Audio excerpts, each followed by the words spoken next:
By Googling the name Adopt OpenJDK, you can easily find the website. You want to select JDK 11 and click the blue button, Latest Release.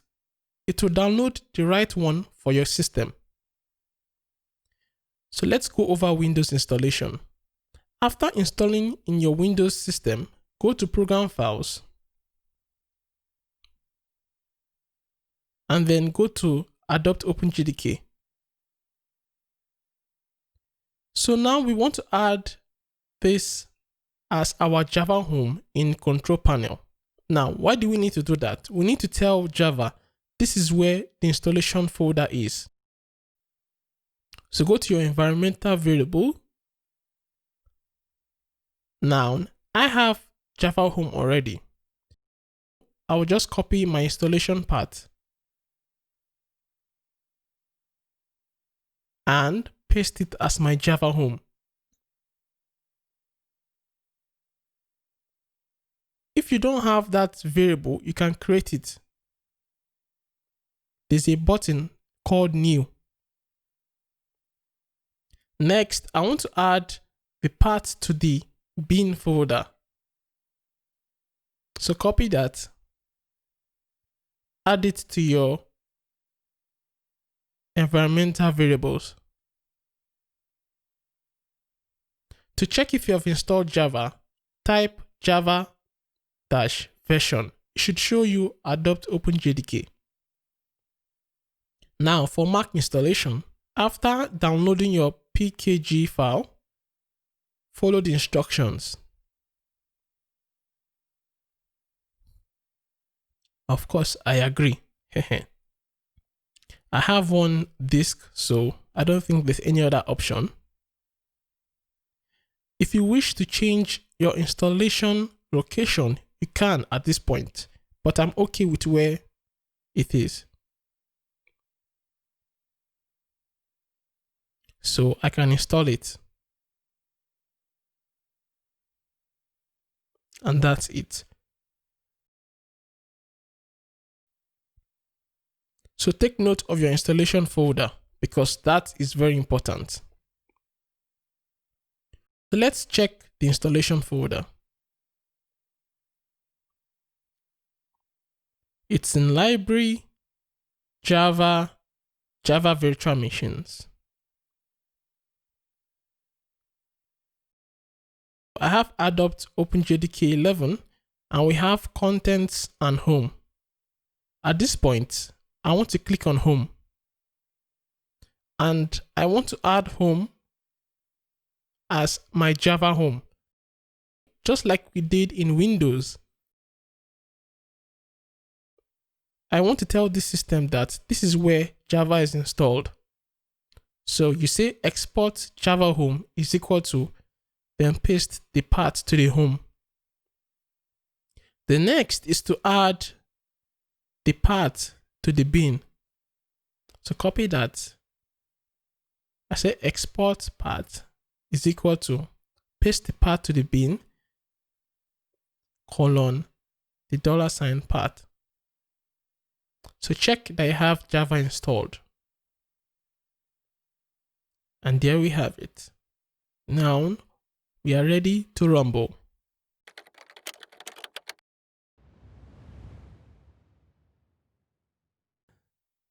To install Java, go to Adopt OpenJDK website. You can go to Google and type Adopt OpenJDK. It would show you the website.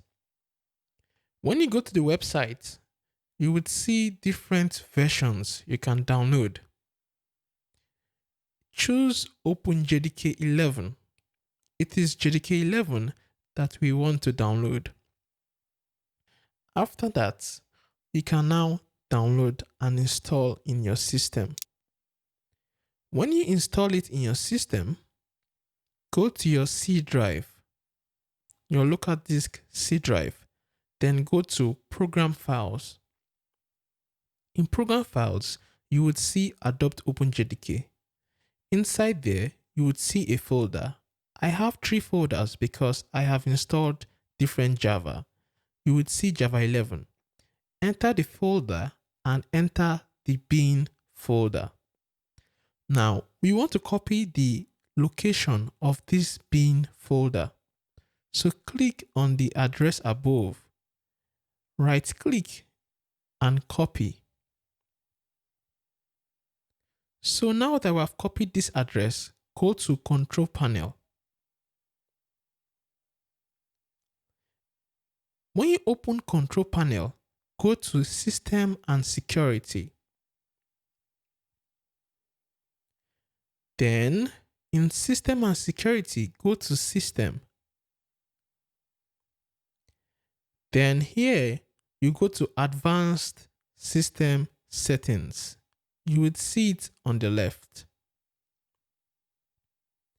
Now that we have opened Advanced System Settings, click on Environmental Variables. You would see it below. Now, in the System Variables, look for the variable name that has path. Double click on it so that we can add the address we just copied. So click on New and you can paste it there. I have added this already before if you look up, so I don't need to add it again. But when you're done, all you need to do is to press OK. After adding this to path, the next thing we need to do is get Java Home. So go to Adopt OpenJDK, go to the folder, but we are not going to enter bin. We would just copy the address of this particular folder. We then go back to System Variables and create a new variable. We would name this variable Java Home and paste the address of that folder there. When you're done, you press OK. After everything is done, open Command Prompt. Then you type Java -version. It should show you the latest version installed. After that, press or type Jshell. It should open Jshell for you. Once you see Jshell, then you know that we have installed Java 11. Time to code.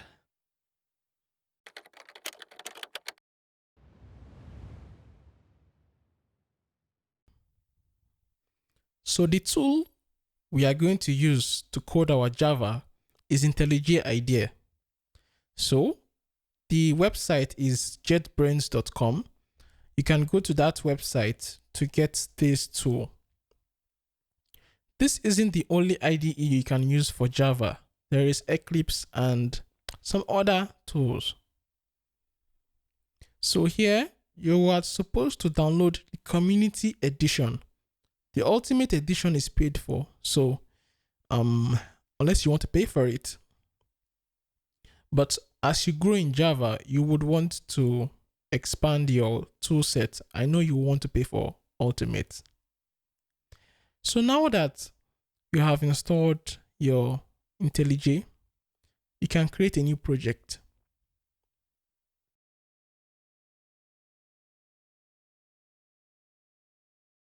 You might not have as much options as I have in the left, but the most important thing is the Java.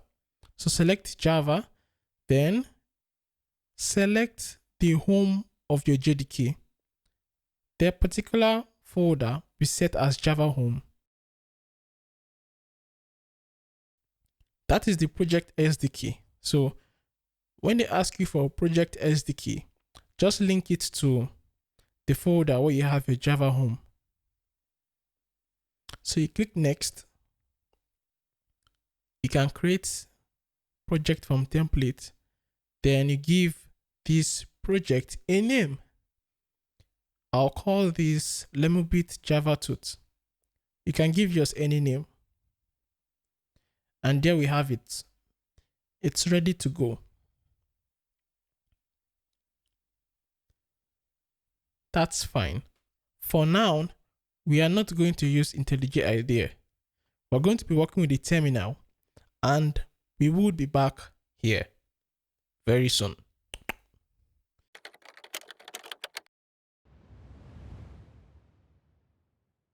What are variables? Remember when you did mathematics when you were younger, you normally had a value x, and x could represent a number, let's say 7. The only difference now is in Java, we have variables, but these variables are of a particular type. Now, this variable is pointing to a memory location on your system. So let's say we have a variable x. Variable x can store numbers, text, other types. We will go into types in Java later in the tutorial. Let's say we store number 2 in x. So when we need the value that x holds, we just call it. So when we call x, it gives us 2. At the same time, let's say we want to change the value of x to 7. We can say x now holds 7 for us, and anytime we need it, give us 7. Now, a container that's used to store water, you don't want to store fuel in that container. It's not meant for it. So also in Java, imagine a variable like a container, and that container has specific type of data it stores. If a particular container stores numbers, you don't want to put text in that. That's just what you need to know about variables. In the next tutorial, we'll actually code and I'll demonstrate what I'm talking about.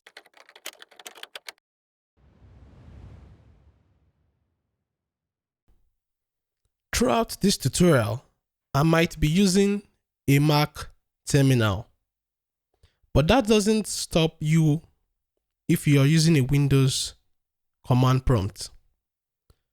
You can do every single command I would also perform.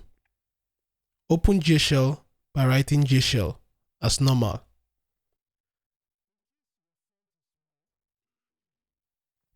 You can also increase the font size and edit the properties of your command prompt. If you don't want to use command prompt, you can also use PowerShell. For Windows 10 users, I guess you have PowerShell as well. So every command I write, you can also follow without any issue.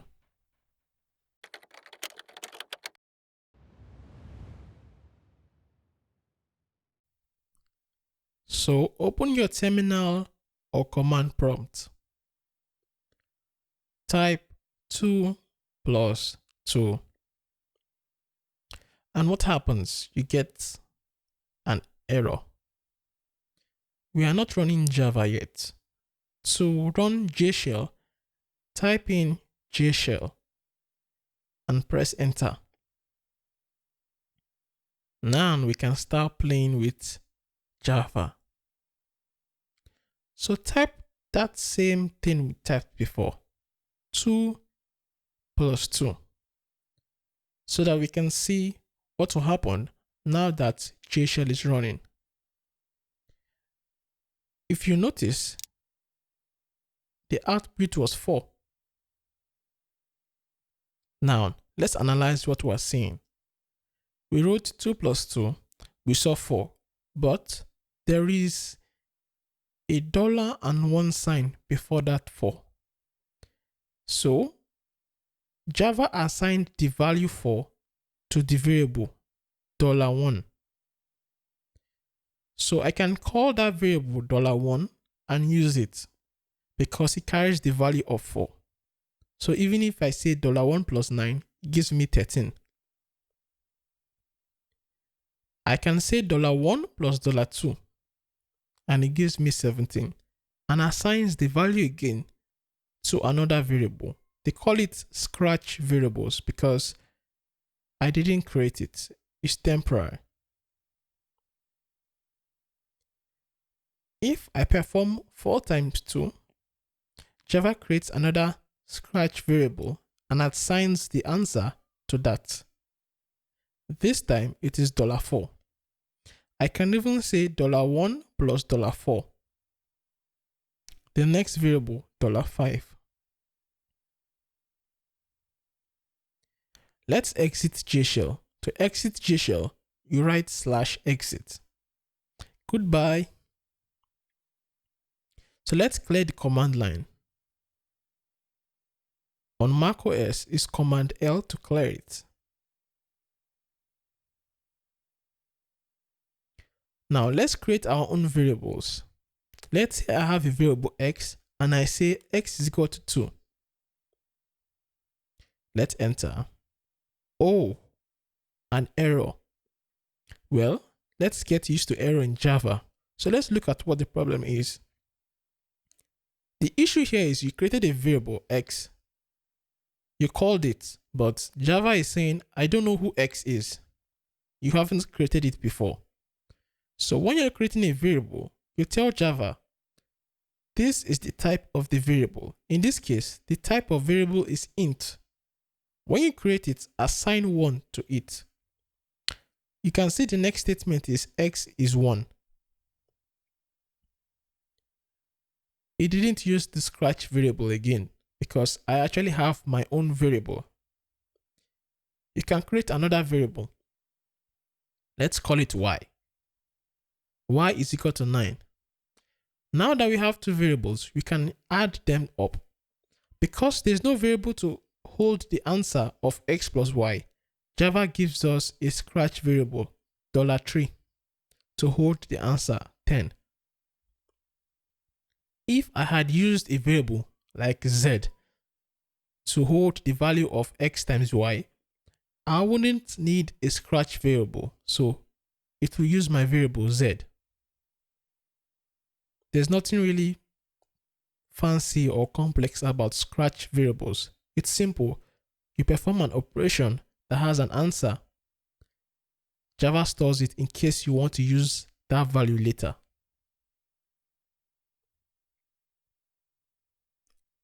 So now we have worked with integers, numbers. Java has another type. We call it strings. Normally, they are surrounded by a quotation mark. Things that have to do with words and text, they are surrounded by double quotation and they are strings. Now, because a string is not an integer, you cannot perform mathematical operations on strings. If I try to multiply name times 2, I would get an error. As you can see, Java is telling me, hey, that is not allowed. But I can add two strings together. By add, I mean concatenate. I have a string I love and a second string Java. If I say first plus second, it's not really going to add them. It's just going to join the two strings together. For me to have a space between these strings, I'm going to add a string with an empty space between those two variables. Let's clear it.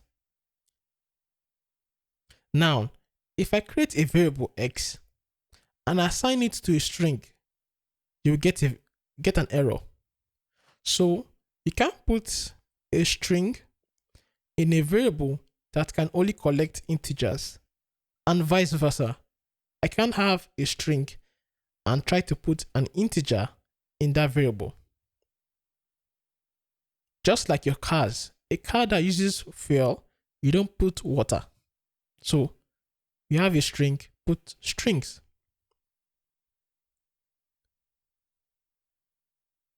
So now, something that can be tricky. What do you think will happen when I run this? Well, it's going to run fine. Even though 99 itself is a number, it's surrounded by quotes, which means it's a text. Now that is different from me writing 99 as an integer. So generally, anything surrounded by those quotations is a string. Now we have another common friend we're going to work with.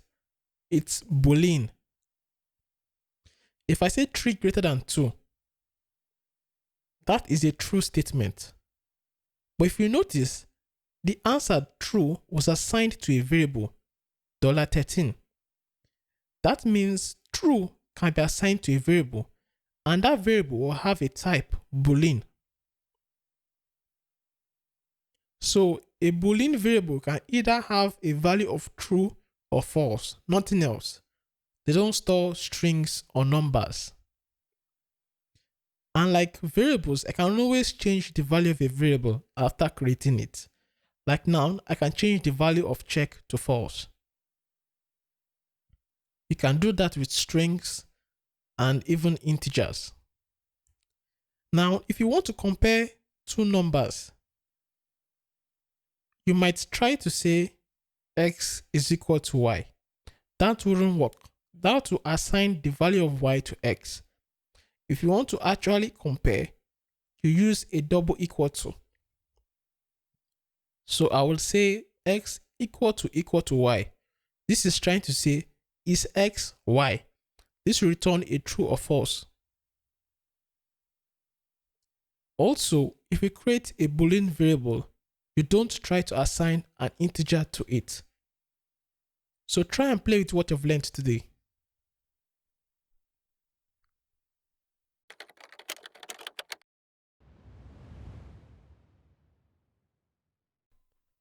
In this lesson, we are going to talk about semicolons and var, but we will start with semicolons.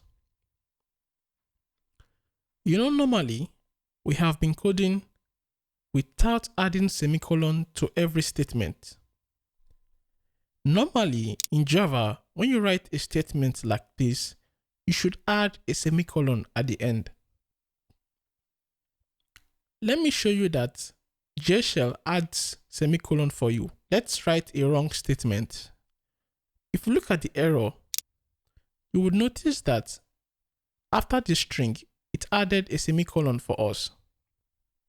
So normally when you write a statement, you should add a semicolon.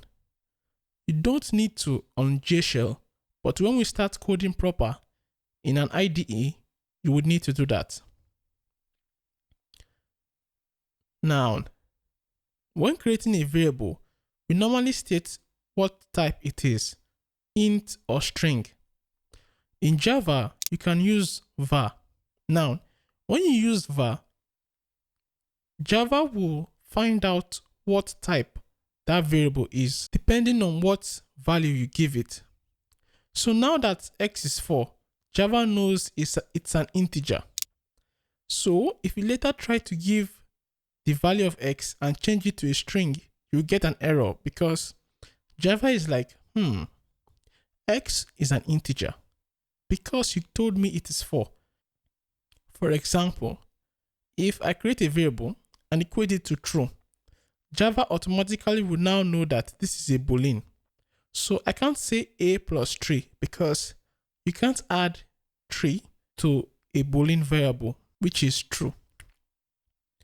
So you can be using var instead of saying what the variable type is. Java will just find out what the type is when you use var.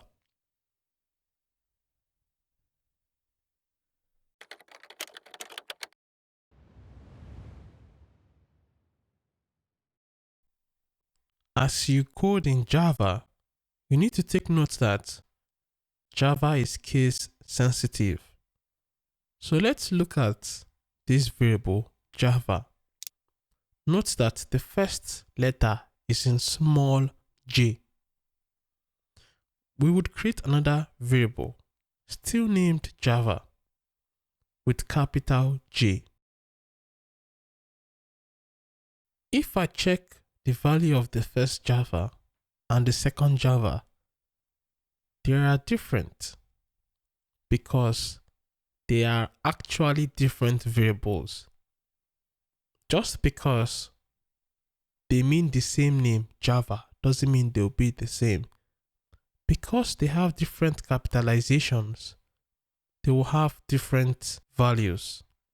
It is just like me having a variable x and another variable capital X.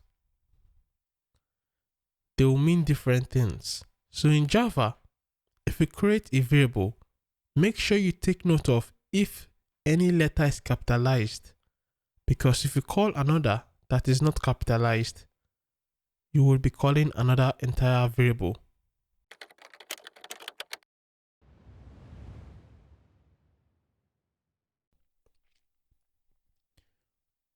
In this lesson, you're going to learn about some basic Java operators. We're going to be using these operators as you move on in this Java course. So let's say we have a variable x with a value 5. If I say x is equal to x plus 1, what do you think is going to happen? This is basically saying the new value of x is the old value of x plus 1, which means the new value of x is 6. The same thing happens if I do x is equal to x plus 3. So the old value of x, 6, plus 3, 9. Or x is equal to x minus 4. So it works for all that. A short way of doing x is equal to x plus 1 is saying x plus equal to 1. This is a shortened version. This is simply saying the new value of x is equal to the old value of x plus 1. Because the old value of x was 5, the new value is 6. The same thing, x plus equal to 4. The new value of x is the old value of x plus 4. 6 plus 4, 10. I can also do x times equal to 4, which is saying the new value of x is the old value of x times 4. 4 times 10. Now let's say I have a variable with a value 3. What happens if I say x plus plus? This does something to x. It works with x, but after printing out the value of x, it has added 1 to x. Plus plus adds 1 to a variable. But after you finish using the variable, so I called x plus plus. It printed out the value of x, but it added 1 to x. So the next time I use x, it's 4. This will make sense in a recalculation. So let's say I have a value x3 and I have another value y is equal to x plus plus. What do you think the value of y would be? Y is 3, because even though I said x plus plus, plus plus will give the value of x.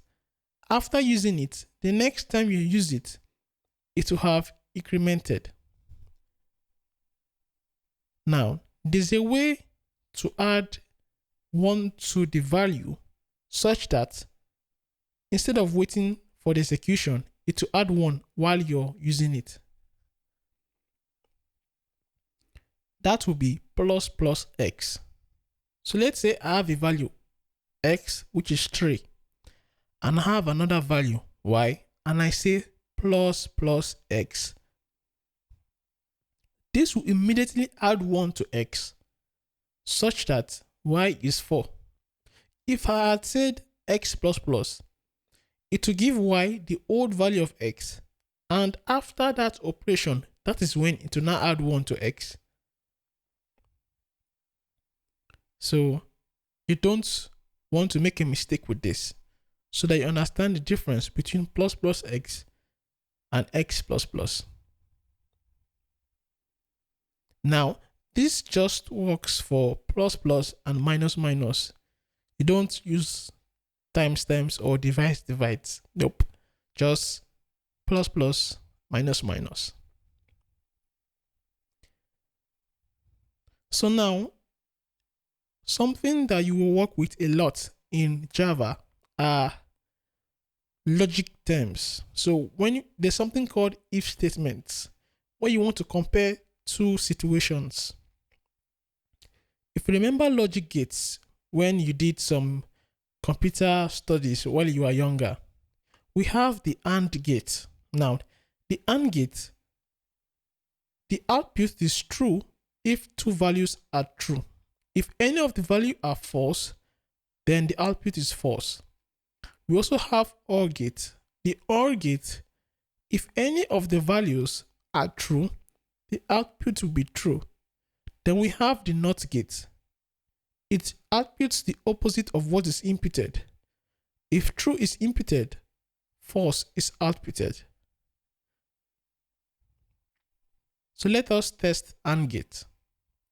So I have a variable which is equal to 2 greater than 1. That is going to be a Boolean. So because it's true, the variable first is a Boolean with value true. I have another variable, second, which is the Boolean with value false. Now, I'm going to use the AND symbol. If I say first and second, what is the output? First holds the value of true, second holds the value of false. Because I'm using and I told you both must be true for output to be true, because one is false, the output will be false. If I say first and first, because both of those are true, the output will be true. Now, even if I say second and first and I twist it, because second is false, the output will still be false. So, what of OR? If I say first or second, that is how to do OR. OR gate, if any of them is true, the output is true. So because in this situation, first is true, that's okay. But if both inputs in OR gate are false, output will be false. What of NOT gate? If I say not first, because first is true, output is false, and not second, it gives the opposite. So just play with this. We would use them more in our Java programs.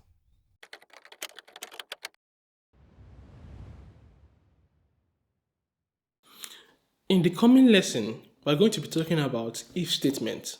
So, like many other scenarios in life, we have been using if statement already. For example, if you work out, you will get muscular. If you are thirsty, drink water. Are you seeing how if statement work? If something, do something. Now this can be a true or false statement. Now, remember the kind of Java variable that holds true or false? Yes, booleans.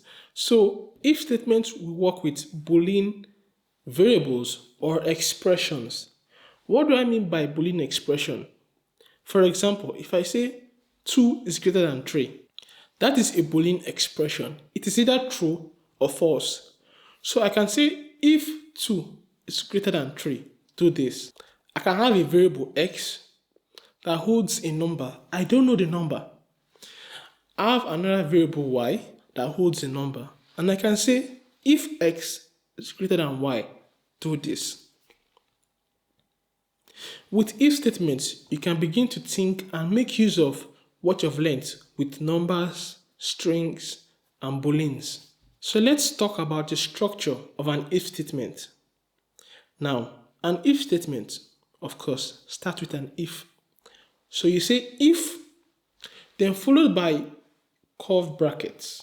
Now, in this bracket is where you put the condition. This could be the x greater than y. So if in bracket x greater than y, followed by a curly bracket. Now, so far we haven't used curly brackets. In Java, curly brackets hold a block of code. Now, anytime the code in that bracket is run, everything there is executed. If the statement it checks is true, every line of code in that curly bracket will run once. The curly bracket isn't only for if statements. We will use it in other areas in Java, but when we get there, I'll tell you about it.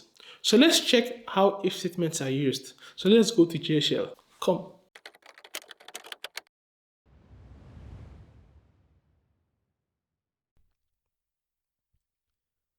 So let's have a look at if statements. We have a variable score and another variable grade. Score is an integer and grade is a string. Now we want to use an if statement on score. So I say if, which is the first statement. So if what?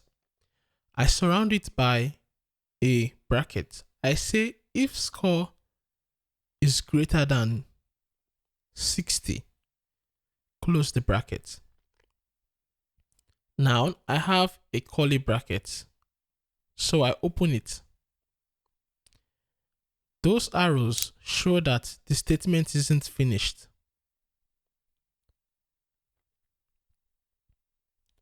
So if score is greater than 60, grade should now be good. And I put a smile. We can then close the curly bracket. We, however, need to add a semicolon to this statement. An if statement doesn't need a semicolon, but the statements in an if statement all need a semicolon. So in Java, there are some structures which don't need semicolon, such as if statements. So this says if score is greater than 60, let the new value of grade be good. So now, if we call grade, it prints out good with a smile. Apart from if, you also have if else. So if score is greater than 70, grade is good. Then you write else. So that is, if it is not greater than 70, what should I do? So you can see the power of if else statements. So if it is not greater than 70, I will say grade is not so good. Then I close the curly bracket. When I call grade, what do you think the output will be?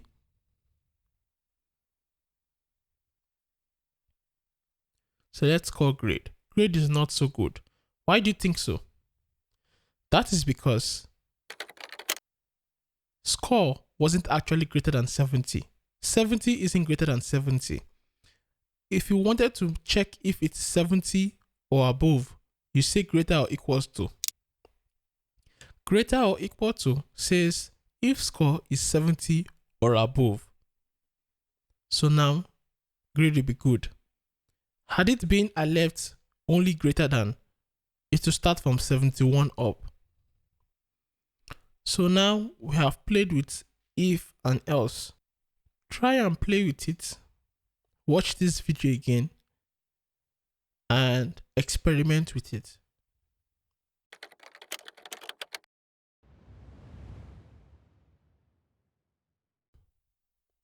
In this lesson, we're going to talk on else if. You have learned about if statement. We're going to work with else if. So let's say we have a simple if statement, checking if a variable x is 0. If x is 0, we would assign the value of the variable word to 1. Now we have what we call else if. Sometimes an if statement isn't the only condition. You have other conditions. Those conditions would be else if. So you can have a chain of if, else if. You can have another else if again, else if, else if. but you start the whole chain with if. You can as well have just one if statement without else if.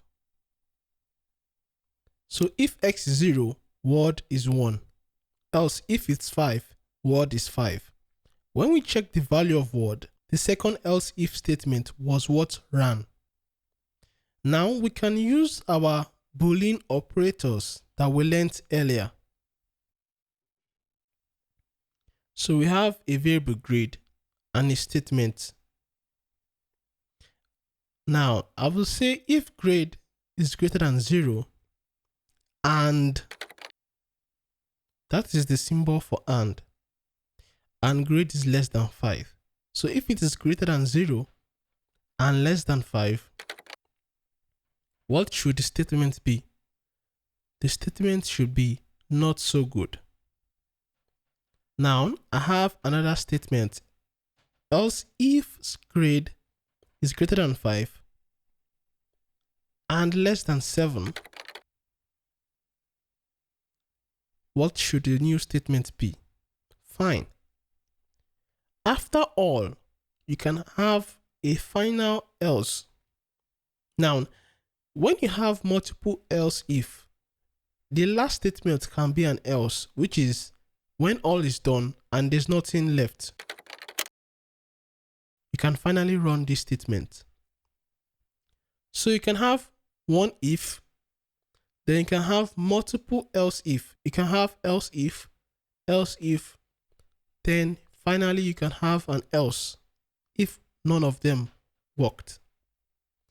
What do you think will be the output? Grade is still 7, but statement is just alright.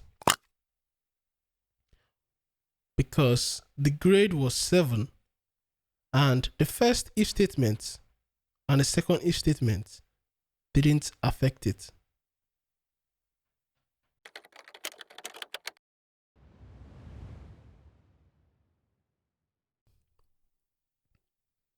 So let's say we have a variable x with a value of 5. This is going to be an integer. So we're going to create a for loop to add numbers to it. So I start with 4, which is the first statement. Then in brackets, I'll tell the for loop where to start from. I would say int I is equal to 0. I is the counter that will control this for loop. I'll say stop when I is less than 10. There is a third statement, which is I is equal to I plus 1. That means each step should be done by adding 1 to I. So when I is 0, the next step will be I is 1, then I is 2. Then in the brackets, we will tell it what to do each time it repeats. So the first time, I is going to be 0 to come and execute the code in the bracket. The code in the bracket tells it to add 1 to x. Because I is not yet more than 10, it will go again. I is 1, execute the code. I is 2, execute the code.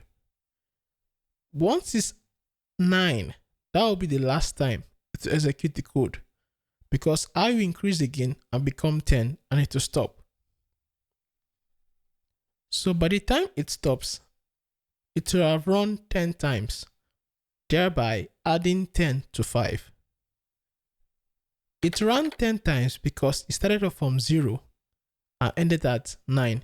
0 to 9 is 10 times. We mustn't start from 0. We can even start from 8. If we start at 8, it will run twice because it will start at 8, run, it will go to 9 and run. And that will be it. Instead of using I is equal to I plus 1, you can use I plus plus and x plus plus. They all do the same thing as adding 1 to the value. If we remember what we did before. So in this case, it starts from 8 and ends just before 10. Remember, less than. Once it reaches 10, it doesn't go down again. So let's check for the value of x. Remember, the former value was 15. Because this ran twice, and each run adds 1 to x, x is now 17. A for loop is a block of code. Now, remember that anytime I'm adding a value to the variable in for loop, that variable was created outside the for loop. If I create a variable inside the for loop, I can't access it outside that block. So if I try to find the value of y outside that block, Java wouldn't know what it is. Just have this in mind. We would make use of this knowledge later. Just know that in a block of code, any variable initialized inside belongs to that block of code, such that if I have two for loops, you can't access the variable in another for loop. That is a block of code. Now, apart from I is equal to I plus 1, I have told you before that it is the same as I plus plus. But you can also do I is equal to I plus 2. What this means is that start from 0, continue until you're less than 10, but each time increment I by 2. So the first one will be I is equal to 0. The second one, I would be 2. The third one, I will be 4. The for loop will run 5 times, thereby adding 5 to x, because each time it runs, it adds 1 to x. The counter I isn't just there for decoration. You can use the value of I in a for loop each time it's running. What this is going to do is that anytime I runs, like it comes down, the value of I will be added to x. So the first time it runs, I is going to be 1. I'll say x plus I. The next time it runs, I'll say x plus I. That time I will be 2 and x would be 1. So with this, you can play with for loops and see the structure and potential on what you can do. We would look into all this more later.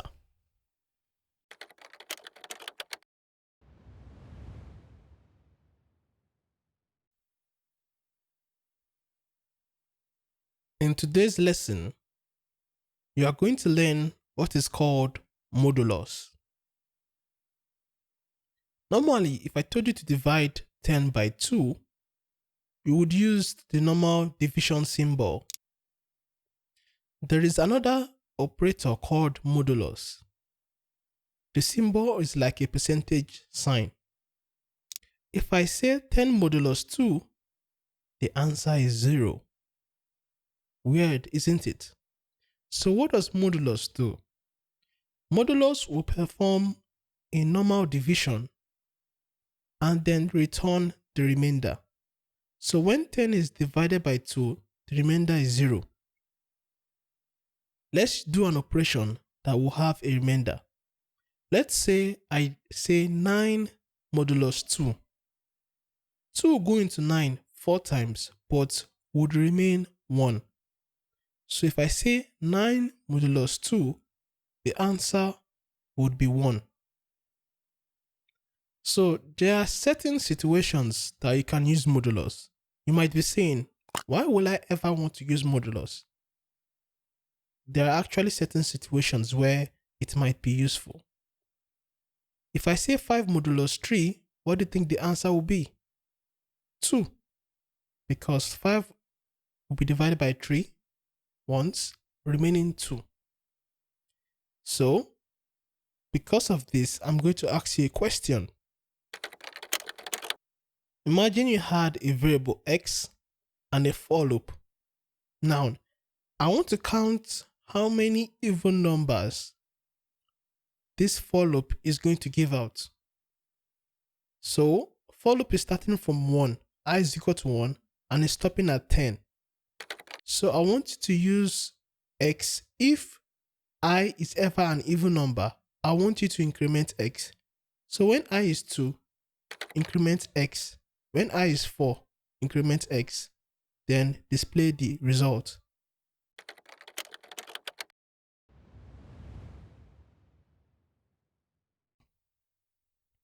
So let's solve the assignment I gave earlier. When trying to solve this kind of problems, don't think about the code first. Just think about the logic.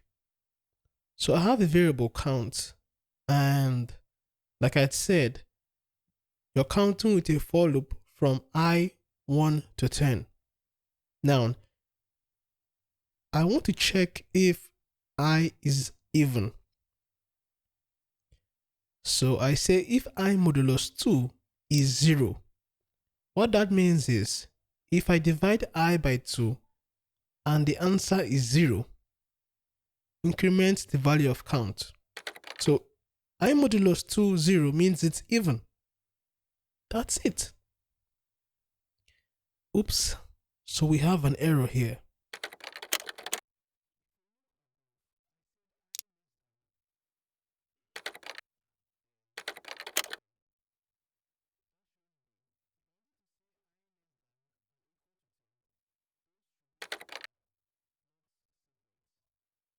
So let's fix that. So we run it. So what does this do? Now, we have a normal for loop which counts from 1 to 10. You know that already. That's a simple for loop. Now, each time a for loop runs, the value of I would change. So the first time the for loop runs, I will be 1, and the last time it runs, I would be 10. Now, for each time it runs, you want to check the value of I. If it is even, increment the value of count. So by the time we check the value of count, we see it's 5. Now, I hope you got the answer. But if you didn't, that's fine. That's how programming is. Do not think about the code first. Just think about the logic. I hope you had fun in this little assignment, because we're going to have more fun soon.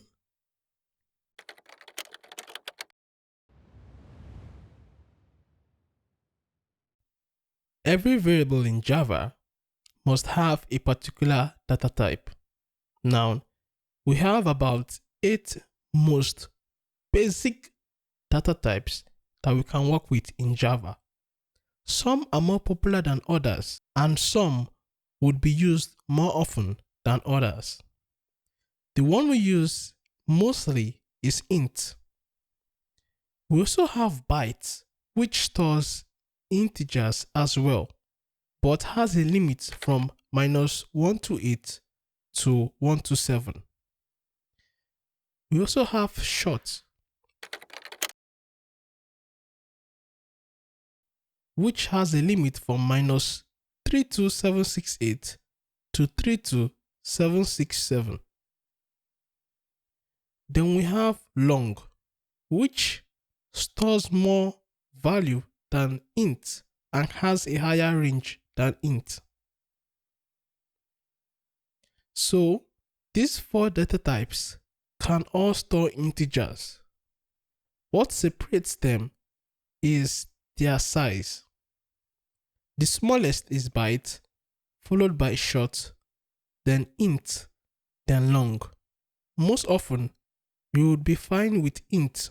Sometimes, you might want to store decimal point numbers. If we try and say int x is equal to 4.4, that wouldn't work because it is meant to store whole integers. To do that, you could use what we call float. Float is a data type that stores floating point numbers, but you must end that floating point number with F.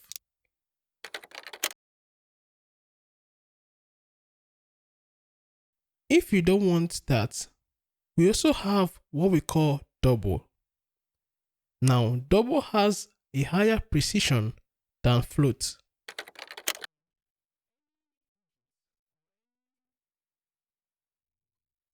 Any floating point number that you don't add F to the back is automatically a double. Now, if you try and divide an integer by another integer, the answer you get will be an integer and sometimes might not be the answer you want. For example, 5 divided by 2, if you use integers, you get an answer of 2. But that's not the full answer. So if you want the full answer, where the answer will be a floating point, you can use double. So I can say double x is equal to 5.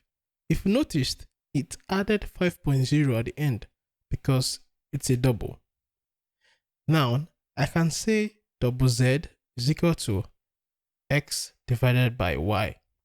In this case, I'll get the correct answer to the precision decimal place. There are cases you want to use integers and there are cases you want to use double.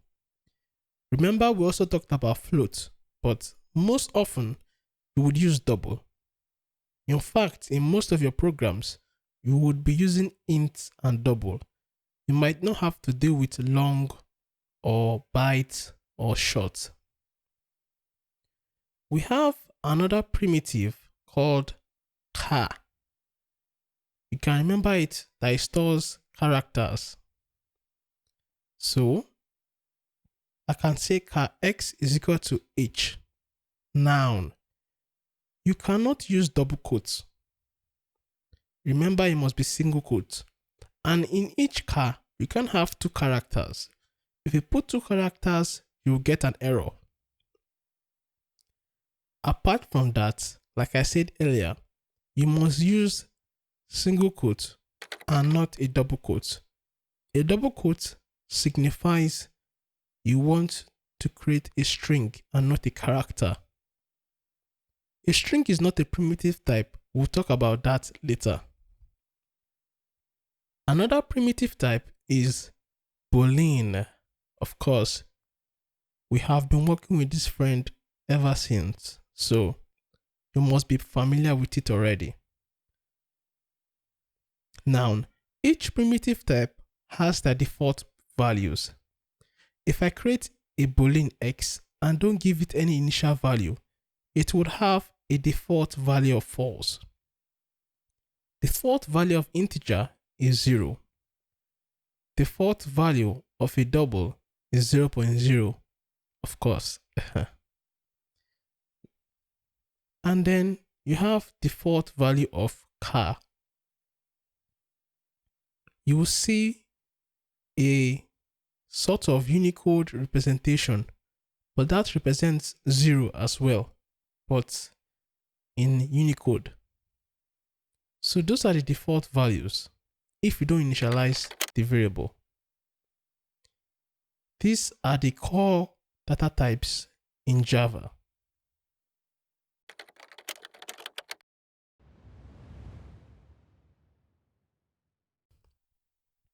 In Java, there are some words that have specific meaning.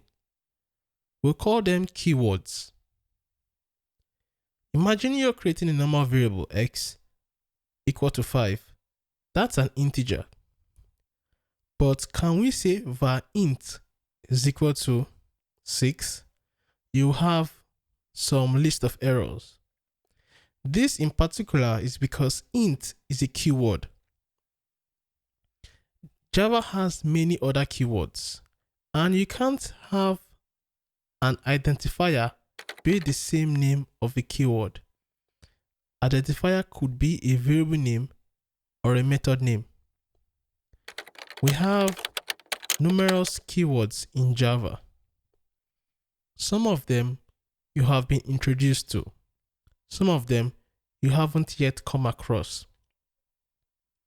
By the time we start using an IDE such as IntelliJ, which we installed earlier, anytime you write a keyword, it will have a specific color to notify you that, hey, this is a keyword. For now, we are still using Jshell, so you just need to know your Java keywords. Next time, anytime you're giving your variable a name, make sure that that name isn't a keyword.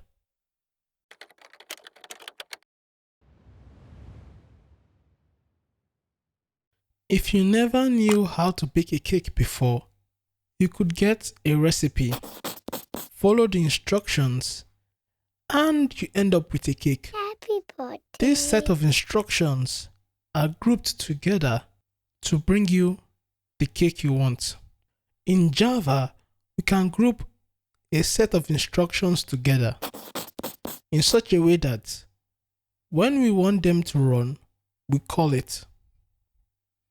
Now, to group a set of instructions together, we use methods.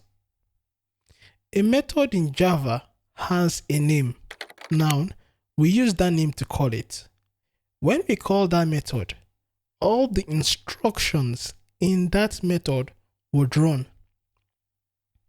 So imagine in your mind, we had a method that ran instructions to bake a cake.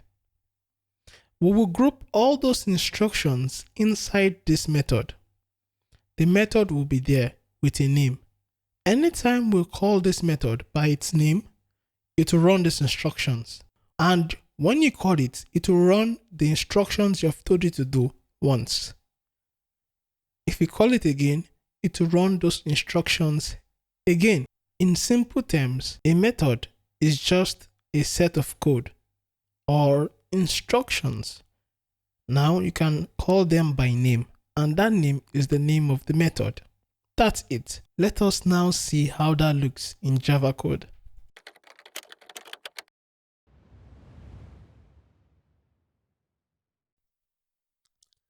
So let's have a look at methods. Let's have a variable x which has an initial value of 0. We're going to create a method to edit the value of this variable so that each time the method is called, the code in the method would run. To create a method, we first state the return type. In this case, the return type would be void. Void means nothing. It is not returning anything. I will talk on return statements later, but just know that it can return an integer, it can return a boolean, it can return a string. If you don't want it to return anything, you just make it void. Now, in the code of the method, I will say x++. And that's it. Now, you can see that Jshell is telling us that a method name add1. Add1 is the name of the method. Then we have a bracket. We created a method. We didn't call it. That is why the value of x would still be 0. The method will only run when you call it. So if I decide to call the method, I will call it by its name, add1, with the bracket. When you call it, it runs. So the next time we check the value of x, we would see that x would have increased. Now, you understand that the reason x increased was because we called the method, and in the method there is one instruction, which is x++. If we call the method again, it will run the instruction again and add another value to x. Now, we can have more than one command in a method. For example, let's say we have a variable x with the value 1 and another variable x bigger than 2. That's just a variable name. It is a boolean. Now, I'll create a method, of course, in this case, void. Then the name of the method is checkX. There are 2 instructions in it. The first instruction is x++. The second instruction is an assignment, which is x bigger than 2 is equal to x greater than 2. Now, let me explain this second statement. Remember that any Boolean expression returns a value. So if I say something greater than something, it returns true or false. I can say something or something, it returns true or false. So in our code example, x greater than 2 will return true or false, and it will assign the value to bigger than 2. So when we call the method initially, what do you guess will happen? Yes, x will increase to 2, but the variable x bigger than 2 will still be false because 2 isn't bigger than 2. But let's call the method again. By now, x will be 3, but x bigger than 2 would be true. So why is that? Because by the time x would be 3, it will come down and compare. Is x bigger than 2? Yes, that is true. So it assigns the value true to x bigger than 2. So that's what happens each time we call the method. For now, this is the structure of a method. We have the return type, the name of a method, we have our parentheses, and the body.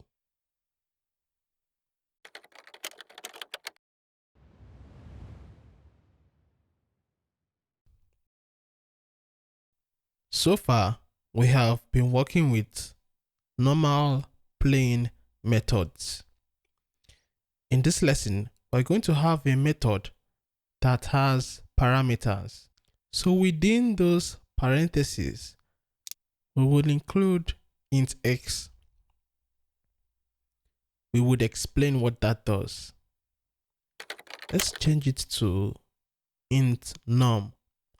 So when we come down, we would say x is equal to x plus num. Let us explain what is going on here. Now, this method returns void. That means it is not returning anything. It has a name, add, and within the parentheses, we have int num. What does int num mean? Int num means this method is going to accept an integer. When the integer comes, I will call that integer num. So you can put any name there. The most important thing is the method signature. If you look at when the method was created, the only thing stated was the name and the type of value it is going to accept. So the name num isn't really important. The only reason you need that name is because in the code, you might want to use that value. But for now, this is a method named add that accepts an integer. We will call that integer num. Each time you call this method, you have to pass in a number. Now, if you call the method without passing in an int argument, you will get an error. Why? Because the signature says you need an integer passed. So let's say we call the method and we pass in 5. 5 is an integer, and that will satisfy the requirements of this method. When we pass in 5, In the code, it will add 5 to x. X was previously 0. So that means the new value of x would be 0 plus 5, which is 5. When we check the value of x, we see x is 5. So let's call this method again, but we'll pass in another number. Remember that the former value of x is now 5. So when we pass 11, what do you think is going to happen? It will be 11 plus 5. Because when we pass in 11 will be passed into the method. And in the method, it will say the old value of x plus num, assign it to x. So that will mean 5 plus 11 will be the value of x. That is 16. Now, the signature of this method says you must pass in an int. So you can't pass in another type. For example, I can't pass in a Boolean value, true. If I pass in true, there's going to be an error. The method signature said it wants an integer. So why am I passing in a Boolean? If you try to do that, you will get an error. Many times in Java, when learning, people might make a mistake and pass in the wrong type and might end up having an error. When you read the error, it tells you what is happening. Here it says Boolean cannot be converted to int. So please give me my integer. The same thing works for other types. If you have a signature that says I want an integer, you can't put a Boolean or any other thing that is not an int. Even if you pass in a double, so 4.4, it will still give you an error. If you wanted to use a double, then in the signature, the variable should have been a double.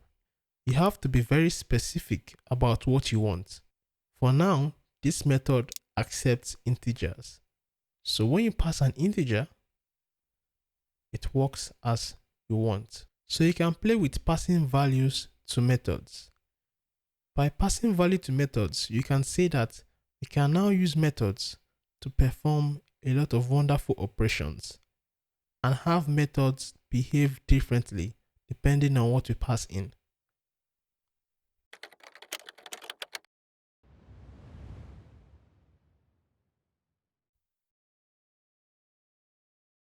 At times, when you run a method, you might not only want to receive a value, you might also want to return a value when you're done processing. So let's create a variable x with a value 5. Now we create a method. Now if you notice, I didn't start with void. I started with int. This particular method is going to return an integer. The name of the method is times 2, but the method would receive an integer. I'll call that integer num. So what's the code inside this method?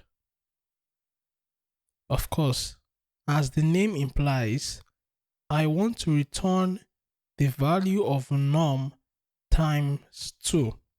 Return is a keyword in Java which returns the value in a method. Return statement must be the last statement in a method. So if I had 5 statements in this method, that return value had to be the last one. So what is returning doing? Let's say you have a method that is processing a value. Sometimes you just want to call a method and you expect nothing back. Some other times, you want the method to give you back a value. Normally, you would save this value in a variable. In Jshell, if you call a method that returns a value and you don't give it a variable to save the value inside, it will save that value in a temporary variable. This particular method, when we call it, we pass in a value. It will return the value we pass in times 2. So let's call this method. And as the signature tells us, we want to pass in an integer. It stored the value 10 in a temporary variable $3. Normally in Java, when we go into the IntelliJ IDE, if you call this method without giving it a variable to save the value inside, it will run, but you would not have a variable to work with the return value. Now, we could have used the variable x to hold the value, but for now, x is untouched. It still has its value 5. So instead, let's try to use another variable. I would call this variable answer.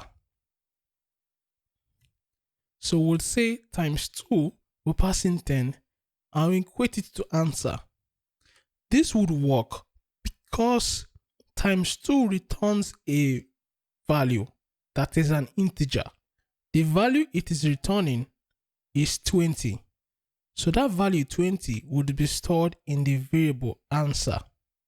Now, you can only do this for methods that return a value.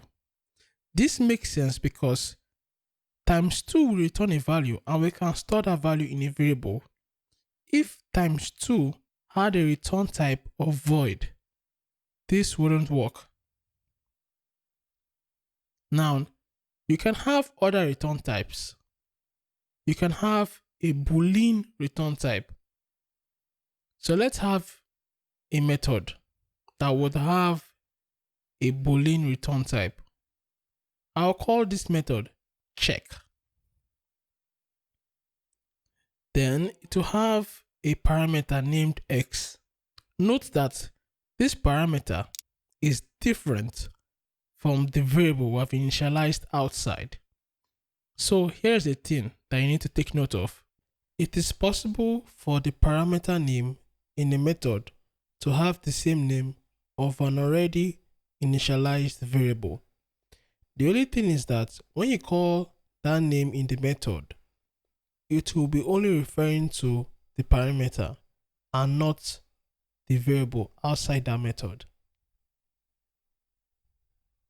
If you look at this method, it's saying give me an integer x. If x is greater than 10, return true, else return false. So even if we have 2 return statements, only one will run, because normally you can't have 2 return statements. But this will work because it's an if statement and only one of them is going to run depending on the condition. So if I pass in 100, 100 is greater than 10.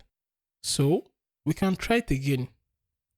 We'll call the variable second value. Let's pass in something smaller than 10, 2. We see the value is false because it's the if statement that ran. So with this, we can return values from a method.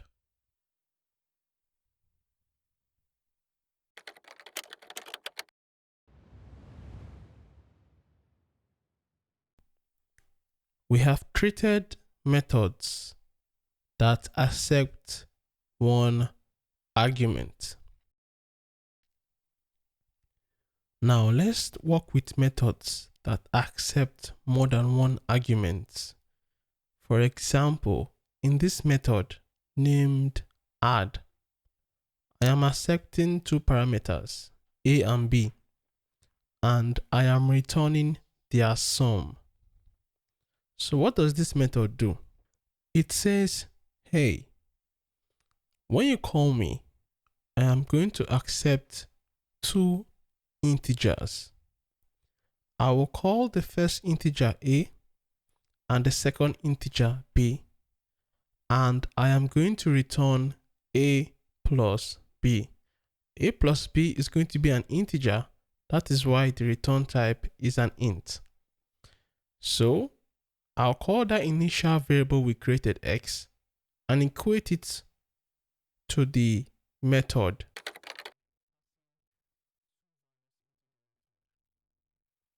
So I'll say x is equal to add 4, 7. Now add will return the value of 4 plus 7 and assign it to x. Let's create a more complex method. Your variable names mustn't be a and b. It can be anything.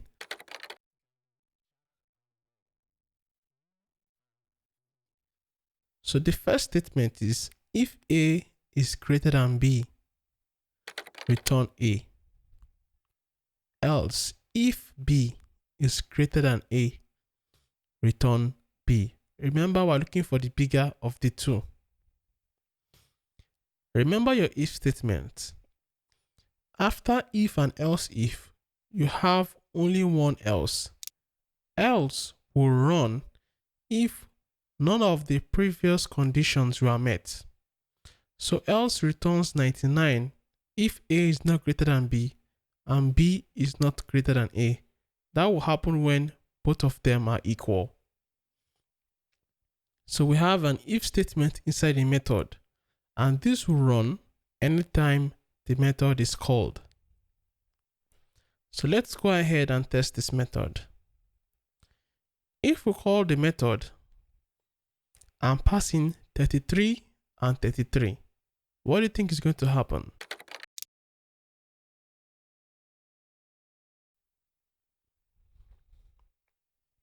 Now, let's try this.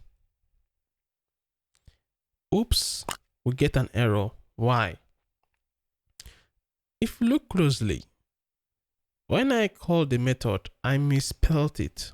I wrote getBigger. Normally, the name of the method is getBigger. So pay attention to that. Sometimes you might call a method and misspell the method you want to call. Java will tell you, I don't know who has this name, and you get an error. So when you're spelling your method, make sure you spell it correctly.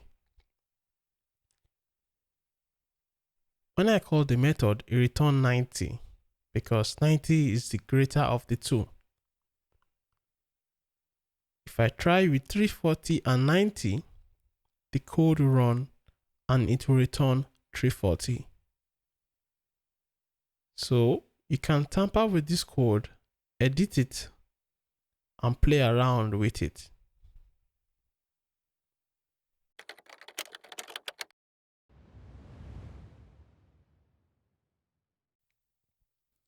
So far, we have been dealing with variables that hold one value. What do I mean by that? For example, if we created an int variable, it could hold one value. That value could be, let's say, 7. We could have a string variable that could hold a string value. What if we had a variable that could hold multiple values? What are you talking about? What if we could have a variable that held different int values? So I could make it hold the value 7 and value 10 all in one variable. So how is that possible? In Java, we have what we call arrays. So in an array, we can have multiple slots to keep values in that variable. So think of an array as a house with different rooms. Now, in each room, you can keep a value. So let's say in the room 1, I keep value 7. In room 2, I keep value 15. So anytime I want the value in a particular room, I'll just call that room and tell it, give me the value in this room. Look at the variable as the whole house and the slots as the rooms. Another way you can see an array is like an egg crate. So a crate of eggs is one whole body, but then you have different slots of eggs in that crate. Now, when you create an array, you will tell the variable what type of values it is going to store.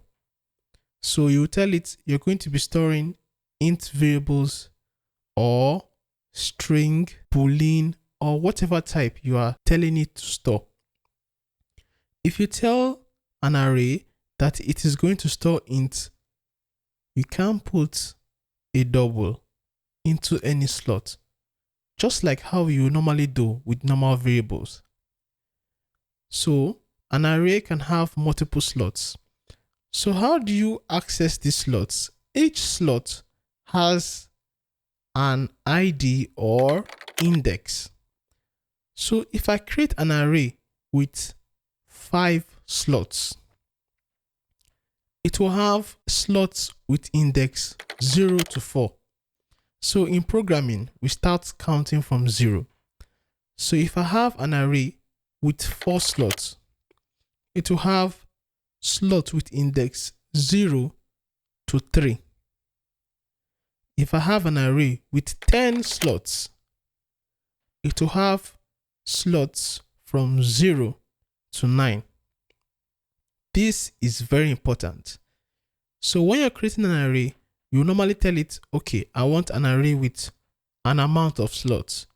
So if we created an array with 3 slots, what will be the index of slots we will have? Yes, we would have 0, 1, 2. All this is theory. Let's go and see how this works in code.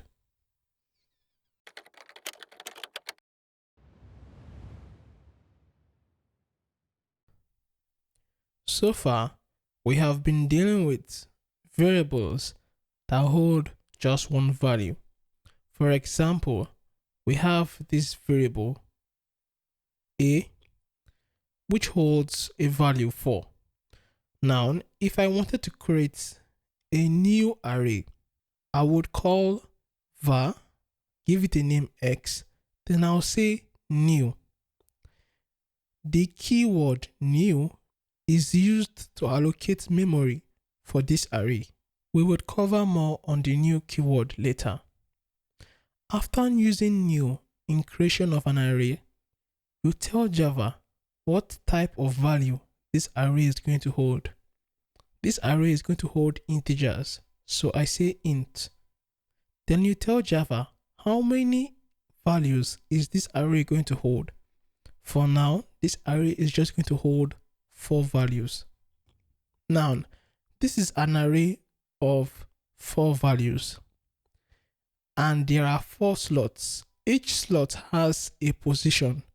The first slot, position 0, second, position 1, then position 2, and position 3.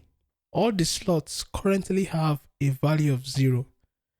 You can edit the values in the slot by calling the slot or index number and assigning a value to it. Let's assign a value 90 to index number 1. Index number 1 is the second index. So to assign it, this is how you do it. Call the normal name of the array, then you specify the index. So if I call this array again, you could see the output. And in that output, you would notice that the second value had changed because of what we did earlier. You can use the index in normal calculations. For example, so what is this saying? It is saying, give me the value in index 1 of the array x and add that value to 10. The result of this operation, assign it to num. That gives us a value of 100. So let's change the value of the last position, which has an index 3. I would assign 11 to it. If I call x again, you would see that the last value has changed because of what we did earlier. An array can hold multiple values, while a normal variable will just hold one value. Now, you can assign the value in a particular index of an array to a variable. So for example, I can get the value in index 3 in array X and assign that value to a variable B. Variable B will just hold that particular value. So B can only hold one value. It's not an array. If I call B and I try to perform an array operation on it, I will get an error because B is not an array. B is just a normal integer. So I can't call an index on B because B does not hold multiple values. It's just a simple integer. It is X that is an array. If you say an array is an int array, normally you specify that when you're creating the array. So after the keyword new, the next thing is to call the type, in this case int. So we're saying we're creating a new array with 2 slots. If I try to put anything other than an integer in any slot, I'll get an error. For example, if I try to put a string in the first slot, you'll get an error similar to what you would have gotten if you try to assign a string to an int variable. So an array can only have one type. You can't have an array that has a string in the first slot and an integer in the second slot. It holds only one type of value.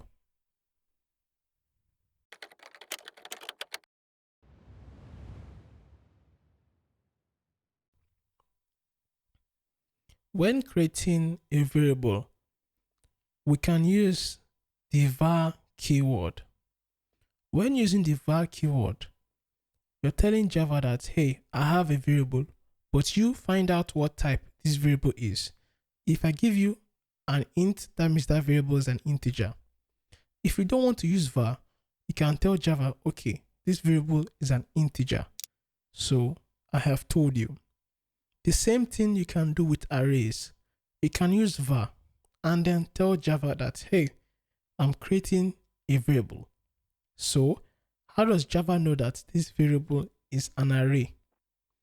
Because on the right, you will normally say is equal to new int and then the square brackets and the size. So Java says, that means this is an array. Just like in normal variable, if you don't want to use var, you can tell Java, okay, this is an array. Normally, you will state the type and an empty square bracket, then the name of the variable, and the rest is just like before. So you can use either var or tell Java that, okay, this is an array. Just like how you do in normal variables. So in Java, you have the option of using var. But when you use var, Java will determine what type that variable is. If you're not using var, then you have to tell Java what that variable type is. Now, instead of creating an empty array, you could tell the array the value it contains as you are creating it. So for example, let's create an array X. As we are creating it, we would have curly brackets to contain the values. In this code, we're saying that we created an array X that contains 4 values. If we check what value is in the third slot. That is index 2.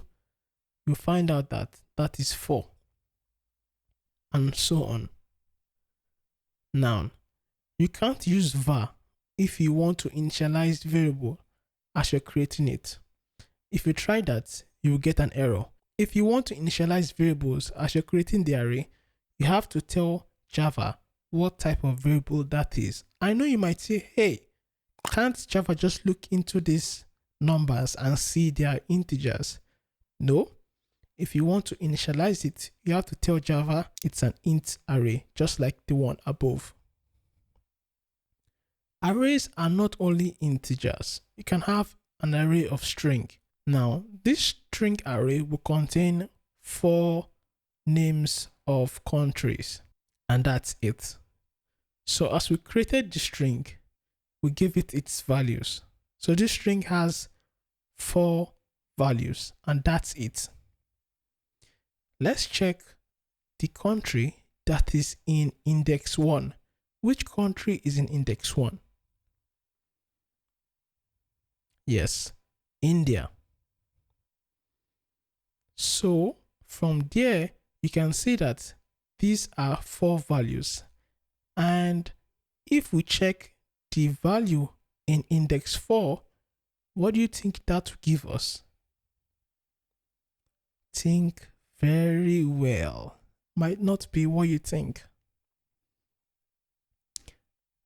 The value in index 4 will give us an error. Now, that error we see is called index out of bounds. That is, there is no value with that index. The last index in this array is 3. Remember, it starts from 0. So an array of 4 values will have 0 to 3. An array of 5 values will have 0 to 4. So in this array, if you try to get any value from 4 above, there is no value that has that index. For example, in this array, we have 4 values. If I tell it, give me the value in index 10, I get the same error. Don't worry, we will talk more on exceptions later. Just know that exception is an error in Java. The last element in this array has an index of 3. The value there is 9. Now, you could also have an array of Boolean values. So you can have an array that had true, false, and Boolean values in different positions. So here we just have a simple Boolean array with values true or false in different positions. You could also have an array of double values. Double, I mean floating point numbers. So I could have 4.4, 2.32, and so on. This is an array with 3 values. Now, let's have a little question. I'm going to ask you a little question.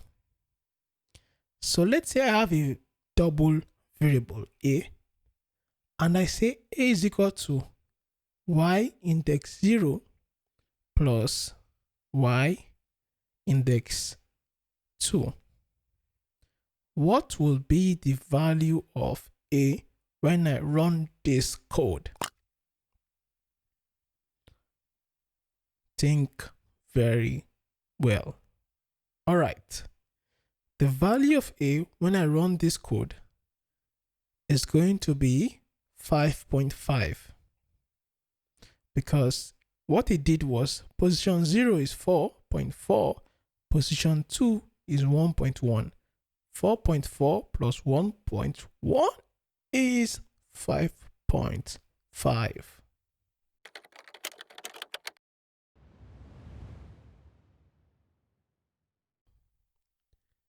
We have worked with arrays. Now, I will show you how to find the length of an array. Now, of course, when you create an array, visually, you can know the length. But how do you know it by using code. We have an internal variable in each array.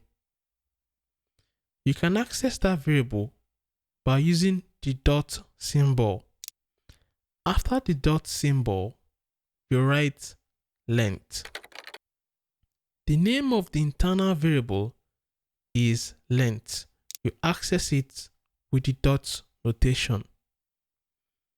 If we create a variable x, which is an array with 2 elements, and I say x.length, it is going to give me a value of 2 because it has 2 values. So now, here is a trick. The last element of an array is always the total length minus 1. So an array of 4 elements, the last element will have an index of 3 because it starts from 0. Have that in mind because that is very important. For example, if I say this array the length minus 1, of course you know that is 3 because the whole array is 4. The last index 3 represents the number 7. Why is this important? Because we're going to apply it in other cases where you might not know the last index of the array, but you know the length. So you can just say the length minus 1. That will give you the last index.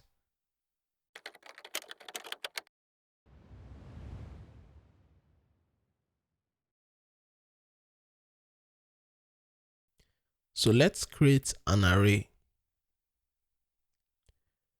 Now, if you wanted to add the numbers in this array, what would you do? On your human understanding, you'll get this first number, add it to the second, to the third, and to the fourth. But before that, let's have a refresher on how to add in Java. Let's say I create a variable sum. It has a value of 0.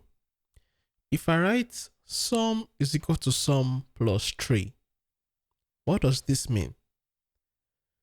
It simply means get me the old value of sum, add 3 to it. Now assign that as the new value of sum. Because the old value of sum is 0, the new value of sum is 0 plus 3.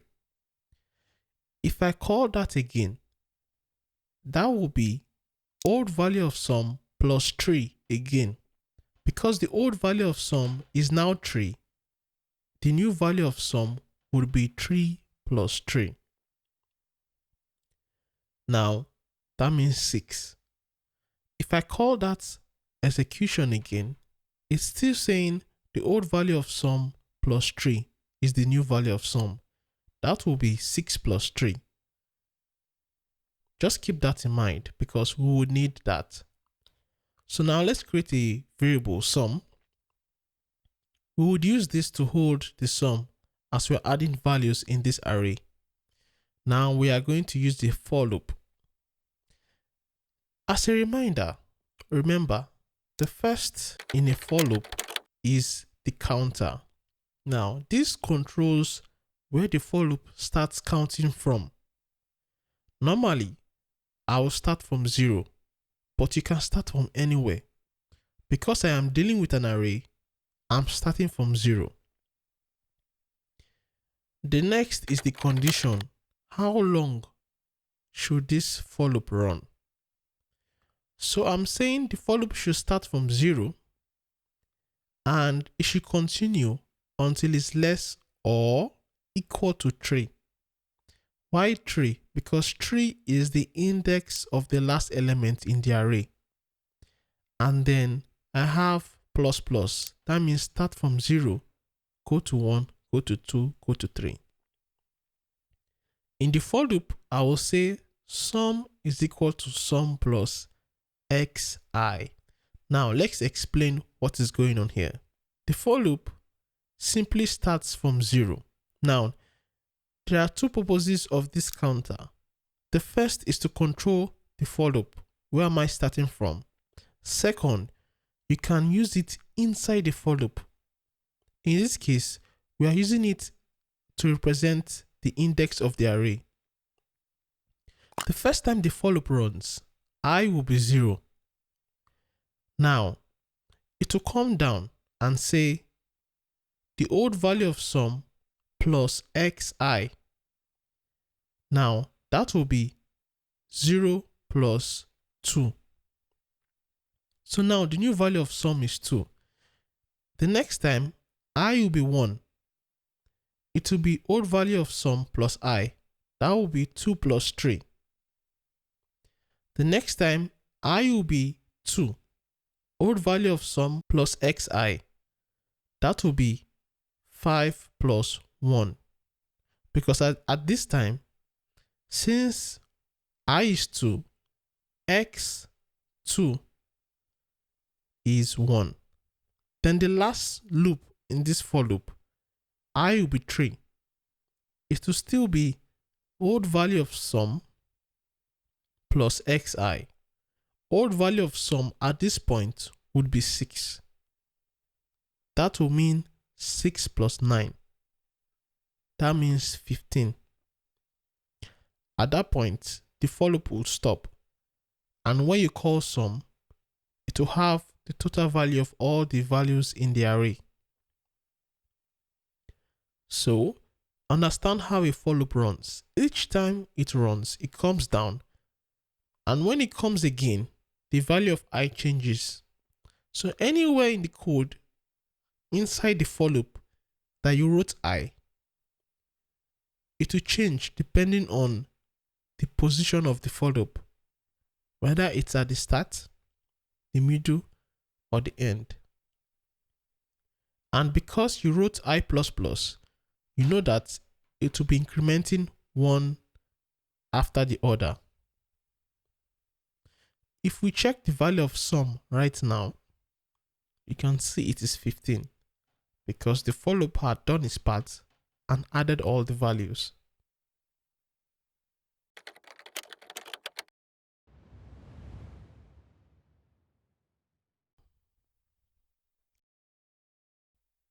In this lesson, we are going to create a method that accepts an array and returns the last element. But before that, let us create a normal method and remind ourselves how a normal method looks like. Of course, you might still remember, but let's still do it. So we're creating a method that returns an integer and at the same time accepts an integer. So what does the code inside do? The int value it collects, it multiplies it times 2 and returns it. We're calling the value it collects v. Now let's test it.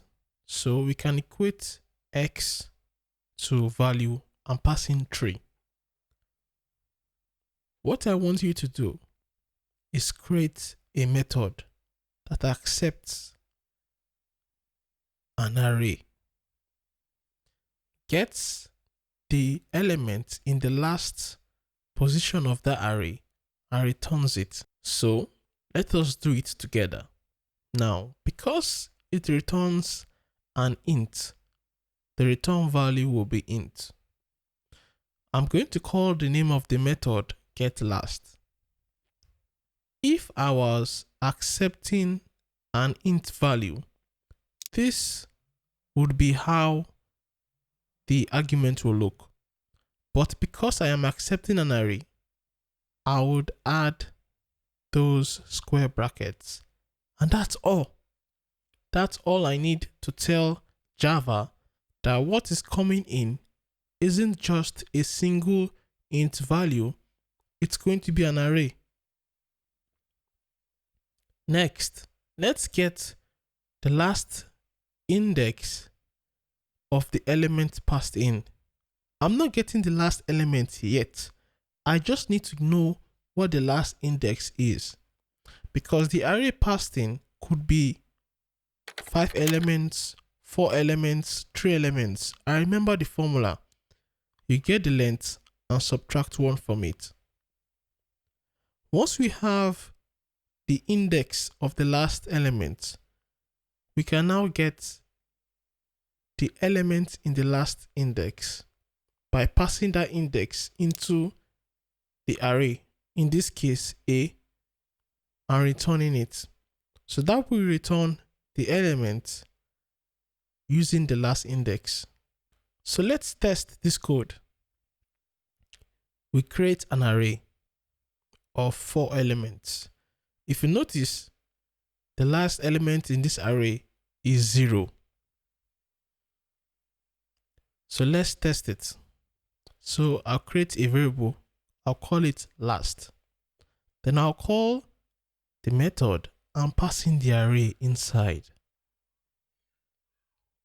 It assigned 0 to last.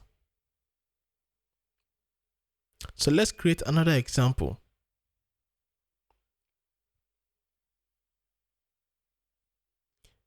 I will still create an array of 4 elements, but in this case, the last element would be 17.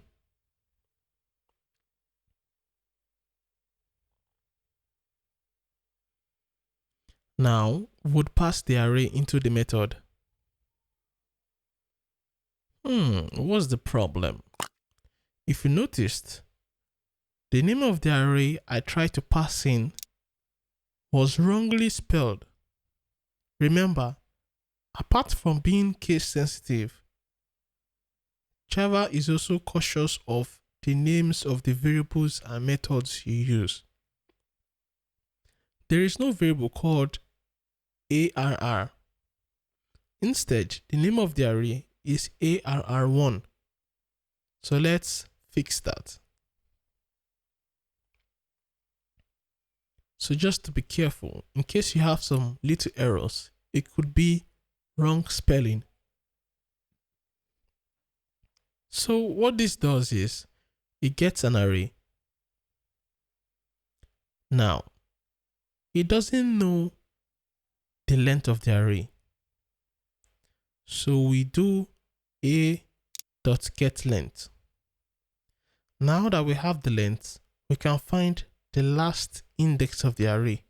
So subtract 1 from that. When we have the last index, we know that the last index represents the last element. So we can use that to get the last element and return the value. So with that, we have created a simple method that accepts an array, in this case an int array, and returns the last element.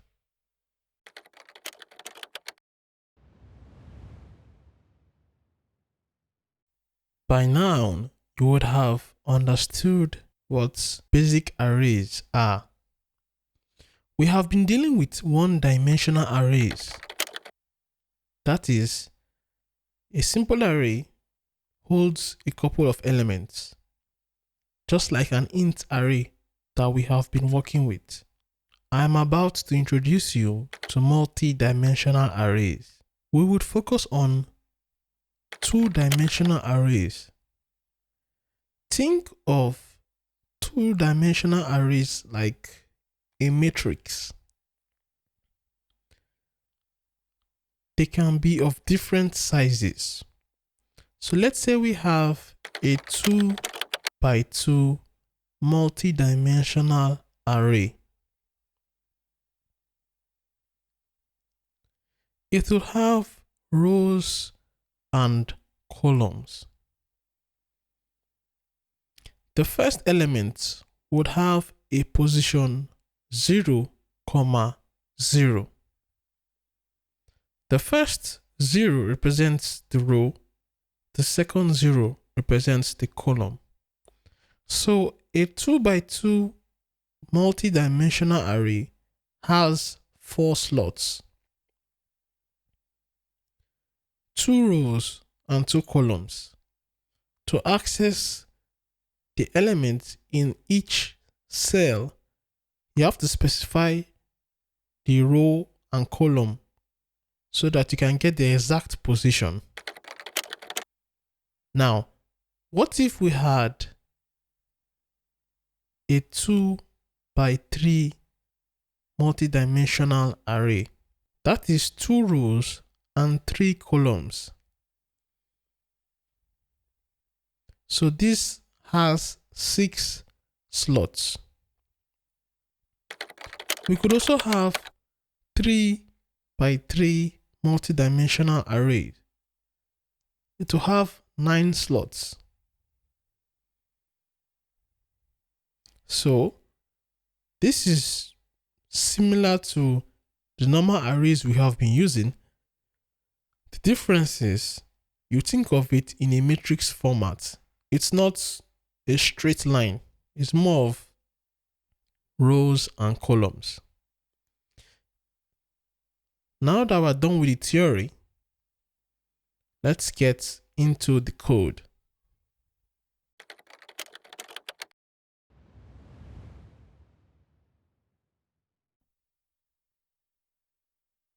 So let's create a one-dimensional array first. Remember how to create it. In this situation, we're creating an array of 2 elements. So what this simply says is this array has 2 slots. Because it is an int array, those 2 slots have a default value of 0.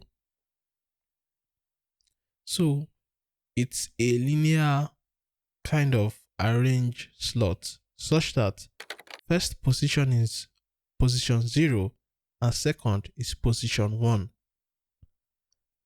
If I want to create a multi-dimensional array, I will have 2 square brackets, open and closing, and then I will write new int. I'll put the first number and the second number. Now, what this is doing is creating an array of 2 rows and 2 columns. You can look at the output. It's a little bit different from when I created a one-dimensional array. What this is telling you is that there are 2 rows here, and each of these rows have 2 elements each, and you get them specifying the particular row and column. So if I want to assign a value to the second element in the first row, I'll do row 0, column 1. When I check the array again, you will notice that the second element in the first row has been changed. Now, in a multi-dimensional array, when you want to access a particular element, because now there are rows and columns, you have to specify the row and column of the element you want to access or change. The first is the row, the second is the column.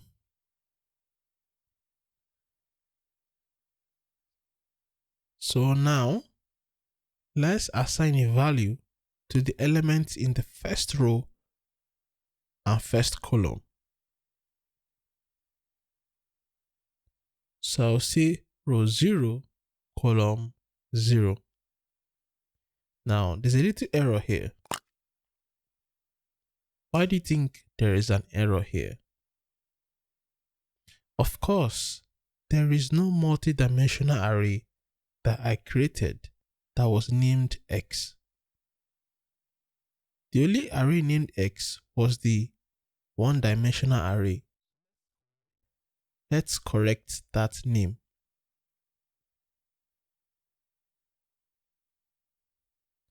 Now you can see that the element in position 0, 0 has changed. So that's it. Remember also, if you have a multi-dimensional array of 2 rows and 2 columns, the rows will have position 0 and 1, and the columns will have position 0 and 1, similar to how it is in one-dimensional arrays. You can have 2-dimensional arrays that has 3 rows and 3 columns. This is one-dimensional that just has 3 elements. But let's create a 2-dimensional array. Now, this has 3 rows and 3 columns. So now we can now access it and change the elements. We have been dealing with 2 by 2 arrays. That's what we call this. They have rows and columns. We also have other dimensions, but we are going to just deal with 2 by 2 arrays for now. So let's assign a value to the second element in the first row. That will be position 0, 1. You can see that the second element in the first row has changed. The first row has position 0, 1, 2. The column also has 0, 1, 2. I can create an array that has 2 rows and 4 columns. So I will say 2, then 4. So when you're creating the array, the first represents the row, the second the column. The first row has position 0, 1, 2, 3. But the first column has position 0, 1. So let's say I want to change the value. So the second element of the second row, and I change it to a value of 70. And you see that I have changed that simply by saying the array name 1, 1, assign 70 to it. Now I can also assign value to the first row and the last element. You know, the last element will have an index of 3. Now, let's try and do an operation. I'll say, get me the value of the position 1, 1, add 7 to it, assign the result to position 0, 3. So that means position 0, 3 will now be 77. I just did this to show you that you can retrieve the value you have stored. You might say, why do I need this? Multi-dimensional arrays are used in different scenarios, sometimes where one-dimensional might not be sufficient.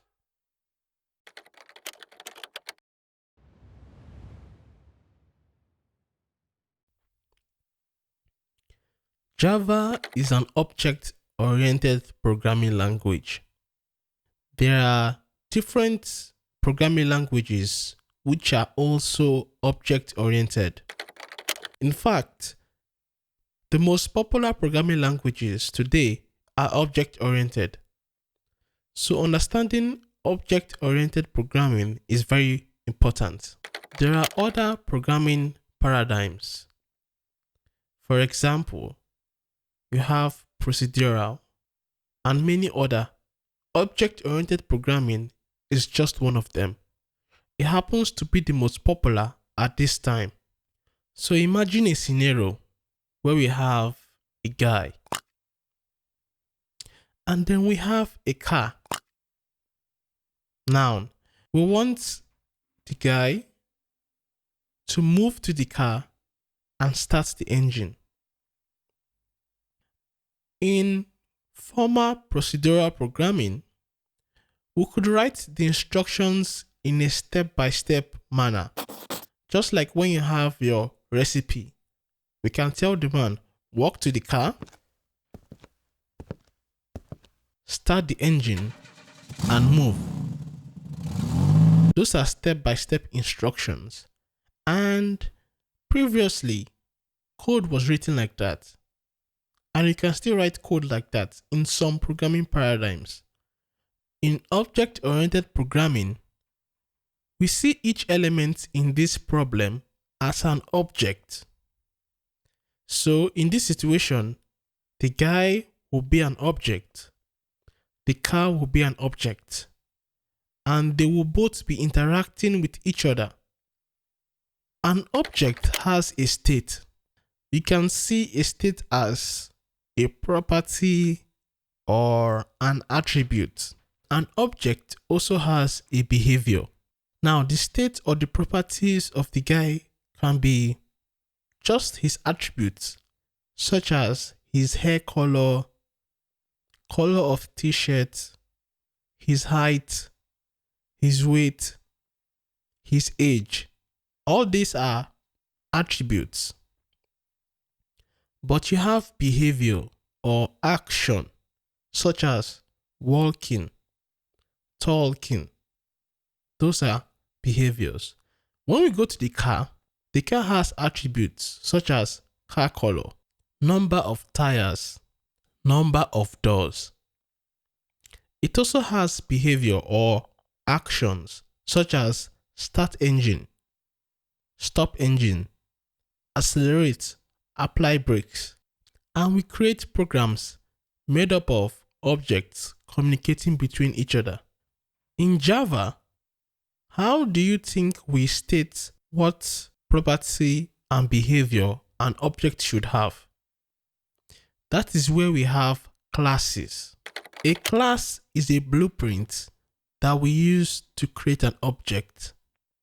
So in a class, you would write what attributes the object should have and what actions that object can perform. So look at a class as a car manufacturing factory, where you have the factory, but you can produce many cars from the factory. So the class is like a factory, and we can create different objects from that factory. Anytime you want a new object, you call it to create a new object from the class. Depending on what you put in the class, the attributes and the behaviors, that is how the object will appear. In Java, how do we represent attributes in a class? By variables. The normal variables we have been working with will represent the attributes. For example, car color. You can have a variable that is of type string, or age of human. You can use an int to store that. For the behavior or actions, we are going to use, you guessed right, methods. So if you have a method start engine, the code that will run will be in that method. And we will write that method in the class so that anytime we create an object from that class, that object will have the method start engine.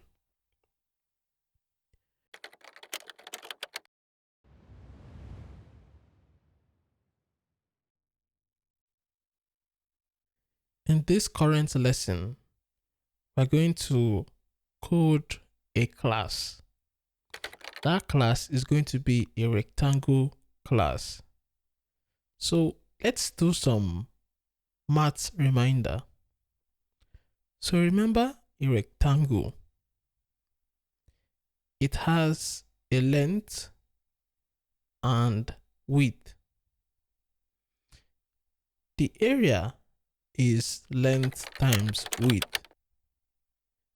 The perimeter is 2 in brackets length plus width. So we are going to create a class. Now, remember that a class is just like a design that tells Java what an object should contain. So we're going to create a rectangle class that will tell Java how to create a rectangle object. In this class, we would have a variable that will store the length and another variable that will store the width. Then we'll have a method that will calculate the area and another that will calculate the perimeter, so that any object created from this class will have all these features. So now we have to go to the code and get started. The first thing we need to do is to create the rectangle class. To do that, I will just write class. After class, I'll write the name of the class I want to create. Just like a variable name, I'll call this rectangle. Then I'll open a bracket. Now the whole class code would be contained within an opening and closing bracket. Now I have a variable inside this class, two variables. One is length and one is width. I just created them and kept them there. Both of them are integers. This is saying any object created from this class will have a length and width variable. Then we create a method. This method is called getArea, multiplying the length times the width. Now, it returns back an int value, and that value is length times width. So now any object created from this class would have access to this method internally. But don't worry, when we get to the creation of the object, it will be clear. The next thing we need to do is to create the method that calculates the perimeter. Now that we have seen the area, you should have an idea of how the method that calculates perimeter would look like. Of course, we would have return 2 times, then in brackets, length plus width. Now we have the closing bracket of the class. So now we have created a class. The class name is rectangle. It has a member variable. They call the variables in a class member variables. 2 member variables, length and width. Both of them are int variables. And we have 2 methods. So using this class, we can create multiple objects. This class is just a design of how an object would look like. Now, how do we create an object in Java? I'll say var, then I'll call this object rec1, short form for rectangle 1. I'll say is equal to new rectangle, opening and closing brackets, and semicolon. So what is going on here? So first, let's start with var. Var automatically infers what type a variable is. So now, Java will see that this variable is assigned a rectangle object. So this variable is of type rectangle. In other words, this variable can only store rectangle objects. You can decide not to use var and actually say rectangle. The new keyword is used to create a new object. Of course, we also use it to create new arrays. We use the new keyword when creating an object of a class or an array. For here, after using the new keyword, we call the name of the class and an opening or closing bracket. For the name of the variable, we can use var or the name of the class of which we are creating an object. So we could say rectangle rec1 instead of var. Now that we have an object, remember that this object is the object of the class rectangle. That means inside this object, it has length. This length here represents the length variable in that class. So this particular object has that property. Because it has length, so also it should have width. And if you notice, I use the dot operator to access it. To access the width, I'll also use the dot operator and write width. So this particular object has a length of 5 and a width of 4. So that means we can call the methods inside. Let's create a new variable and then call the get area of the object. That will return the area of that particular rectangle object. That should be 5 times 4. And there you have it. It's correct. So you can see that the get area used the length and width belonging to that particular object to get the area. We can also get the perimeter of this particular object. Now, you can have one class and create different objects from that class. When you change the property of one object, it doesn't affect the properties of other objects. You see how this gets very powerful. You can have one class that says any object created from me can have a length and width. I can create, let's say, 3 objects from that class. But if you change the length of one object, it doesn't affect the other objects. So you can have a program with different objects and you're working with all of them in different ways. But all of them are structured in a way that represents the class they were created from. They will have the properties, which are the variables, and the methods that the class says they will have. So looking at our code, let's refresh it and create 2 different objects with 2 different values. Now we create an object. I'll call that rec1. And please don't get carried away with this symbol.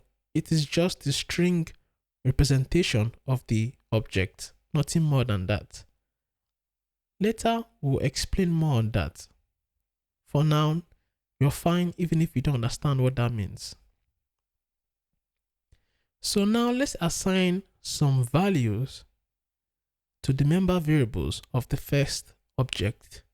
Remember, they are both created from the rectangle class. That means they have 2 member variables, length and width. There was a little space here given. You don't need that space. There shouldn't be a space there. Now let's find the area of rectangle 1. What will be the area of rectangle 1?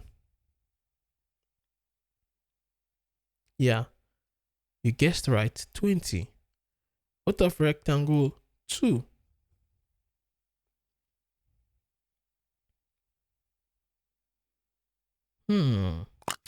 There seems to be a problem here. So here is the problem. When I was assigning value to rectangle 2, I stated the length was 8. The second statement I meant to write wasn't rectangle 2.length again, but rect2.width. So because I did this, it now updated the length from 8 to 1 and left the width as its default value, which is 0. So when you get the area, it will say 1 times 0, which makes it 0. Now I can prove it that the length was updated to 1 and the width remained 0.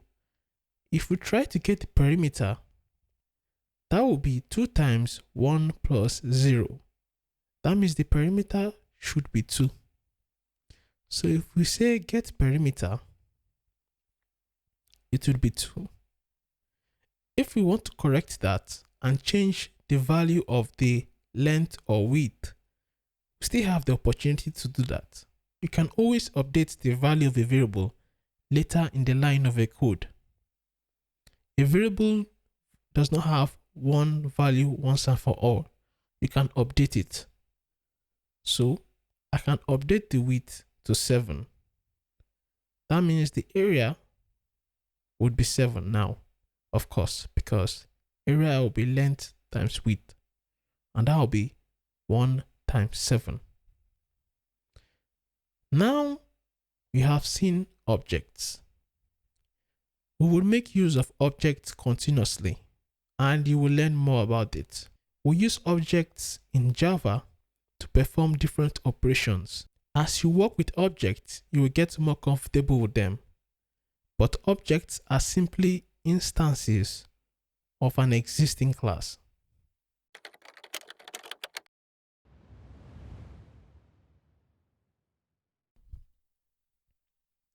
We have learned how to create a class, and from that class, use it to create multiple objects. Now, we know that an object would be structured the way the class specifies. So, the variables the class specifies, the object will have, and the method the class specifies, those objects would have. There is what is called access modifiers. So what are these? These control the access to either variables or methods of a particular object. We know we can access variables and methods through the dot operator, but sometimes you may not want an object to directly access a particular variable or method. Now we have 3 access modifiers: public, private, and protected. For public, I'll make mention of it, and later we will talk on protected. So let's say I create a class, person. I create a private int variable, age. So this is a normal variable, age, but there is a modifier in front of it, private. Now let's create a method, set age. If you notice what is going on here, the variable age is private. Private means any object created from this class would not be able to access it with the dot operator. So in order to access it, it must use this method. Now, there are cases where you want to do that. You don't want the object to directly access a variable, but you want it to use a method. So instead, you make that variable private. So we can create a new object. I don't always need to specify the type, so I can use var, whichever one is convenient for you, they all work. But var makes it more concise. So now, if I try to access the age, let us try and set the value of age directly. We see that we have an error. The error says age has private access in person. Now, person is the class. So that means you can't access it or change its value directly because it is private. That is why we have a method to do that, which we created by ourselves. If I say get age, the value will be 0 because so far we haven't been able to give age any value. The default value is 0. So we can say p1.setAge. Remember, what it collects is the year born because we would subtract that from 2020. So now we pass in 1980. That will go into the method, subtract that from 2020 and assign the value to age. Because of that, anytime we do p1.getAge, it will give us the age. So we want to assign that value to variable x. So what do you think it will return? I think you guessed it right. It's going to return 40. So this is how you control access to variables and methods. You can also make a method private. For example, if I wanted to make setAge private, it will be private void setAge. That will be how I'll create it. If I try to get the value of age directly without the method, I'll still get the error because age is private. That is how you control access to variables and methods in a class.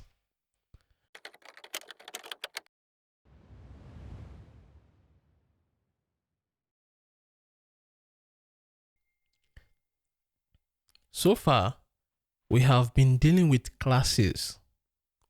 And by now, we know that from a class, we can create multiple objects. Also, apart from that fact, we know that each object is independent of the other. By that, I mean that when you create one object, the object can have different values to the other objects. They will all have the same design because they're from the same class. So they'll have the same methods and variables. But the values of those member variables would be different. It can be different because they are different objects. But we have what we call static. When a class has a static variable, that means that variable will have the same value for all the objects. So it's kind of like a shared variable.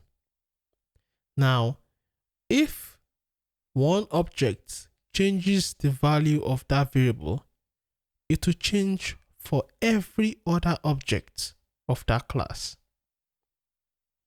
Now, we will look at the code and see it in a better light. We would create a class that will have a static member variable. The name of this class is citizen. Now, citizens of a country are all different, right? They have different hairstyles, different ages, but they share the same president. So, two citizens of a country would not have different presidents. That is what we're trying to emulate here. So I have a class, citizen, that has 3 variables, president, name, and age. But if you notice, president is static. I put static in front of that member variable. So let's create an object. The first object, I'll call it CIT1, representing, short form of citizen1. Then I create another object.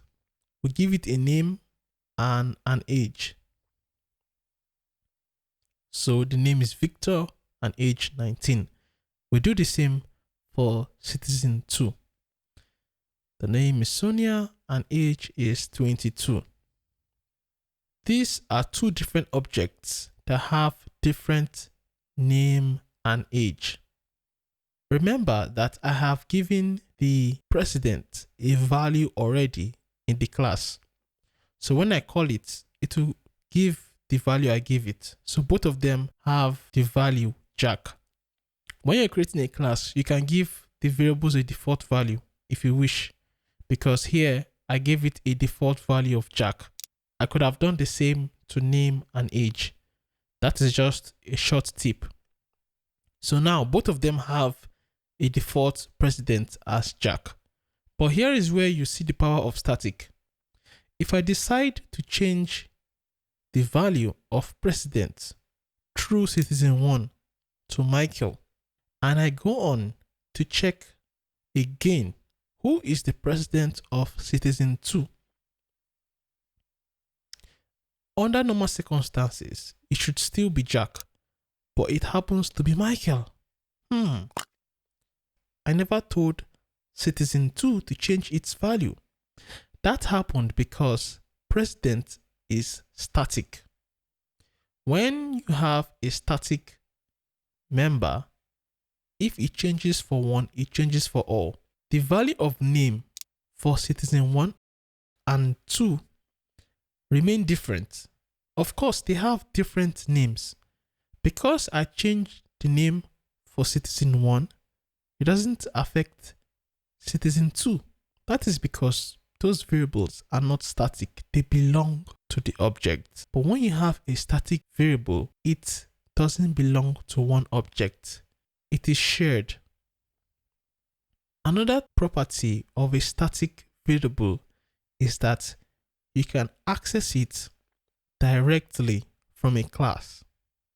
What do I mean by that?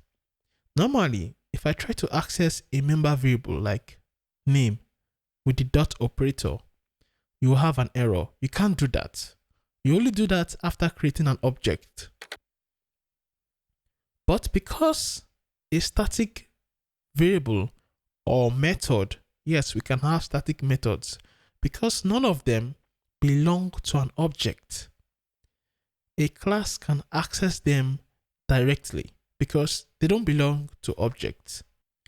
They belong to the class. So I can say citizen.president. When I try to get this value, it will give me Michael. Of course, this is because of the formal code we ran with the object that changed the value. I can change the static value using the object or directly from the class. I can also use the class to update the value. So I can change the value of the president to Limwell. So now that it is Limwell, any object I create from this class, each time the object tries to access that static variable, it will be Limwell, because I told you there is one instance of that variable. Everyone is going to share one value. This citizen tree can have a different name and age, but the value of president will be the same for each object of that class.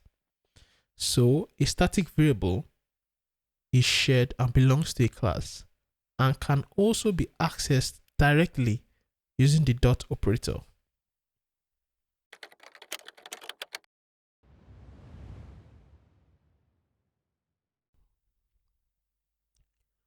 So far in this course, I have introduced you to classes. There might be some operations you want to perform on Java. And instead of creating your own class to do that, you could use the predefined existing classes that are provided for you. So in Java, there are a lot of existing classes that you can use to perform some operations. One of them is the system class. So normally you'll be seeing system.out.print. This is used to print something in a console. Sometimes you might want to print out something in a console output. You can use the system class. You might ask, why .out.print? Out is a static member variable of the system class. Now, that variable is of type printStream, which also has access to a method called print. So here we can create a method, talk. Anytime we call the method, it is going to print out hello. We previously could not do this. Remember, this method has a return type of void. That means it is not supposed to return anything. So it is not returning hello, it is rather printing it out. So if we call talk, we see hello printed out. So you can put system.out.print anywhere you want a value to be printed out. So you can see how we can begin to use this system class. Only the S is capital, the out is in small caps, and the print is in small caps. And whatever you want to print, you put it within a bracket. You can combine two strings using the plus sign, and it will print it out as one string. So now we would call greet and pass in John, and voila, we have hello John. As we move further, we would use more of the system class. This is just a brief introduction, and there are many more predefined classes.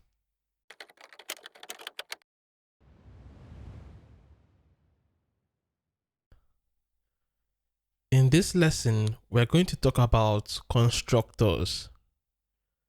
So first, let's create a normal class. The name of this class is person. I have two class variables, name and age. And then we have a method called introduce. It prints out my name is, then the value of the name variable. Let's create a new object. All right. We can see there's an error here. Now, why do you think there's an error here? That is because when I wrote person, I didn't capitalize it properly. The original class has a capital P and I used a small p. So we correct that. So now we have an object of the class person. So let's give the name a value because we need it to have a value so that when we call the method introduce, we get my name is Jack.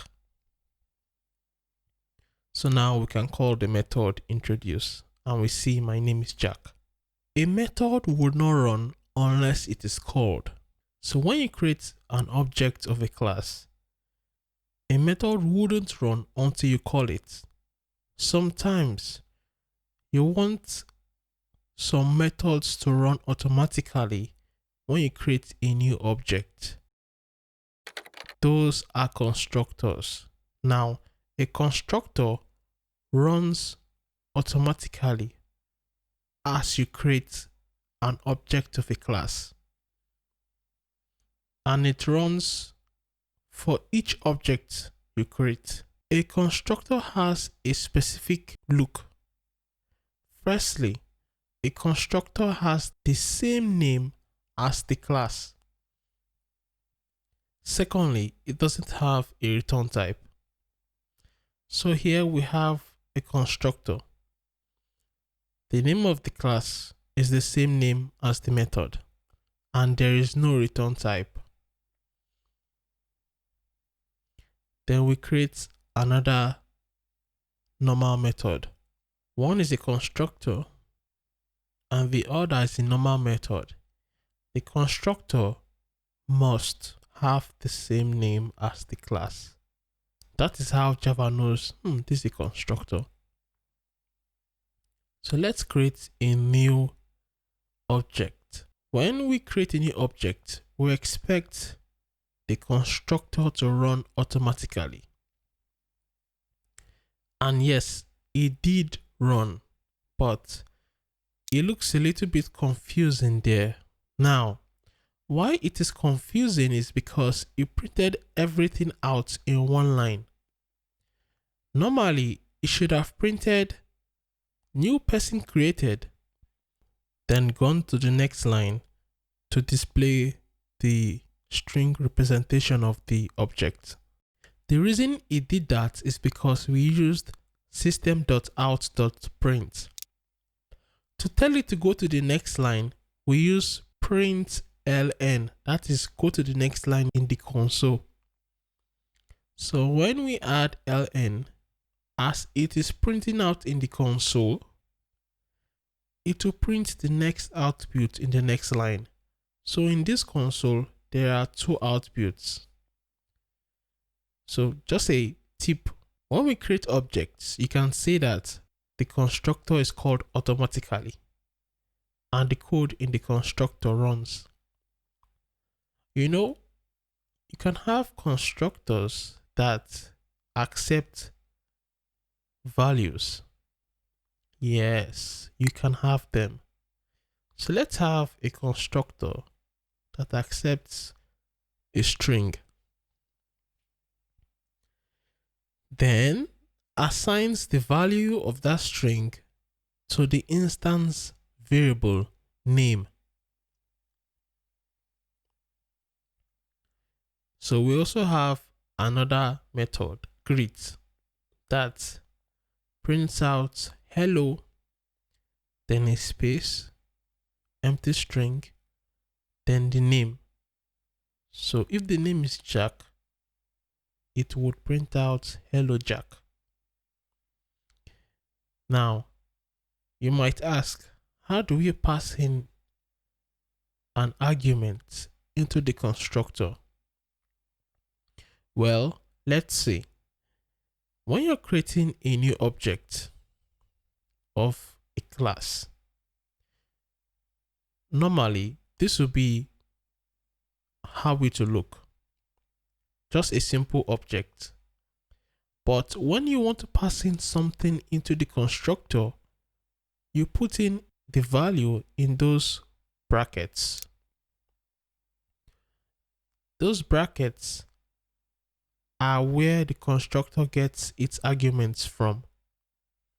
So that is the purpose for it. Normally, if it's empty, then there is an empty constructor or a default constructor that doesn't accept any value. So what this is going to do is going to pass in John into the constructor. The constructor would assign John to the instance variable name. So when we call the method greet, it would print hello John. Voila, that is straight to the point. So passing an argument to a constructor is done through these brackets when you're creating a new object. and the constructor runs first automatically.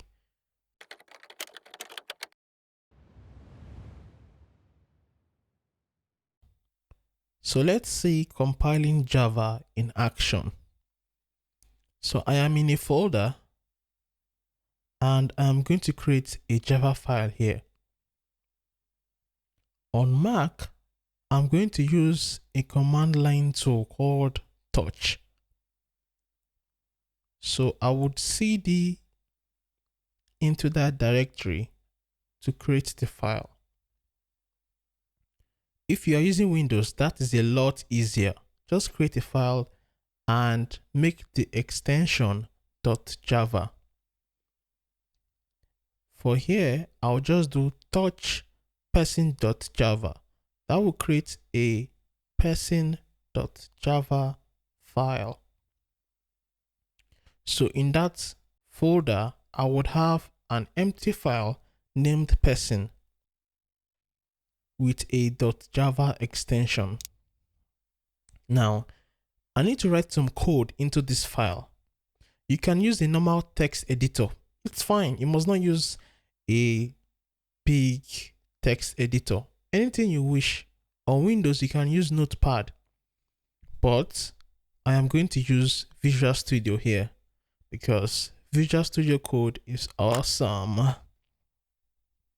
So I'm going to write class person. Now, note this. The name of the class in a file must be the same name as the file. Because this file is named person, the class is person. Then I have a method here called main. This is not just a fancy method. This method is public. It is static. It has a return type of void and the name is main. And it accepts an array of strings. Every main project you're going to write in Java must have a class, at least one class with this method. This method is where your project is going to start from. This is like the home page of your application. So I'm going to write system.out.println and program has started. When I compile and run this program, it is going to look for the main method. Now, this is different from a constructor. In a constructor, each class can have a constructor, that is fine. But there has to be a starting point on your project. Normally, you would have a project with different Java files. One of those files could have a main method, and that is the file Java will look for to run. So here, to compile that person.java file, I'll write javac person.java. So javac is what we use to compile. Make sure you're in the same folder as that file. When you compile, if you go back to the folder, you will notice a .class file that contains the bytecode. So now we can run that file. To run that file, I'll just write Java and then the class with the main method. When I run it, the main method in that class would run automatically. In a big project, you will have different classes, and the class with the main method, that main method will run. So the code in the main method is to print out program has started, and that is why you see that. Now, Java does not actually create an object of that class to call the method. It calls it directly. That is the main method. That is why the main method is static.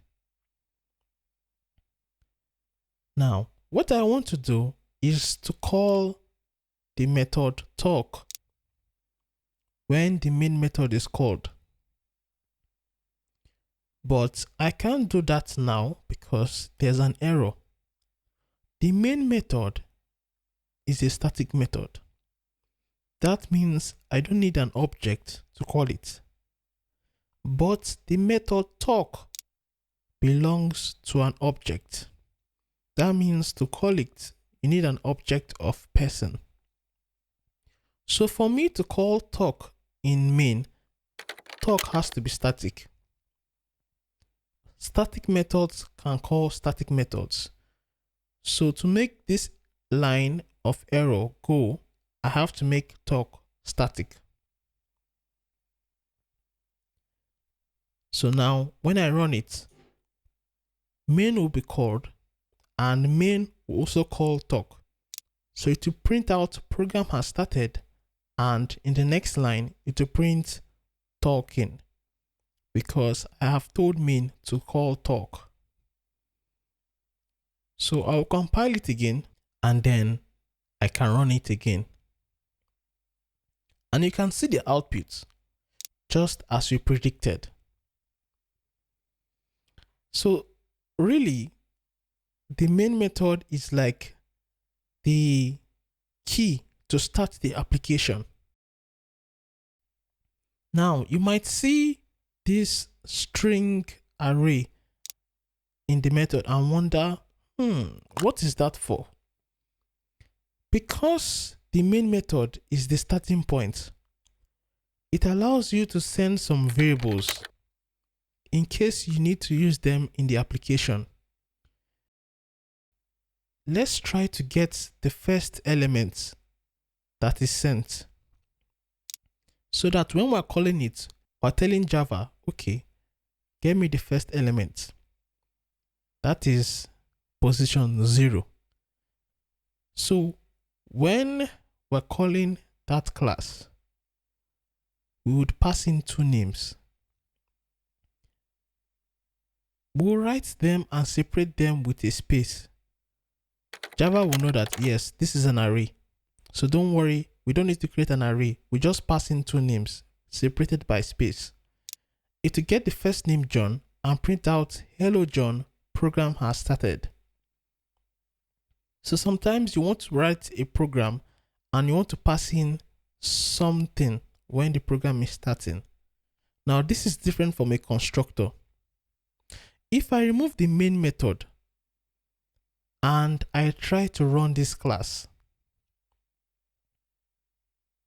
let's try to run it normally, you will see an error that the main method is not found. Java is saying, hey man, I ain't see no main method. I can't see any main method. It needs a main method to start. It's like going to Facebook and there's no home page. You need a starting point. The main method is the entry point of our program. From there, we can create objects of other classes and call other methods.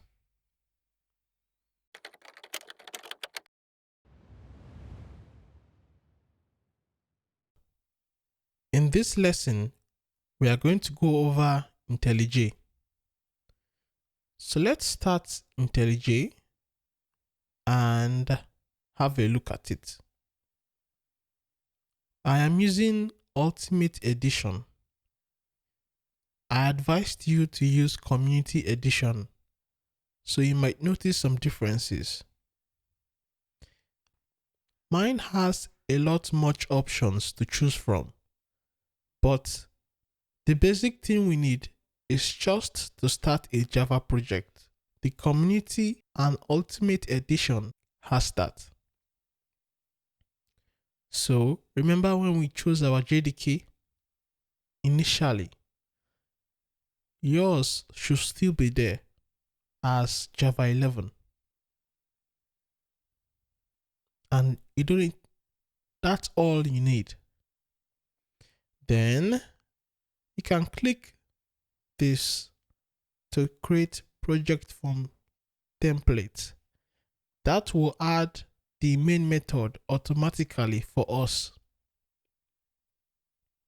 Then give the project a name.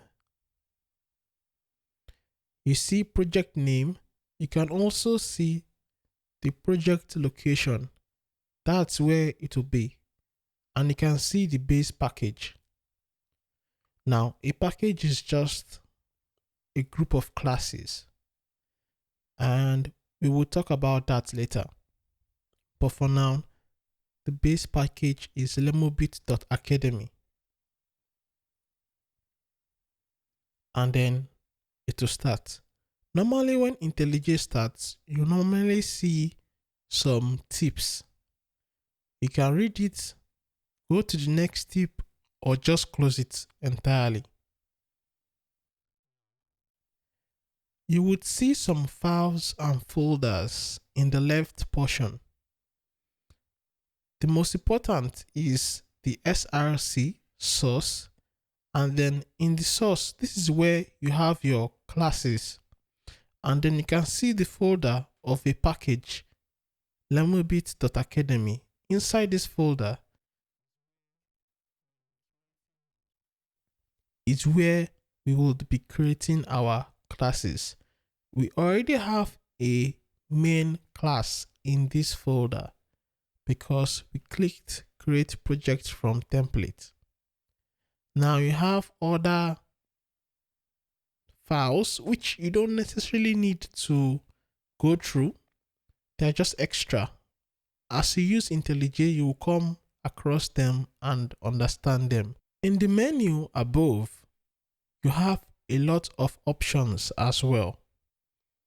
You can create a new project, open a project, and even close this project.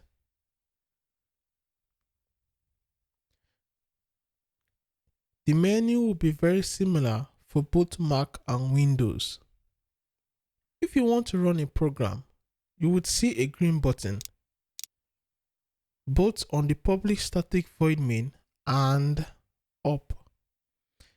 You see main there because it is telling you I am going to run the main class.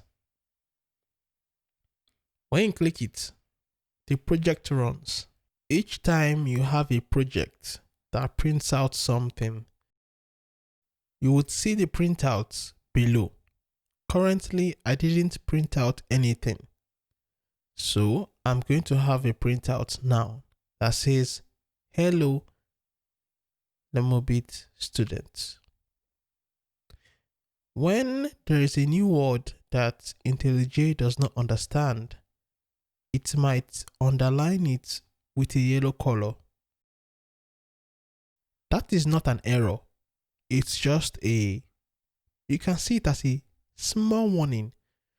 You can add the word to the project dictionary so that it understands it from here forward. So when I run this program, you would see hello Lemobit students.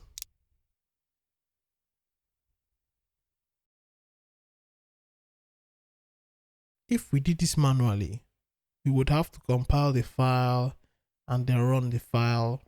IntelliJ does everything for you. Let us create a static method here. The name of this method is called talk, and I have a print statement in it called talking. So when the main method is called, I want to call this method. If I remove that method from there, you will notice that the color of the method name turned to gray. Normally in IntelliJ, when something is gray, that means it is not used. So let me call it back. As I pressed T, it gave me options. So let's run it again. Hello Lemobit students, and then talking. Because after printing out hello Lemobit students, it called the talk method. Now, to create a new class in this package, I click on the package and say new Java class. You right click on the package name, not the source. Remember, And when I create a new class, automatically, you can see some code in it. Public class person and then a package. Just ignore the package for now. Leave it as it is. I will explain packages very soon. So let's add a simple constructor here so that when a person object is created, this code will run. We create a new person and run the program. Remember, there is no printout statement here. But because we created a new person and a person has a constructor, as you saw in the class, the constructor ran. If we add a printout statement before it, the printout will run and the constructor will run. If we remove the creation of the object, only the printout will run. Without creating an object, it will remain as it is. It is from the main method we start creating objects and kickstart the whole application. So because you have a class, does not automatically mean an object is created. You have to manually create an object. Now, we're going to be using var. Remember, because we're using Java 11. To make sure you're using Java 11, go to File, Project Structure. Make sure your project SDK and language level are 11.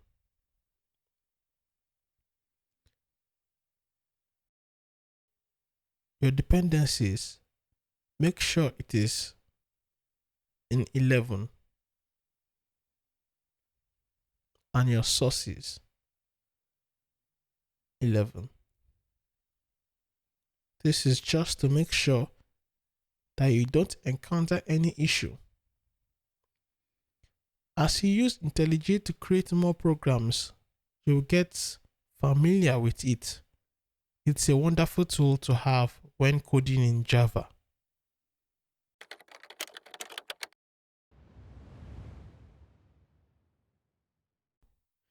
In this lesson, we're going to talk about variable scope.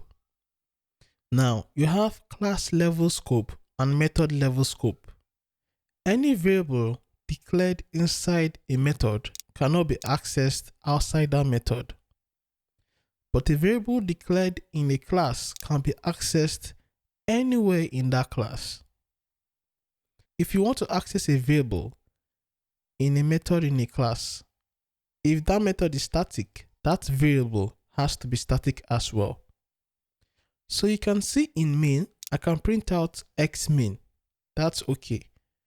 But to print out x global, I would have to make it static. That's all right. So now that it is static and main is static, I can now print it out. But here is the thing. I cannot access x test, which is declared inside another method. If I try writing x test, IntelliJ will signify that there's an error there.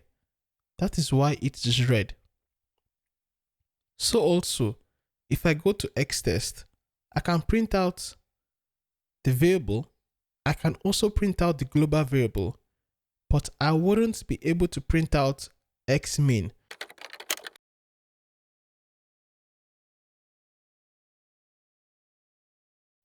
Now, this is scope. Scope means what variable are you trying to access and can you access it? A variable declared in a method cannot be accessed outside that method. Take this in mind.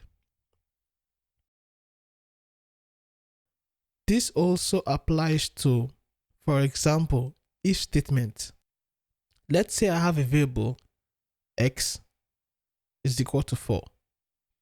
And I say if x is greater than 2,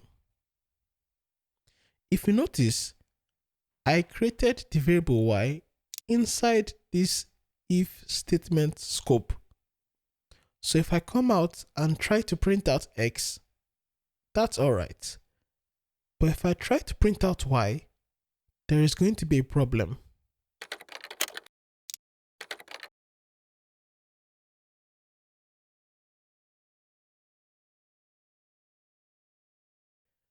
If I try to run this program, I'm going to get an error. As you can see, it cannot see variable y because it is hidden inside that if statement. This is just a simple overview of scope in Java.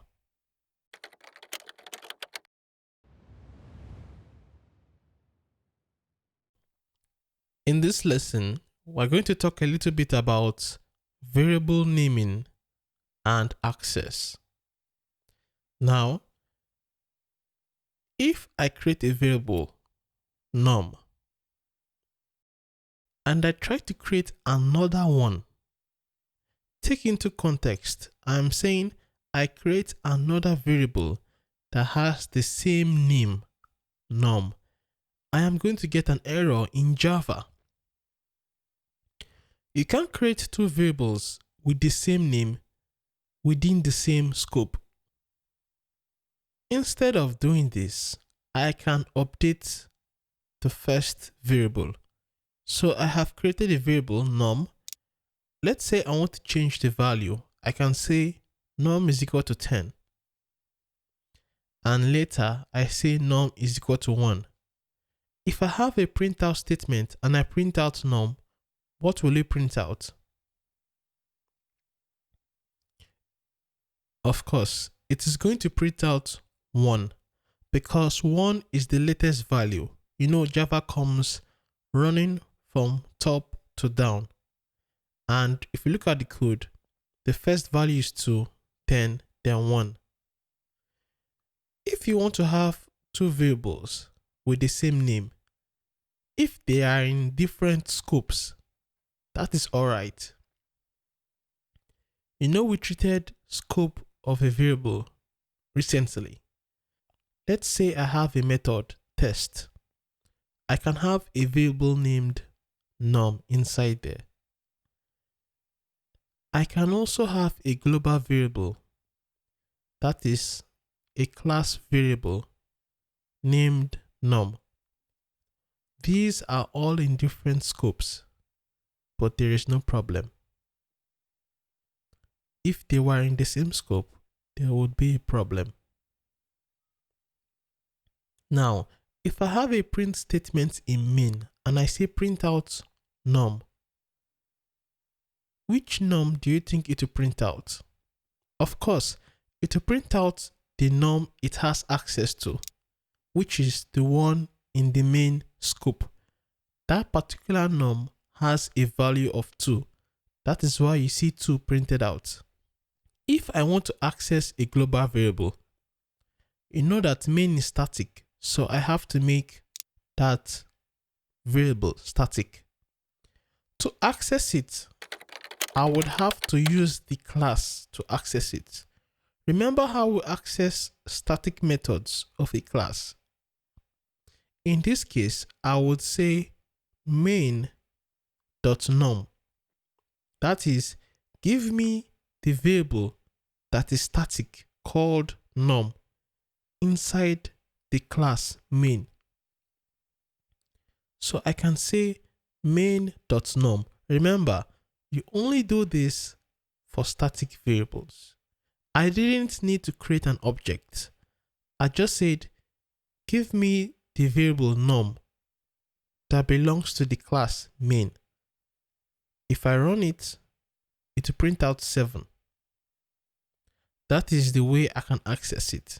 Since the class variable num is static, I can access it by just saying num in main.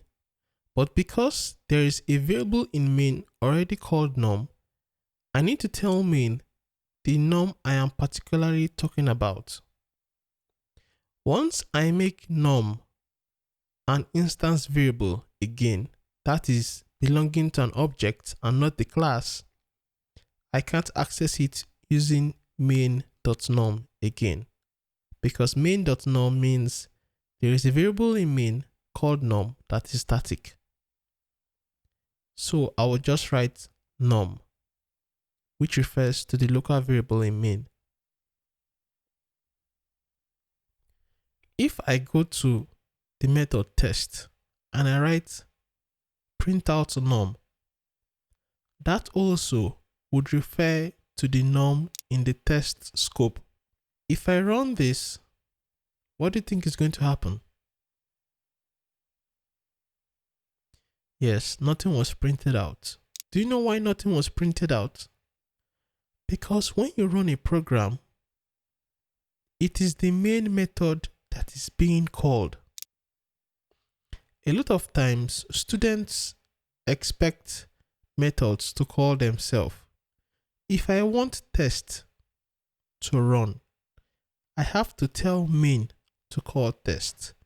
Main is the starting point, and anything I want to happen in this project has to start in main. Because I am going to call it in main, I'll make it static. What this says is, anytime you run this program, of course, it will look for the main method.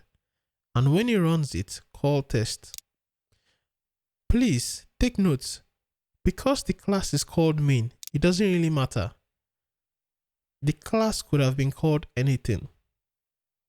IntelliJ just by default made the class name main. It doesn't mean anything. The main method is what has meaning. If I want to access the instance variable in this method, how do I do it? I can't say main.num because num in the main class isn't static.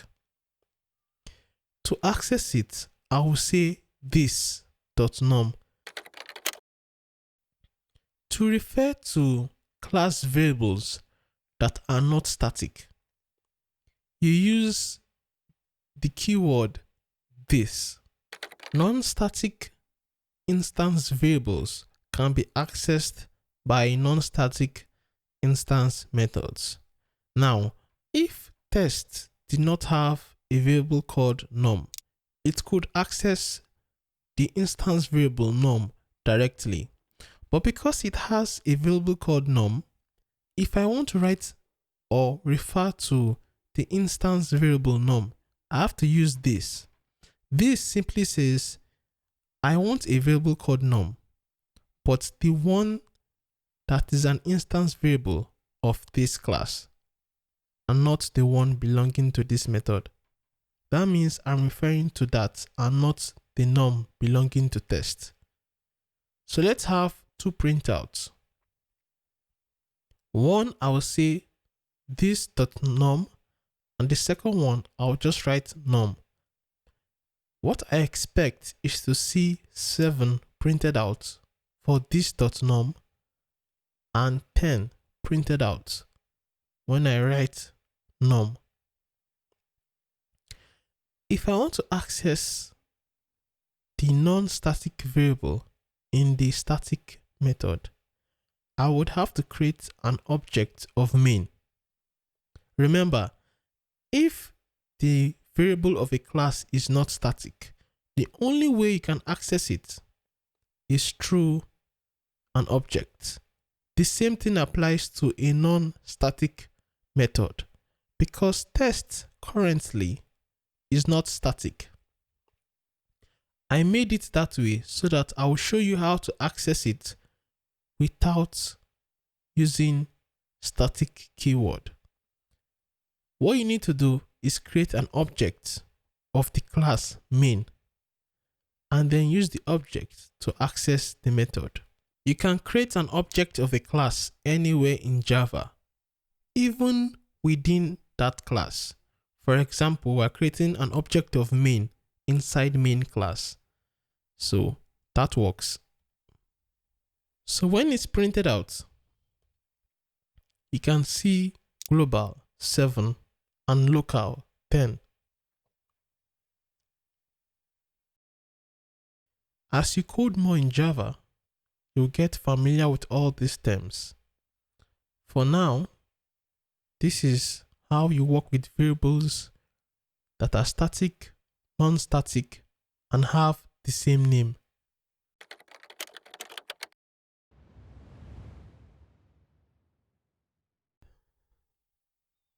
In this lesson, we're going to learn about some extra abilities you can perform with for loops. So I specify where I am starting from, 0. Then I specify the condition, which is I less than or equal to 5, and then I++. As I opened the brackets, there was a closing bracket automatically opened for me. Remember, every opening bracket should have a closing bracket. What I want to do is, anytime this for loop is running, I want to print out the current value of I.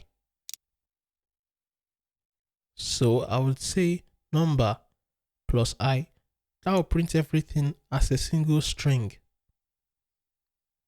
So the first time it runs, I will be 0. So it will print out number 0. It will keep running until I is 5. When we run it, you can see that is what happens in the output. It started from 0, 1, 2, 3, 4, and stopped at 5, just as we told it. Let's say we want a space between number and I. We can add a space in between them. And that reflects in the output. So whatever you want to be printed, you can edit it in the printout statement. Instead of having a full space there, I can just have a small space after number. That will still mean the same thing and have the same result, so that there's a space, a gap before the actual number, so that it's more readable. Sometimes you don't want the for loop to finish. You want to stop it at a particular point. Let's say I want to stop this for loop when I is 3. How do I do that? There is something called break. Yes, of course, like the name sounds. What break would do is, if this condition is true, of course, this is an if statement, and you call break, the for loop will stop where it is and wouldn't go further. So even if I was 3 and you called break, it wouldn't go to 4 or 5. So let's run it and see how the output will look like. It printed out 0, 1, 2. So when I was 3, it came down and then saw break. Immediately it sees break, it stops everything and stops the for loop. So it doesn't even bother going down to complete the code, because normally at 3 it should have printed out number 3, but it stops. There is another one called continue. Let's say I have I is equal to 3 and I say continue. What that will do is, when I is 3, it will ignore all the code below this continue statement and then go to the next execution, which is 4. So it will print out 0, 1, 2. When it is 3, because I say continue means just go to the next person. Forget about the code for this current number. So it goes to 4 and then 5. That is why in the output, you don't see number 3. This is different from break. In break, it stops entirely. It doesn't go further. This is just a brief overview of break and continue. Most often, you would be making use of break.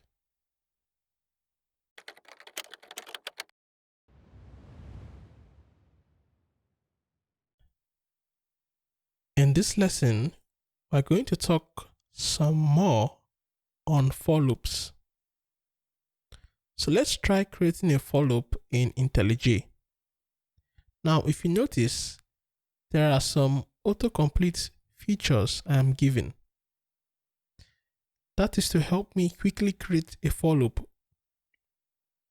If I click on it, it quickly generated a for loop for me to, complete some values. So it started from 0 and I had the option of putting where it is going to stop. So I starts from 0, continue printing out I as long as I is less than 10. The printout statement simply prints out the value of I in each iteration. So if you look at the output, I starts from 0 all the way down to 9. It is 9 because the condition says as long as I is less than 10. If I want it to stop at 10, I can say while I is less than or equal to 10. So that satisfies the condition. In a for loop, the 3 expressions are actually optional. The starting point, the condition, and how fast the iteration should be. I can remove this, but it will change the way the for loop will behave. So let's do something. Let us remove I++. Now, the for loop will still run, but it would behave in a different way. Because there is no I++, I am telling Java, start from 0 and continue looping as long as I is less or equal to 10. That means it will loop forever. As you can see the output, the program keeps on running because I didn't tell it how to increase. So I will forever be 0. And if I say keep running as long as it's less than 10, it will forever be less than 10. I can even remove the condition. This simply says I is 0. I didn't tell it when to stop. I didn't tell it how to increase. So it basically behaves the same. So we can stop the program by clicking that red button up. Now, I can add increment and a starting point, but no ending point. What do you think that will do? I will increase, but there is no point to end. So if you can see, the numbers just increase so much. But because I didn't tell it where to stop, the numbers will increase very rapidly. At this point, it had reached about, am I saying 2 million? It increases very fast. I can also remove both the starting point and the increment and leave just 2 semicolons there. That will mean this is an infinite for loop. In other words, this for loop will just keep running forever. So how do you stop an infinite for loop? I can use a break statement. So let's say we have something, and when a particular condition is met, we can break the for loop. So we have x is equal to 0. With each for loop, I will say x plus plus. When x is 5, I will break. You know what break does? It stops the whole for loop. This can help us stop the for loop. So you can use this. It printed out hello 6 times because we started from 0. From 0 to 5 is 6. So 0, 1, 2, 3, 4, 5. That is why hello is printed out 6 times. So in case you see a for loop in future that has this structure, don't be bothered. Just know that it is an infinite for loop and you can stop it with break.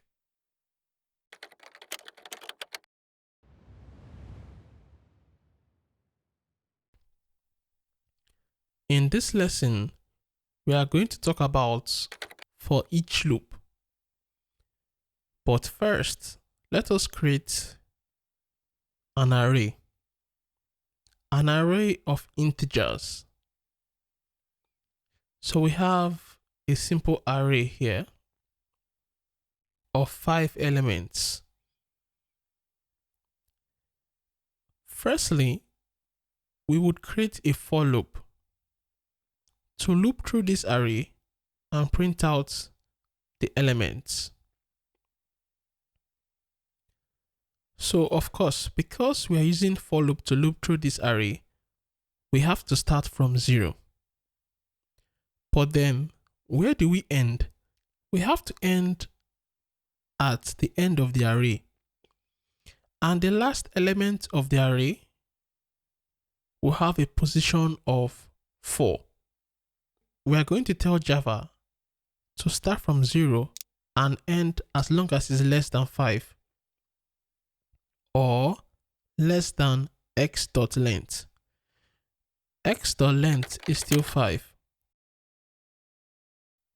And if I say I less than x.length, it will stop at 4. Remember, this will give us I 0, 1, 2, 3, 4. If I want to print out the value in the array, I would pass in I into x. Now, a lot of people normally make this mistake. The for loop doesn't care what you're using I to do. I is just a variable that holds a number in this for loop and changes with each iteration. Now, you want to use that number to get a value from the array. If you wanted to get a value from the array normally, you have the array name, a square bracket, and the index inside. So we're going to do that here, but we're going to put I, and as I is changing, we would be getting the value in the array. So I starts from 0, so we're going to get 3. So 3, 7, 10, and 19. The issue is, this is sort of a long way of getting values from the array. Must I use an index? Wouldn't it be better if we just get the value directly, instead of going to a for loop, getting the index and using the index to get the value? There is a way. With that way, we use for each loop. Now, in a for each loop, the structure is different from a for loop. For each loop normally works on an array of elements, a set of elements. And there are 2 statements separated by a colon. On the right, you state the array you want to loop over. On the left, you have a variable that represents each value in that array. You give the variable a name. Now, each time the for each loop loops through the array, it will save the particular element into that variable, and then you can use the variable inside that for each loop. So the first time, element will have a value of 3, the second time 7, 10, 19, and 1. The name of the variable must not be element. It can be anything. It can be I. The difference is it represents the actual value of the element in the array. Even if the array was an array of doubles, for example here, we will do the same thing. In the right, you write the array. In the left, you have a variable to represent each element in that array. The variable here must have the same type as each element in the array. Since each element is a double, I'll name this double V. And I can come in and say value is equal to V. So for each loop, we'll loop over results and the value of V will be changing. And that's it. In a for loop, what we get are just numbers, and then we use it as an index to get the value in the array. In a for each loop, what we are getting is the actual value. So I don't need to say start from 0, end at 5. Java automatically knows, okay, I am dealing with an array. I would know when to stop. Each element in the array, I'll save it in this variable, and you can use it in the code. So that is for each loop.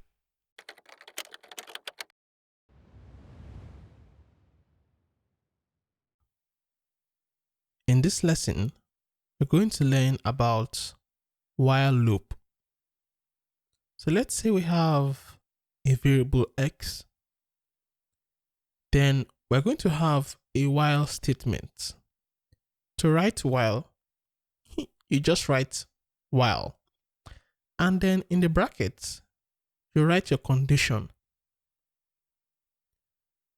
Now, as long as this condition is true, the code in the code block will keep running. So what this is saying is, as long as x is less than 5, keep on printing x is still less than 5. And after that, print out the value of x. This will print forever. Why? Because x is 0. And I never told x to increase. So that means x will forever be less than 5. So if I run this, in the output, it will just keep on printing and printing. And if you notice, it says x is still less than 5 and the value of x is 0. So because it remains at 0, it will keep on printing forever. To solve that, we should increment the value of x each time there is a loop. So after printing x is still less than 5, we can add 1 to x. So the first time x will be 0. When it reaches x++, it will change to 1. The next time it comes, it changes to 2. So that at a point, x would be 5. And at that point, the while loop will stop. And after the while loop stops, it can continue executing the other code in the main method. So I can have a printout statement after this while loop. But that printout statement wouldn't run until the while loop is finished. The printout statement says done. So the while loop will run.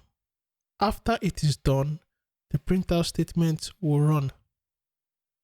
So let's look at what printed out. Initially, x was 0. So it came to the while loop. It printed x is still less than 5. And then printed out the value of x. When it came down, it saw x plus plus. So the value of x changed. And because it's a loop, it went to the top and ran again. The second time it ran, it still wrote x is still less than 5. But at that point, x had a value of 1. It kept running until x was 4. Now, when x was 4 and it came down to x plus plus, x became 5. Now that x is 5, it will come up and check, is x still less than 5? At that point, it is no. So the whole while loop stops and then goes to the next command, which is printout done. If there are more commands after this printout statement, it will run them. But it doesn't run any other statements until the while loop is done. The while loop wouldn't start if x was initially greater than 5. So the while loop simply says, as long as x is less than 5, keep looping. So it will check the first time because x is 0 and then continue until that condition is no longer true.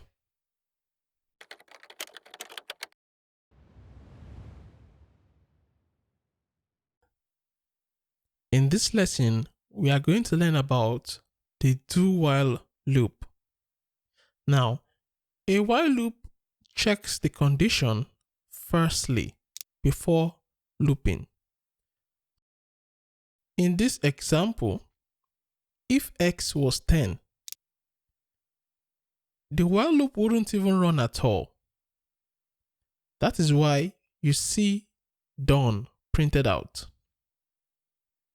So a while loop will first check the condition, then run the loop. The next time, it will check the condition, then run the loop. So the condition is checked first. Now, what if we wanted the condition to be checked last?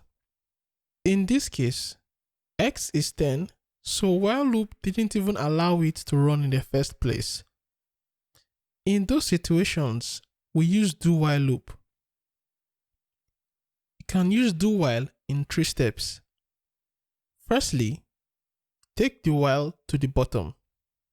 Secondly, on the top, where the while was before, we have a do. Then we add a semicolon after the while. So do-while will run a statement, then check the condition.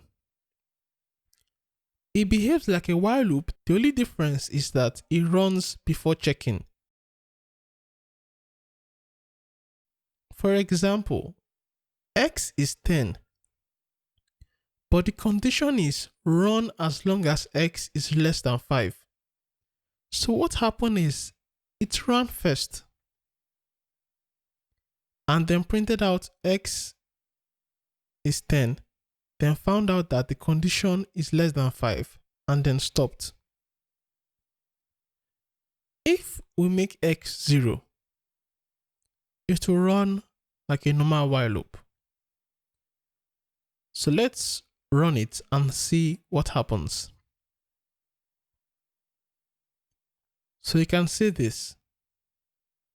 The first time it ran, x was 0.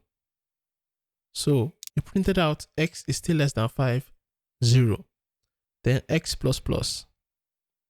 Then it checked the statement, as long as x is less than 5, run it again. It kept running until x was 4. When x was 4, it ran the printout statement and then came to x plus plus. Now, when it came to x plus plus, at that point, x would be 5. Now, it comes to the condition, is x still less than 5? It's no longer less than 5. So the do while statement will end there and move to the next command, which is printout done.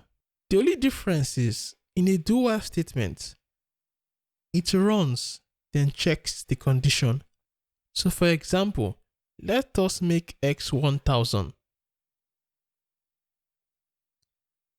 Now, the do while loop will still run, but then at getting to the condition, since x is greater than 5, it will just stop. This is because it runs before checking. In a while statement, it will check before running.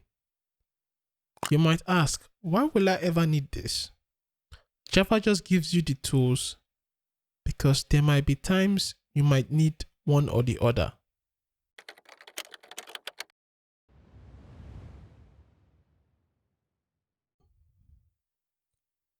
In this lesson, you are going to learn about switch statements.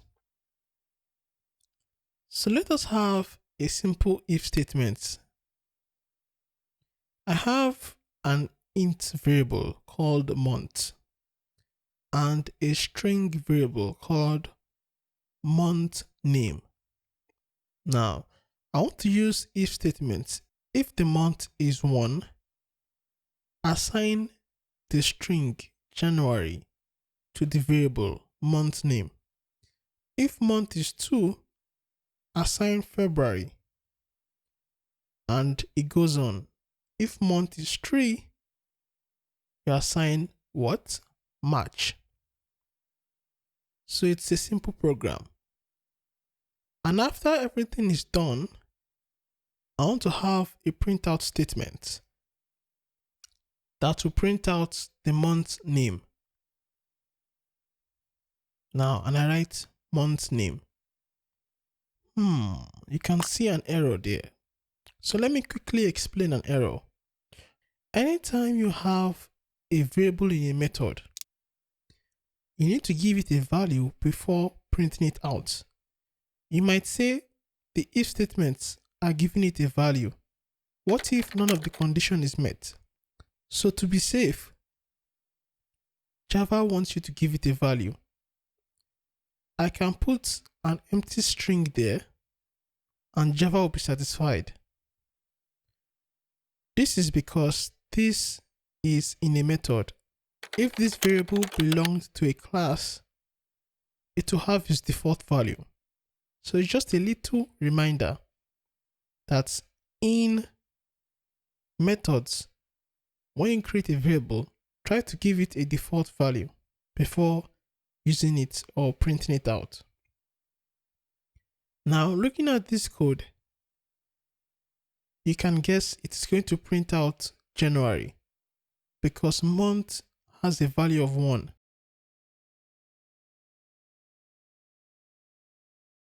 There is something called switch statement, which does practically the same thing as if statement, but looks a little bit different. To use it, I would write switch. Then the variable I am trying to check its value would be placed in the bracket. Now, I would write case 1 and put a colon.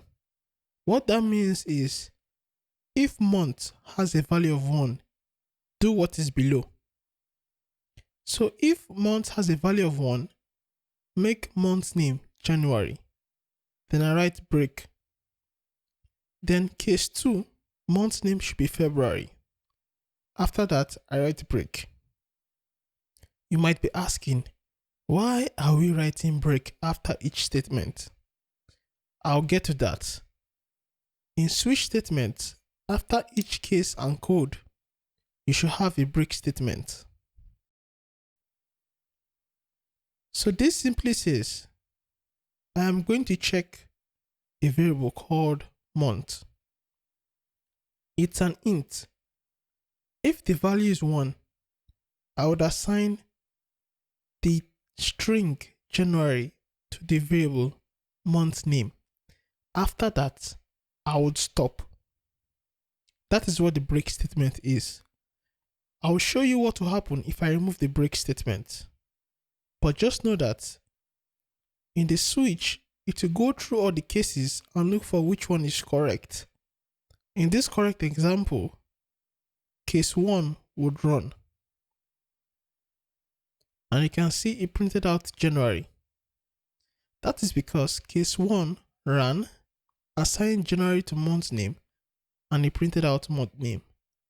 If we change month to 3, it will print out March because it came to case 1, case 2, and then came to case 3.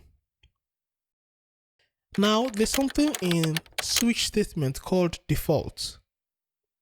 Default means if I give a value and it doesn't match any of the case, do this. Default is normally the last statement in the case. So I could have case 1 to 100, but I'll have a default case. It's not compulsory, but you can have it. For example, if I pass in a month that is 30, since case 1, case 2, and case 3 did not work, it will go to default, and then you will see not recognized printed out. This is helpful for cases where you get a value that, is not part of the program. Now, the break statements on the cases help to stop execution. If I remove the break statement in case 1, what is going to happen is, even if month is 1, it will go to case 1 and then go to case 2 and end up assigning February to the month name. So even if month was 1, it actually went to case 1 and finished. But because there was no break statement, it slipped into case 2 and executed case 2 and stopped where it saw break. So in simple terms, it will start normally from the case that matches, but it will keep executing until it sees break. If I remove the break of case 2, remember, the month is still 1, so it will still go to case 1, but it will first assign January, then February, then March. So of course, it will show the latest value, which is March. So if you forget to put break statements, your program may behave funny and you may not know because it's not an error. Probably sometimes you want to do it. There are some other data types you can use switch statements on. For example, the car data type. So this is switch statements. You might say, why will I need to use this? Java says it's based on your convenience. There's no one that is better. Sometimes you might want to use if statements. Other times, switch might just work.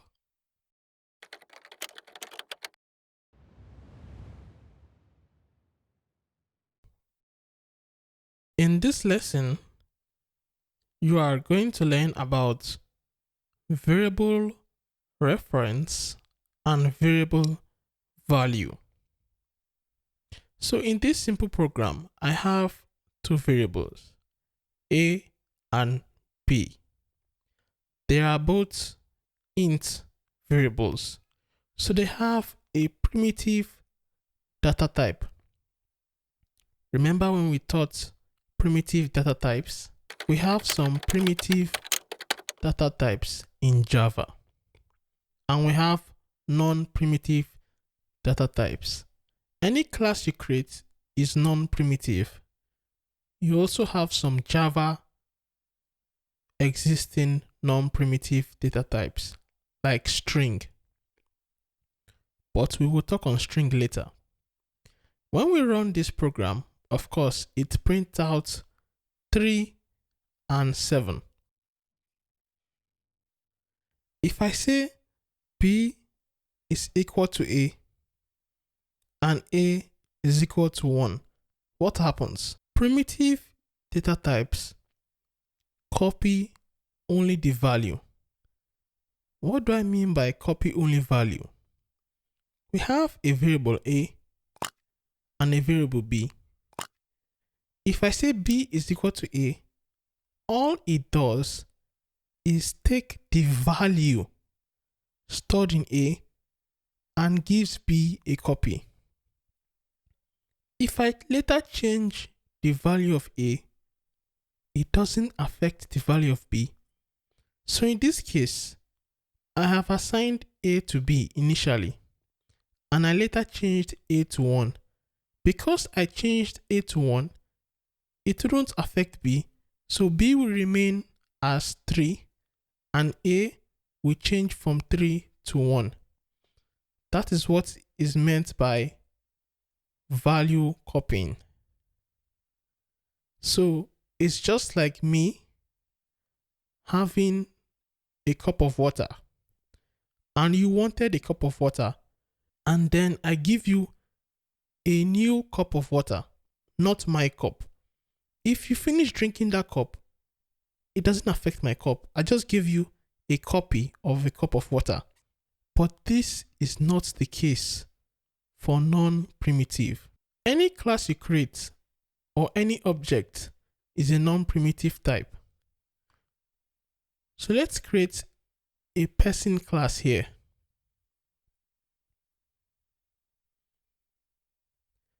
In this person class, I would have a string, an int, and a method. So let's do that.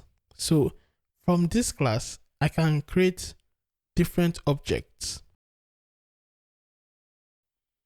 So I create an object. The name of the variable is Jack. Now, what will happen if I print out or call jack.greet? You would see hello null. The reason it prints out hello null is because I haven't given any value to the variable name in the object. Remember, the greet method prints out hello and the value of name. Name is a string and the default value for string is null. In fact, the default value for all non-primitives is null. String is a non-primitive type. We will get to that later. For now, what you need to do is assign name a value. Of course, we can give it Jack. Then we can assign age a value.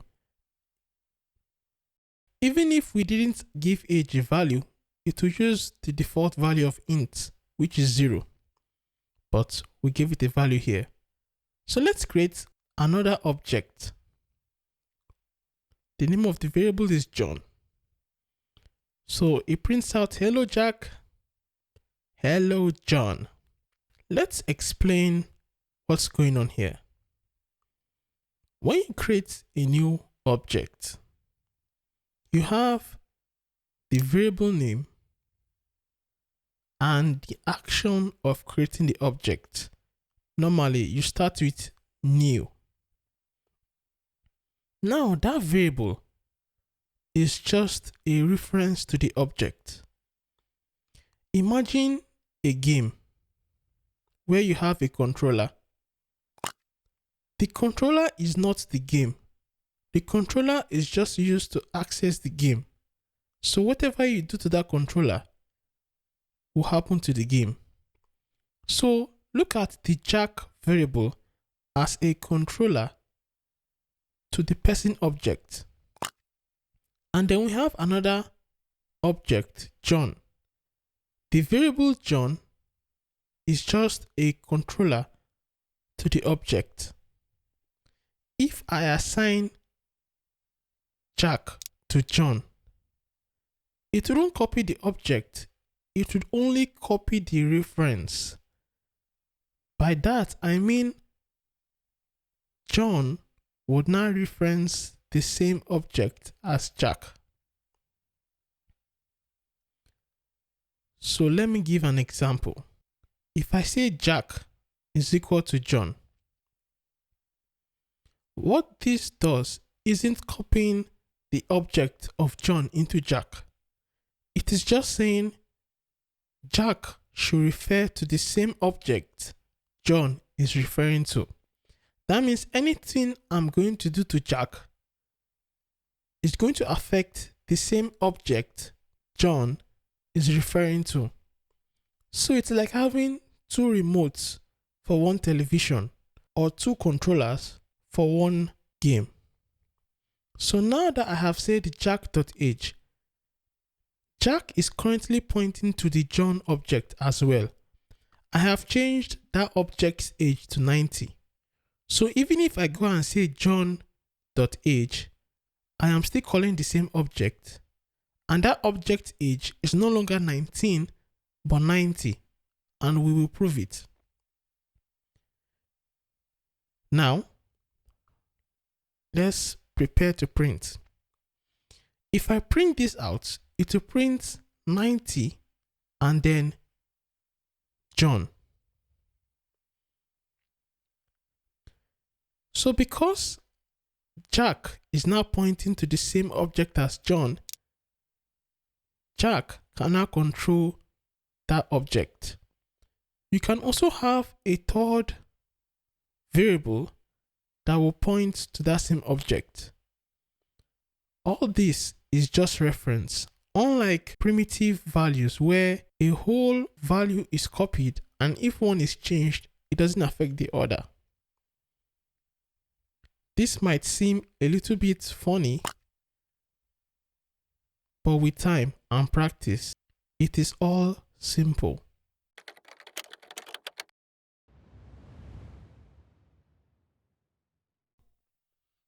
In today's lesson, we are going to talk about method overloading. So it's going to be fun. Firstly, let us create a calculator class. Now, in this calculator class, we're going to have a method called add. The method accepts two int variables and adds them and prints out the sum. It's a simple method. So we'll go to main and create an object of that class. And through the object, we want to access the add method. We have passed in 4 and 10 into that method. If you are using IntelliJ, normally you might see some gray letters beside the numbers passed in. Those letters represent the name of the parameters in the method add. Remember, the name of the parameters are A and B. So IntelliJ is just helping you remember what they are meant for. Now, you can see the output was 14.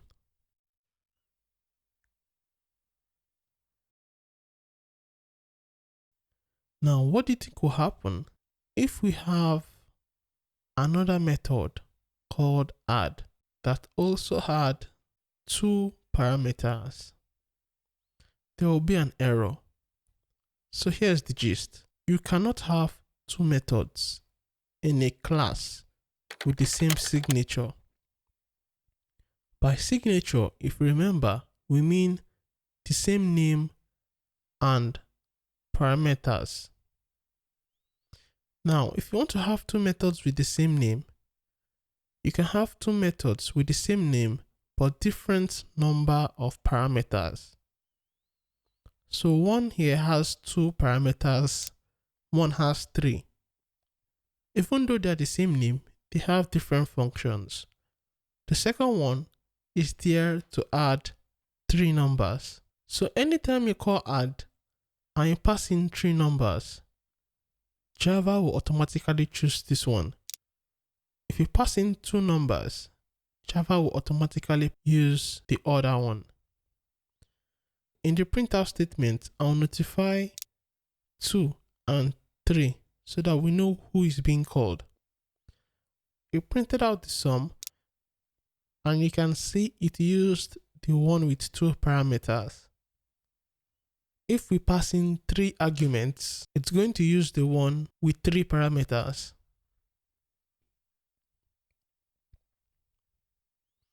And here we have it. You can see the answer, 20. Now, if I come here and add a 4th argument, there will be an error. Why?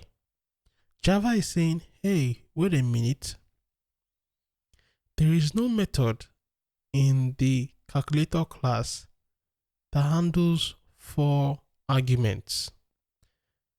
And there is no one with the signature int. That means there is no one that accepts 4 int. So to sort this out, one thing we can do is to go to the calculator class and quickly create a method that accepts 4 int values. After doing that, the error in the main class would cease to be there. It's as simple as that. It isn't only the amount of parameters that mean different signatures. Also, if the parameters have different types, that can account for a different signature, even if the 2 methods have the same amount of parameters. If one has any that is of a different type, those 2 are no more the same signatures. So we can have 2 methods with the same amount of parameters, but if they are of different types, it's allowed. We have the opportunity of passing in 2 int values. Of course, this will use the method that handles int values. Now we can also pass in 2 doubles or 2 floating point numbers. When we run it, it will use the method that handles doubles. Java can allow you have different methods with different signatures, even if they have the same name. If I decide to remove this method that has or handles 2 doubles, we would suddenly have an error in the main class, because in the main class, it will tell me, hey, I can't see any method that handles this. What I want is int values, because there is only one method there that handles int values. So there we have it. That is method overloading. You can have 2 methods with the same name, but if they have different signatures, they can exist in the same class. Otherwise, you can't have 2 methods with the same name and signature in a class.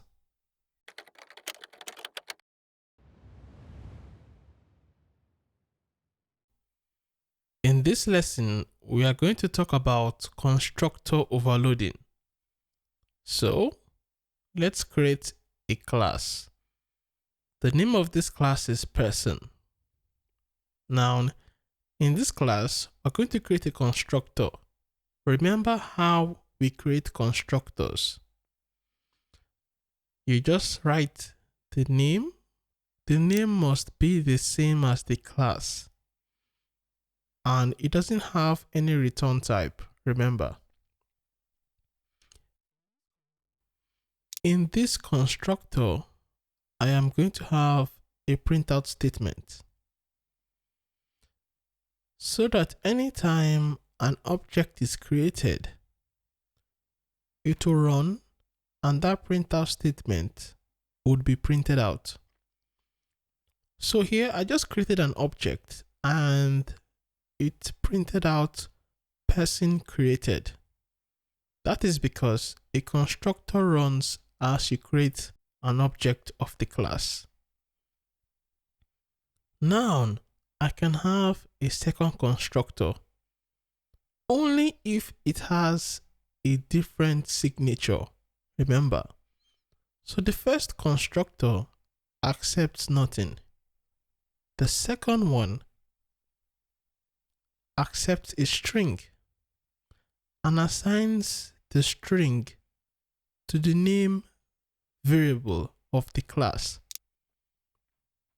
So that's what this constructor does.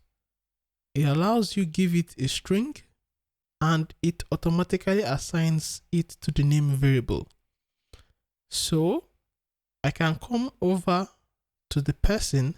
Remember how to pass in values to constructors that accept values.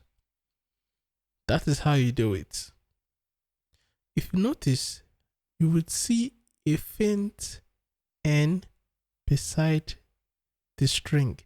That is telling you it is going to pass Jack to a constructor and the name of the parameter is N. So if I decide to say p1.greet, it should say hello Jack. Because in the class person, p1 simply says print out hello and then the value of the name variable. We can have a third constructor that accepts a string and an int. That will enable us passing a string and an int. When the parameter and the class variable have different names, there is no problem. But sometimes they may have the same name. That is, the class variables have the same name as the constructor parameter or a method parameter. If you want to access the class variable, you can't just call the name directly. Java wouldn't know which one you're talking about, because if you just call the name, it will only refer to the parameter. For example, this current example is just assigning name to itself and age to itself. That wouldn't be what you want. If I want to assign what was passed in to the name variable of the class, I should use this. Remember, if I say this.name and this.age, that means give me the name passed in to this constructor. Assign that value to the name belonging to this class. Give me the age passed in and assign it to the age belonging to this class. And if you notice, IntelliJ automatically gives them the same color. The colors might be different in your own IDE. If your method parameters have a different name from your class variables, you might not need to use the this keyword.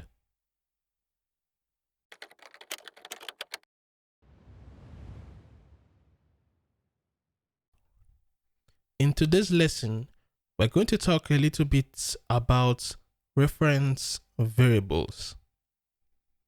So in this project, we have a person class that has name and age.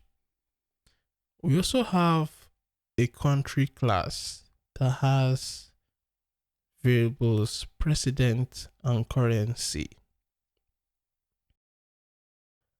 Let's go to the main method and create 3 objects. Let me refresh your memory on var.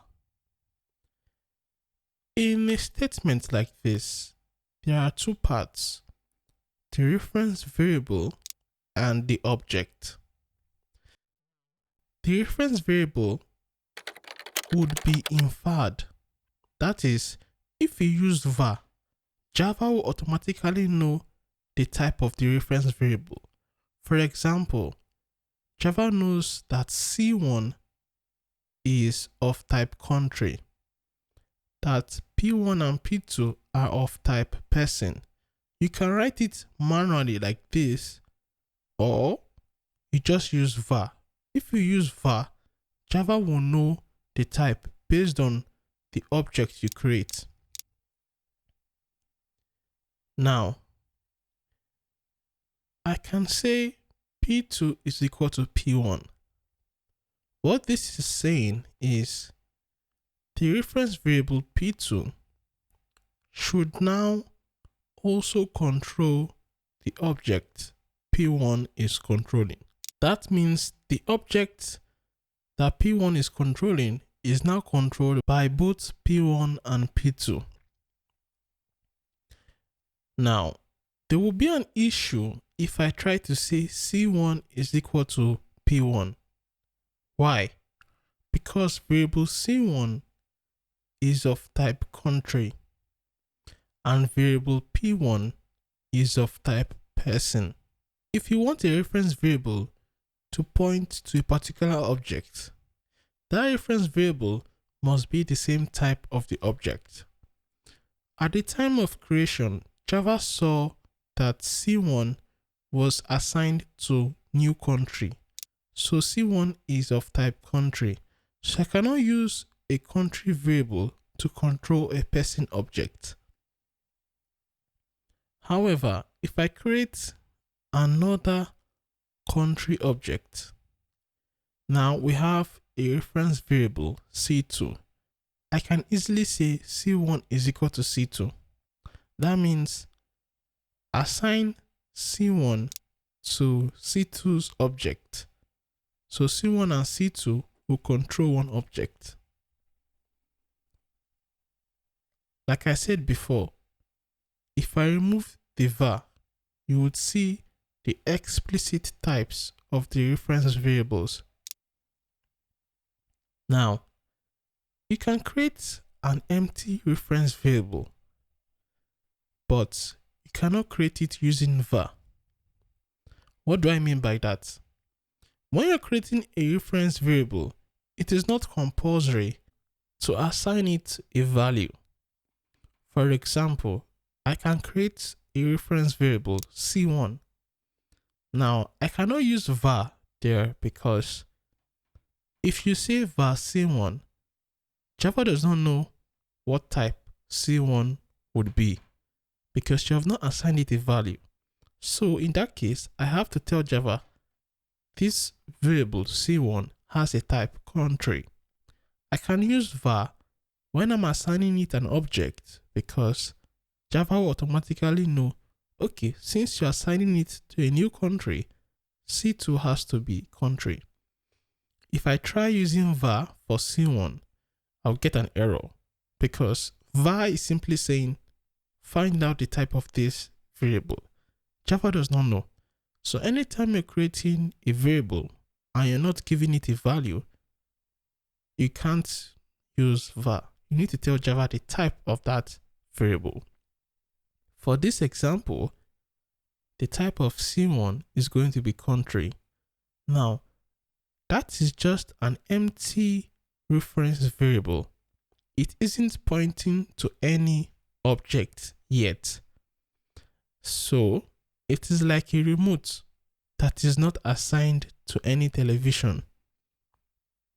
When I say C1 is equal to C2, that simply says, let C1 also point to the object of C2. So both C1 and C2 will control that object.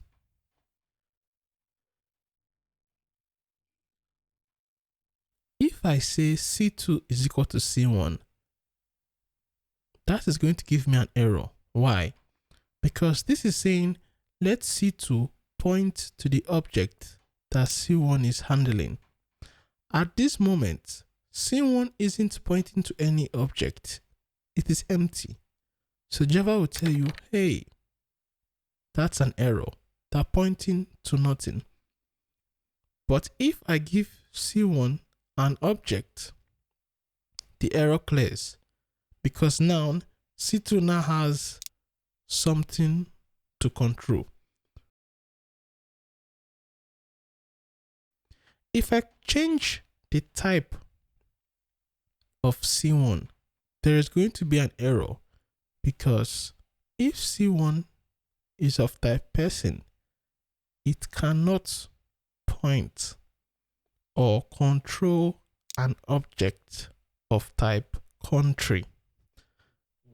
Now, these are just tips on objects and reference variables, which you would need to know as you program in Java.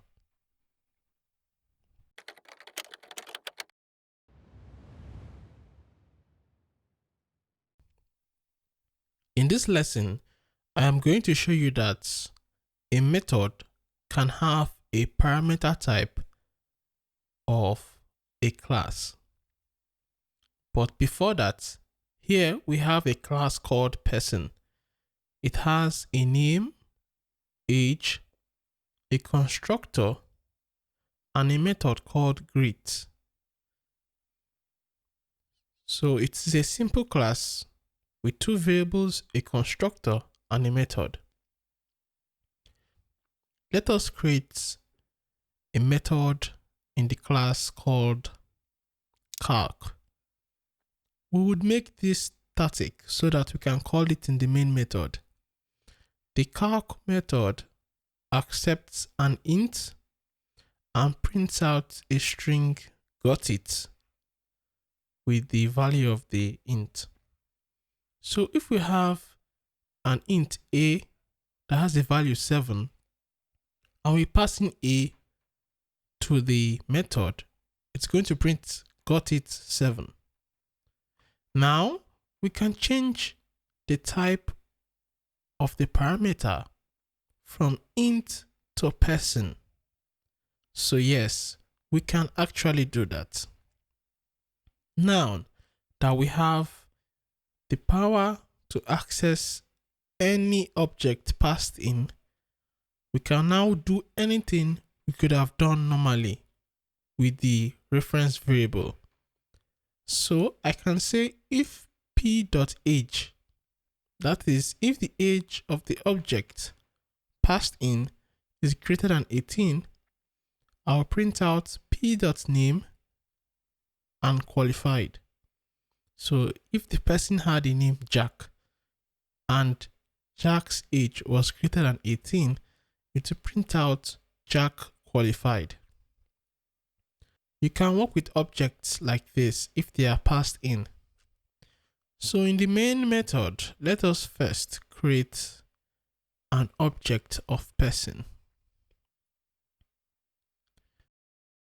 We pass in Jack as the name and we pass in 13.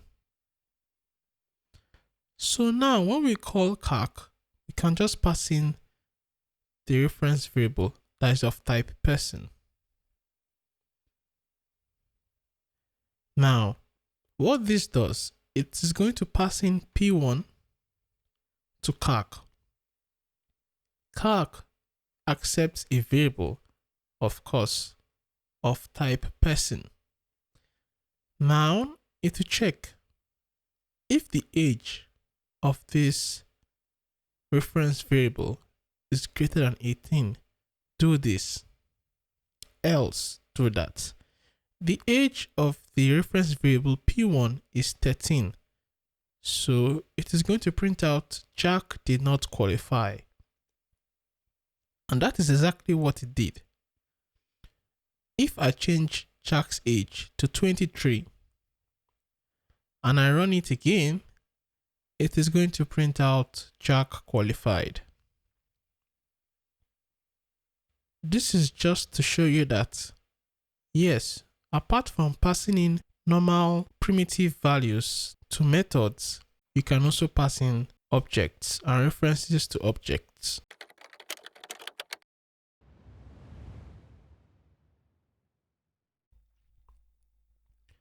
In this lesson, we're going to learn about passing by value and passing by reference. So we have a method in our main class called calc. We have two methods here, calc and main method. Now, I would say x is equal to x plus 7. X is the name of the parameter. So I'm simply saying when you give me the parameter, add 7 to it and print it out. In the main method, I create a variable called a with a value of 3. I then pass in to calc. And after that, I print out the value of a. What is this going to do? For primitive values in Java, all they do is pass in a value. By that, I mean, by the time I pass in a to calc, whatever calc does with that value wouldn't affect the value of a. So in the output, when calc was printed out, the value of x was 10, but it didn't affect the value of a, which still remained 3. Now, that is because a just passed the value to calc and not the right for calc to control a. It gave it a value, but it didn't give it control to control a. This is different for reference variables. In this lesson, we have a reference. We have a class called person. It has a name, age, constructor, and a method called greet. Let's change the parameter from int to person. Now, we would say give the person a name calc, and after that, call greet. That is all the method does. But before calling greet, let us print out calc so that we know that it is calc that is calling greet. In the main method, we create a person object.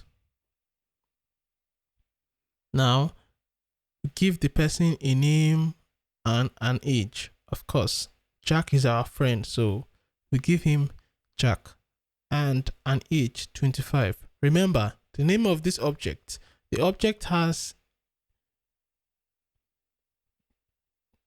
then we call calc and pass in the reference variable p1. After that, we come again and call p1.greet. Normally, p1.greet supposed to say hello Jack, right?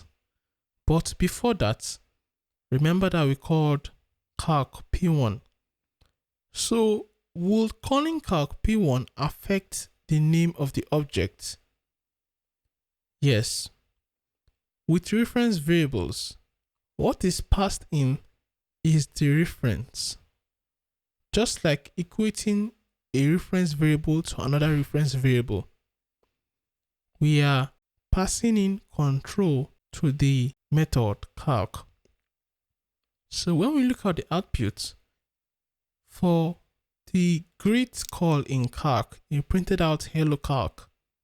And for the greet call in main, it printed out hello calc again. So it's simple. We have a method that accepts a person reference variable. It changes the name of that reference variable and then calls greet. Also, in the main method, we created an object and passed in the reference variable to this method. Because what is passed in is a reference. a reference gives you the ability to control the object. So now P1 controls the object and P controls the object. So anything P does will affect the object P1 is also controlling. So once the name was changed, by the time P1 called greet, the name was already calc.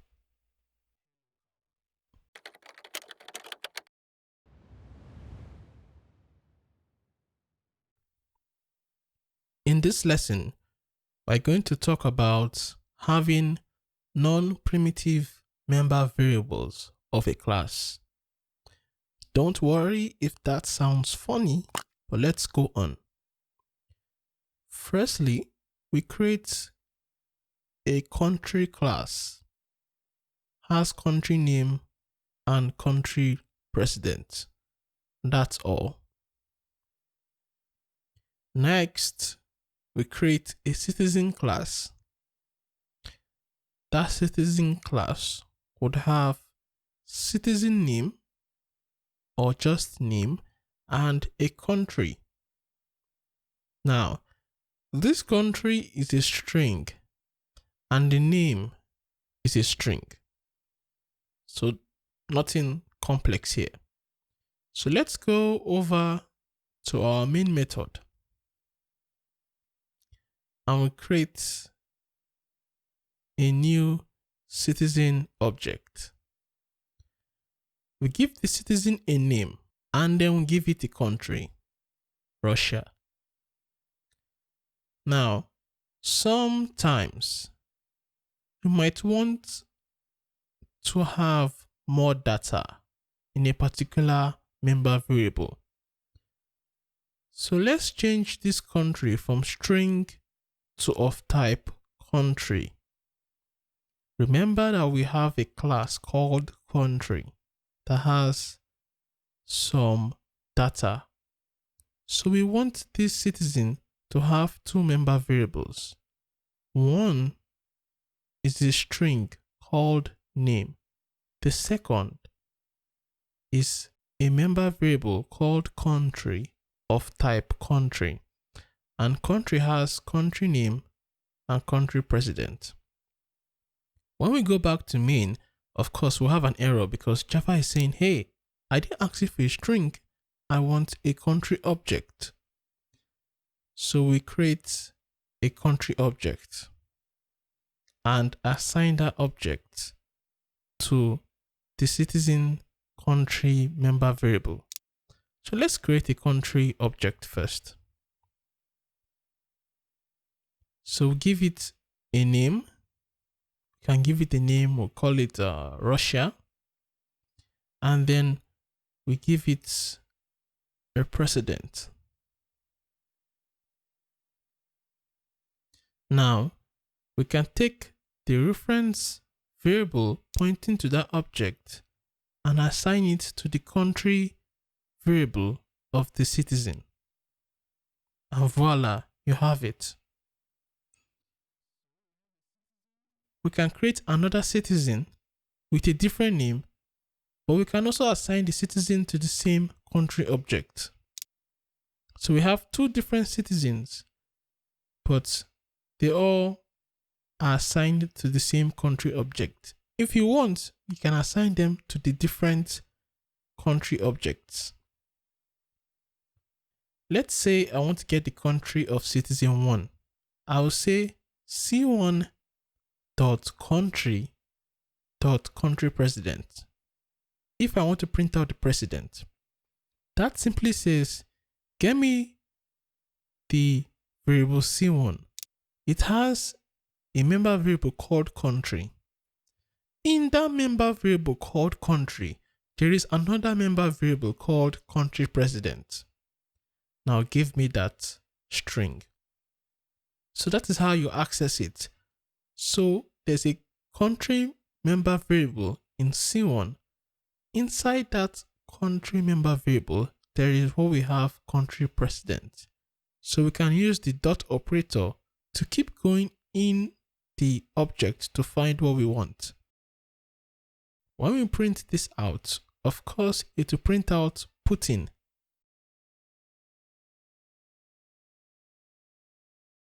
Yeah, that is it. We can do the same to get the country name of the citizen. To do that, what do you think we will do? We will do c1.country, and inside that country, we get the country name. If I just wanted the name of citizen 1, I would just do c1.name. That gives me a string, and that will give me the name of the person. Jack. So this is just to show you that apart from normal variables, you can create classes and have them be the type of the member variables of another class. So you don't only need to have int or boolean as member variables. You can also have member variables that are types of classes you created.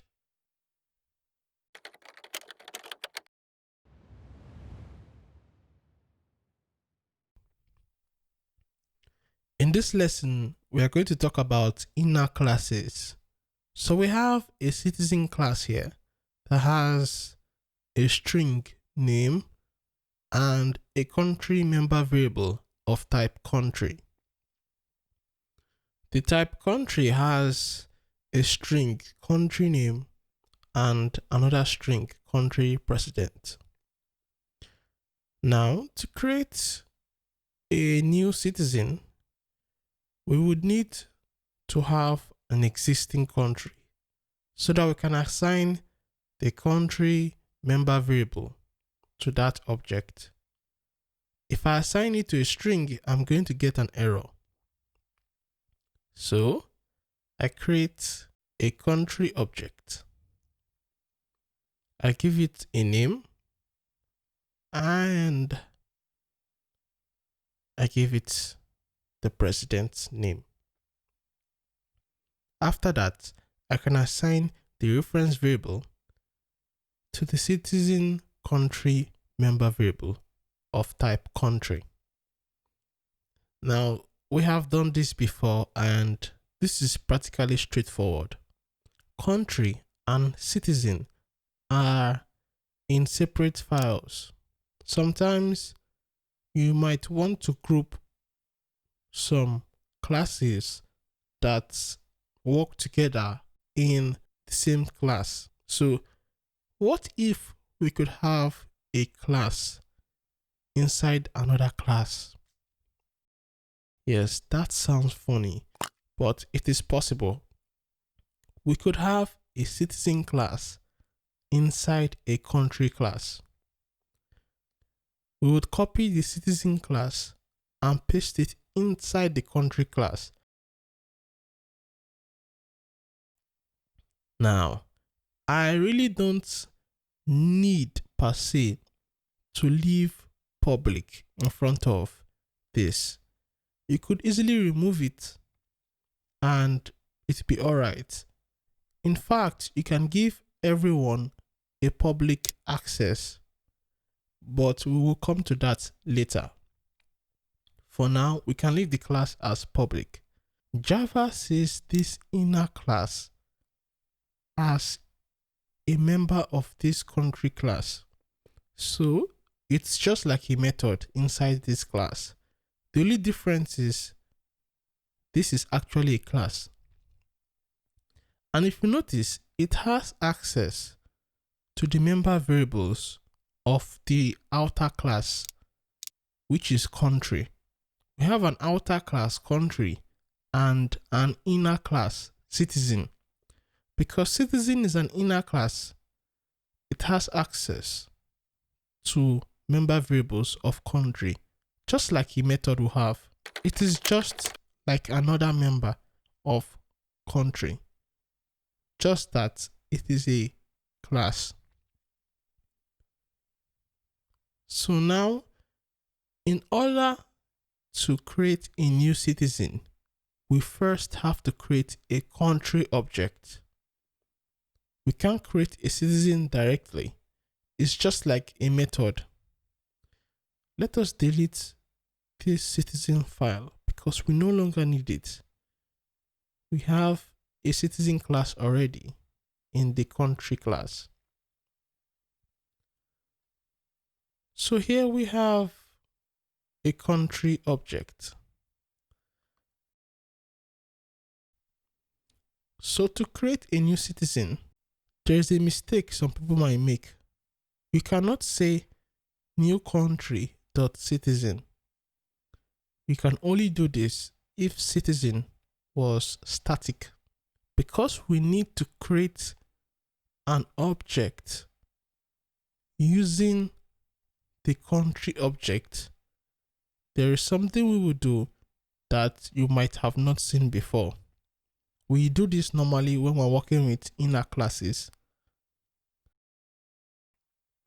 I'll call the reference variable and say .new, then say citizen.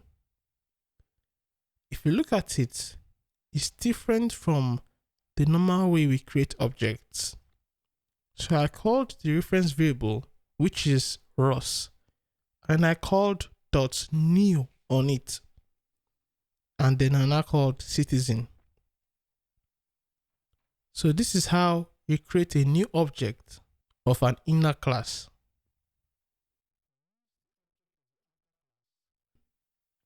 I no longer need this member variable of citizen. Why? Because citizen already has access to the country that created it. So I don't need to create a new country object and assign it to the country member variable. For example, this citizen has access to all the properties of the object that created it. If I say citizen.countryname, it will print out Russia, because in the code, citizen.countryname printed out the country name of the outer object, the outer class.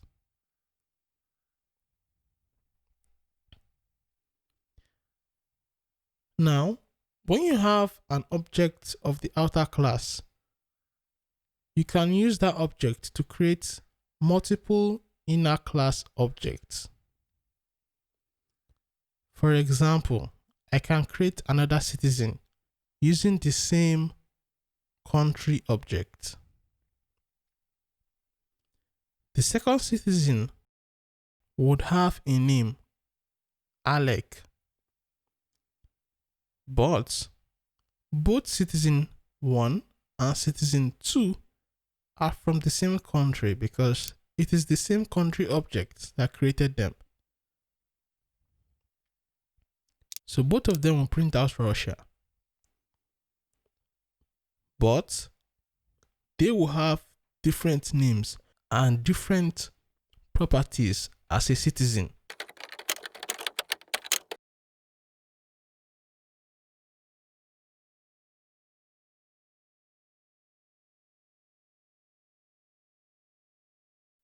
Now, you might not always need to use this. I know this might look funny, but it's just good to know that this exists in Java.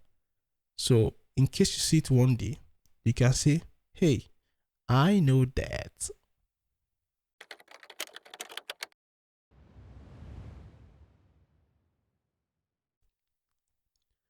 In this lesson, you are going to learn about static inner classes. So here we have an inner class called citizen, inside an outer class called country. This citizen class is just like any other member variable of country. In our previous lesson, we created a country class and used that object to create citizen objects. Now, in this lesson, we're going to make citizen static. So we will go over to citizen and write static. Now you can see some red error messages. Because citizen is static, it cannot access member variables of the country class. The same situation if you had a static method. Because of that, we can return the country object to citizen. Citizen, even though it is inside country, because it is static, it has nothing to do with an object of country. Unlike before, you can create a new citizen object without having to create a country object. So to create a new citizen object, we still use new as we would normally, and we say country.citizen. If you look at it, we didn't use the country object to create the citizen. Instead, we called it as if we were calling a static method or member variable. We didn't need the country object to create this citizen object. We can assign the created country object to the member variable country of citizen. Just like before, we can print out the citizen name. We access the country, and then inside the country object, we access the country name. Java gives you the option to do what you want, and for every problem, it might require a different solution. Sometimes you might need static inner classes. Other times you might need normal inner classes. It depends on the use case. A static inner class is just like any other class. The only thing is that it is a static member of another class. And to access it, you access it like you would if you are accessing a static method or a static variable using the dot operator.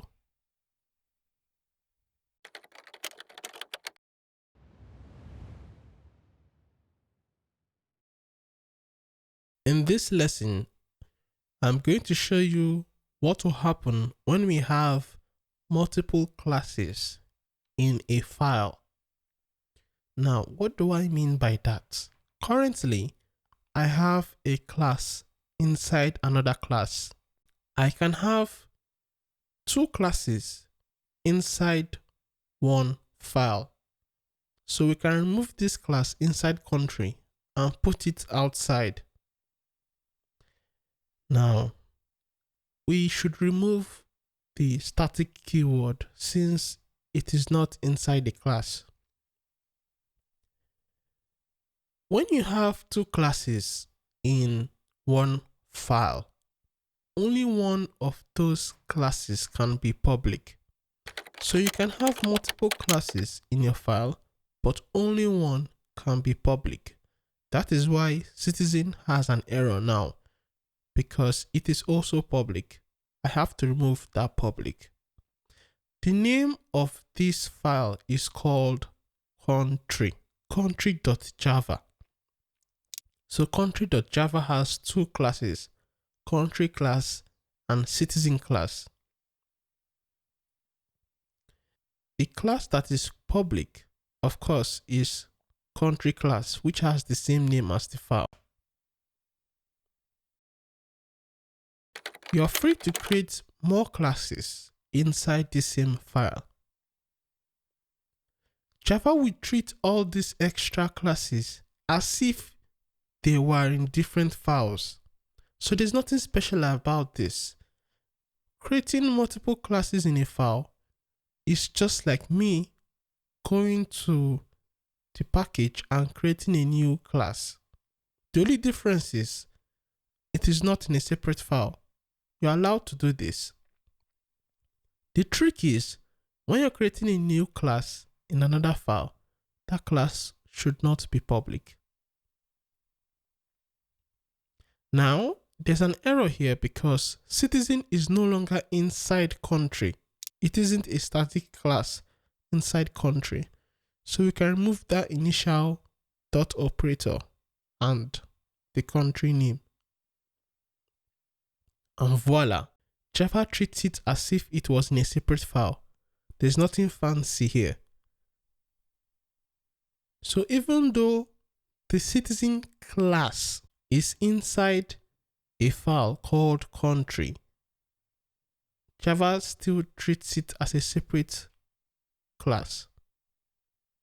You can have more classes, like I said before, inside this country file.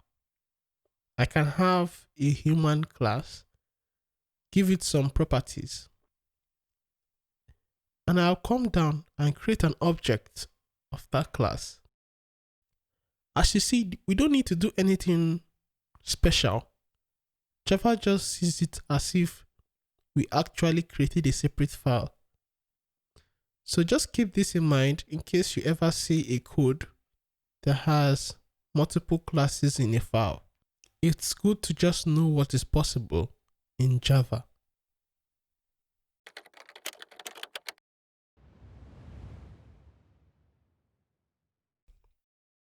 In this lesson, we're going to talk about local classes in methods. So let's create a normal class called person. It's going to have a name, age, and a method called talk. Now, this method is going to have a printout statement called hello. We can actually have a class inside the method called talk. Remember, whatever goes or is created in a method belongs to that method. So let's say we want a class created in this method. We can create a class called office. Give it a member variable called salary, that is an int, and a string called company. Because we have a class created, we can now create an object of that class. All this is happening in the method called talk. We can assign the object's member variables values, and we can use it just like we would normally do when we have a class and object. But here is the thing. This class belongs to the method called talk.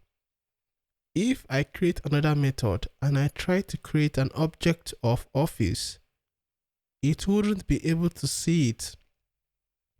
It's the same thing that happens if I create a variable inside talk. It will belong to talk and I can't see it outside that method. You might not see this every time because, of course, this might look funny to you. But this is just to tell you that it is possible to have a method and then have a private class for that method. So that class will only be used in that method. You might say, why will I ever need this? You know, Java is like a toolbox. There might be sometimes someone might need this, so they make it available for us.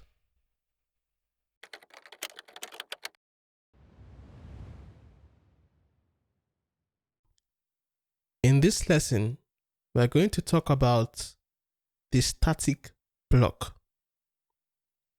Yeah, you heard it right. Static block. So we have a person class with a name and an age. We're going to create a constructor.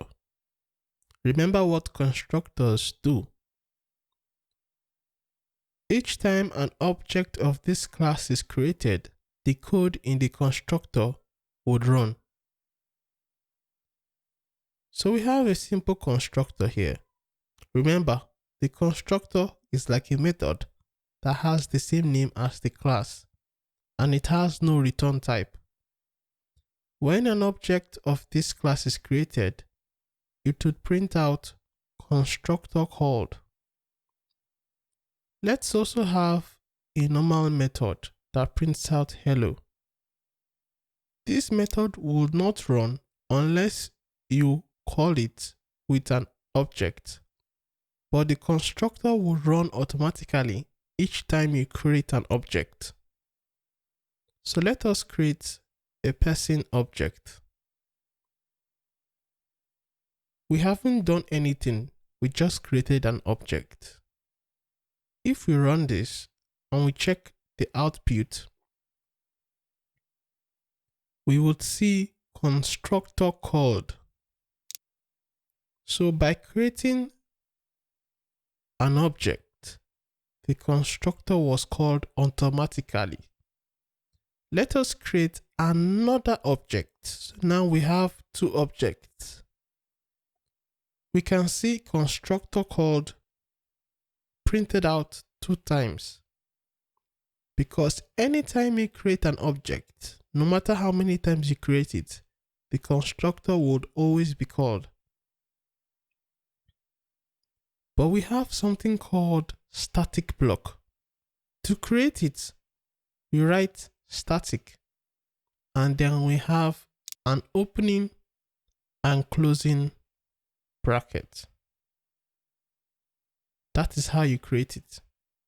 For a static block, it would run once when you create an object of this class, and it runs only once for the first time you create an object of this class. If I create 3 objects of this class, the static block will run once firstly and never again. Even though I create more objects, it will not run again. It will only run the first time I create an object of this class. And it runs before the constructor. So let's say I have 3 objects created of the class. Let's see how the output would be. Because I've created an object, it will call the static block. After that, then the constructor of the first object will be called, then the second and the third. But the second object did not cause the static block to be called. It is called only once, the first time we create an object, and it runs before the constructor. After that, it never runs again. There's another way to make a static block run, even without creating an object. Let us say we have a static member variable of this class. Remember how static member variables are? I do not need an object to access it. I can directly access it from the class person.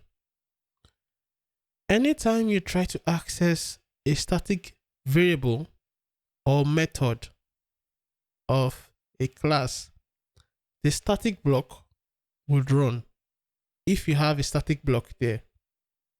But it runs only the first time you try to access a static member of the class.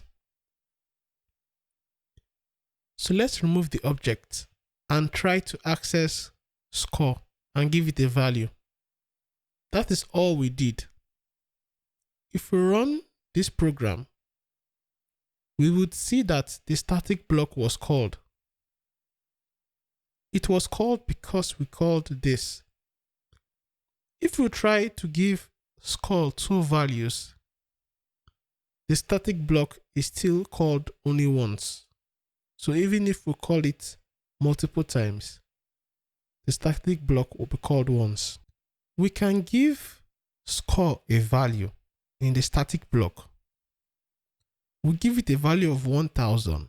What this does is, anytime you try to access score, the static block will be called first.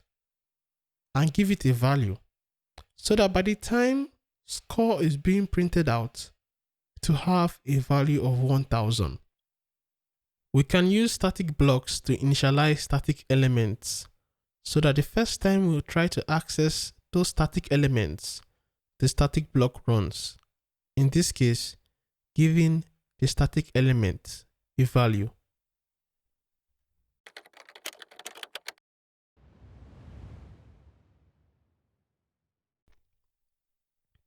In this lesson, we are going to talk about initialization block or init block.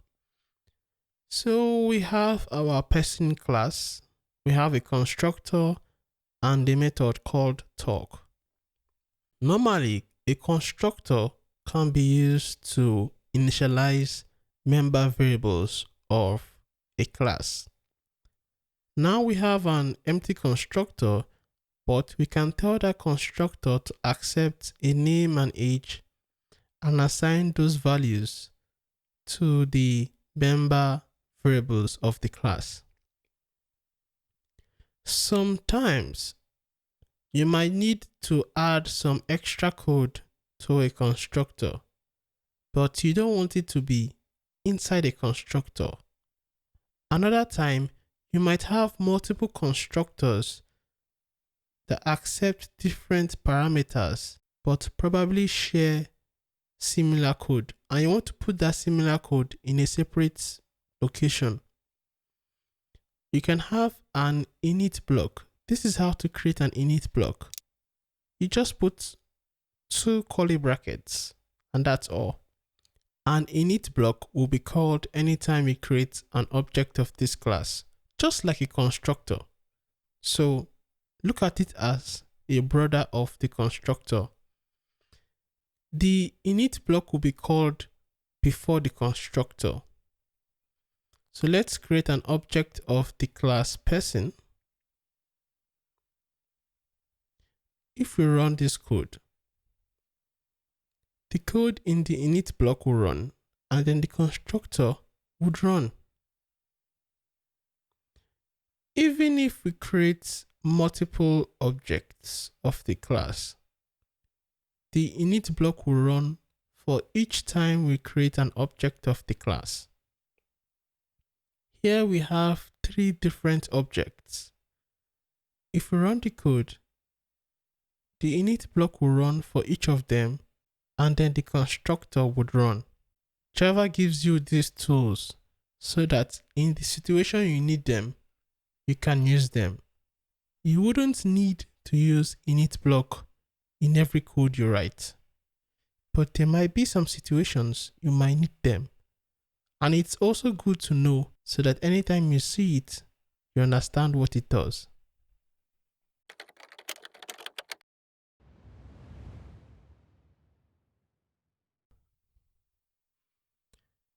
Java provides us with some classes that help us perform some operations. For example, inside the system class, we can print out values. But sometimes we might need a functionality such as accepting input from the user. In this example, I have a printout statement which tells the user to enter a number. There is a Java class called scanner. Let us create a scanner object. I will say new scanner. You know that I did not create any class called scanner. This scanner belongs to Java, is a pre-existing class. Automatically, you would see an import statement. IntelliJ does it for us. In case you don't have it, try and put it. I will come back to import statements later. It has to do with Java packages. This scanner class has a constructor that accepts a value. That value is an input stream object. So I'm going to write system.in, which is an input stream. Don't get too caught up with all these names. Just have the knowledge that when you want to create a new scanner object, this is what you do. When we run it, it still does the same thing, nothing special. Because all we did was just to create a scanner object. If we want to get a value from the user, we use the object and tell the object the type of value we want to get from the user, whether the value is an int or a line of text. If we want to get an int value from the user, we say the object, in this case sc.nextInt. So now that we have done that, if you look at the console, it is waiting for us to put a value. The program did not stop. And after putting a value, the program ended. But nothing was done with the value. So we need to save this value in a variable. sc.nextInt will get the value and return it. So we need to save that return value in a variable. Let us save it in a variable called num. Now we know that this is an int, so we can just use var. You have the option in Java of specifying the type or just using var. I prefer var because I know already that it is returning an int. So to make the code look more beautiful, I use var. Let us add a printout statement here. So I will print out what the person put in, but I'll add 10 to it. In the printout statement, I will say your number plus 10 is then the solution. The solution is the number inputted plus 10. So when we run it, the program will ask the person to enter a number. Now the sc.nextInt is waiting for the next int that is put. When I write 7 and I press enter, immediately the program adds 10 to it and then prints out what I told it to print out, which is your number plus 10 is, and 7 plus 10 is 17. That is how to get an int from the user and handle it. You can also get a string or line of text from the user. And how do you think we would do that? We would use the same scanner object, but instead of next int, we would use what we call next line. Before that, let us change the question to enter your name instead of a number. And then we use sc.nextLine. Remember, when you want to collect a string from the user, you use next line. Let us just change the name of the variable num. It doesn't really matter, but just so that it's in line with what we are doing. After we get the name, we print out hello and then plus. You know, in a string, plus just adds two strings together. So if I put in Jack, it will write hello Jack. I can put a name. I can write Lemobit. When I press enter, it will say hello Lemobit. It's as simple as that. So you can use scanner to get inputs from the user in the console in Java. We might make use of this in later lessons. For now, just take note of this ability and functionality. When you want to get a value from the user in the console, you can use the scanner object.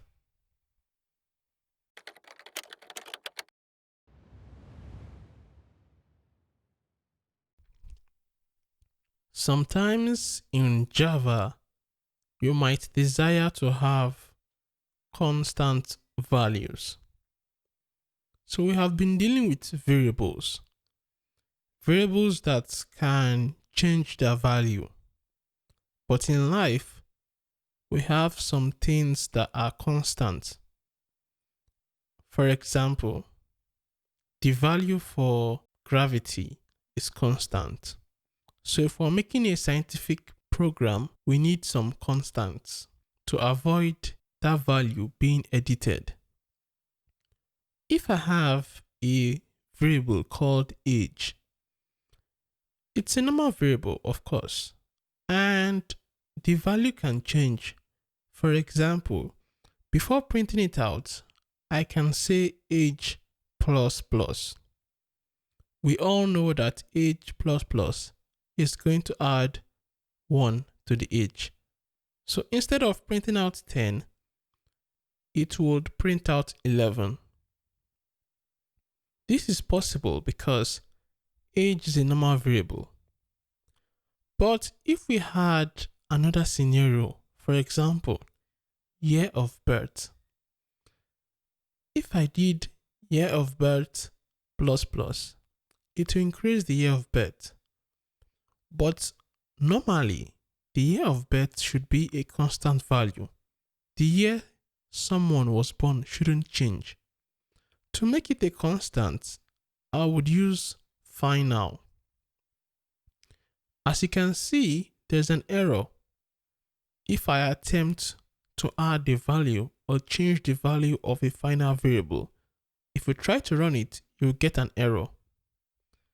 Now, when you create a final variable, you have the choice of giving it a value or just leaving it without initializing it. But before using it, you have to give it a value, just like any other local value. But once you give it a value, you cannot change the value. Now, that is for local final variables in methods. For final variables in classes, you have to give it a value. Unlike normal variables, once you make a variable a class member final, you are required to give it a value, either directly or through a constructor. You can also give it a value through an init block.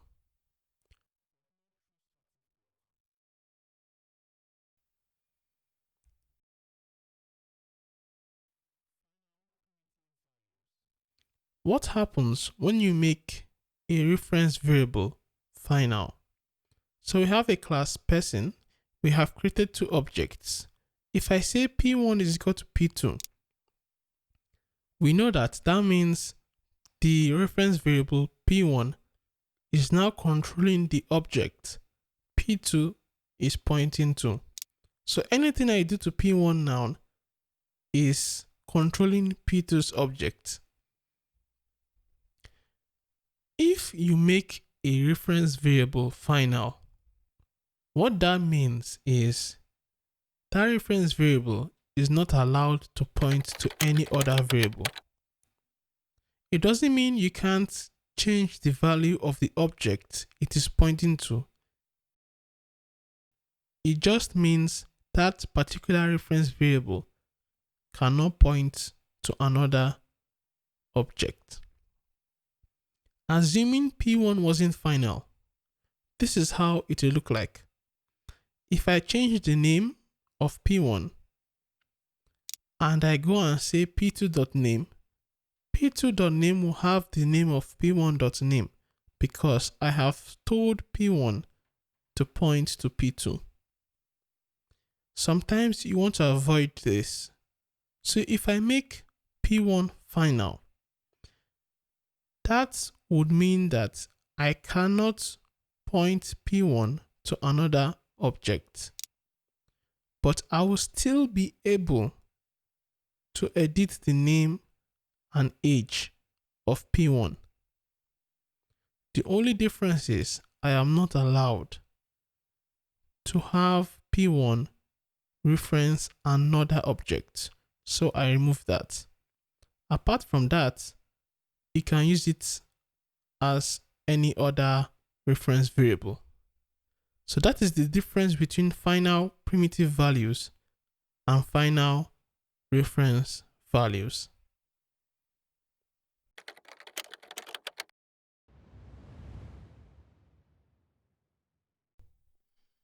In this lesson, I'm going to introduce some characteristics of the var keyword.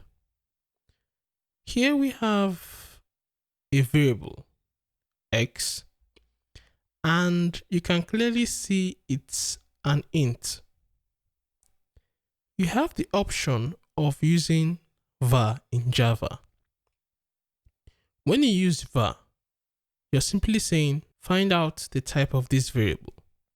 Now Java looks at what you assign it. In this situation, I am giving it a value of 4, which is an int. So x is going to be an int. If I decide to remove that value and I just say var x, Java is going to have an issue. I can't just say var x. If I say var x, it doesn't make any sense. What is the type of x? If you want to create a variable without giving it a value, then you have to write the type of that variable explicitly, like this. You have to tell Java what type that is. But you don't use var if you just want to create an empty variable. You can use var if you want to create a variable and then give it a value. Now, var is used for local type inference. You cannot use var for class member variables. If you're creating a class member variable, you have to state the type of the variable. If you notice, we have never used var to create class member variables. Return types of methods can be int, can be string, can be double, but they can't be var. You can't have a return type of var. Var is not a type. So take note of that and don't make that mistake. You can have parameter types of primitive types, of non-primitive types, but you can't have parameters that are var. So I can't say var x. That ain't gonna work. So where we can use var is locally in methods. In a method, I can create a variable, and instead of specifying the type of the variable, I just use var, and Java will find out the rest. But you don't use var for return types, parameters, or class member variables.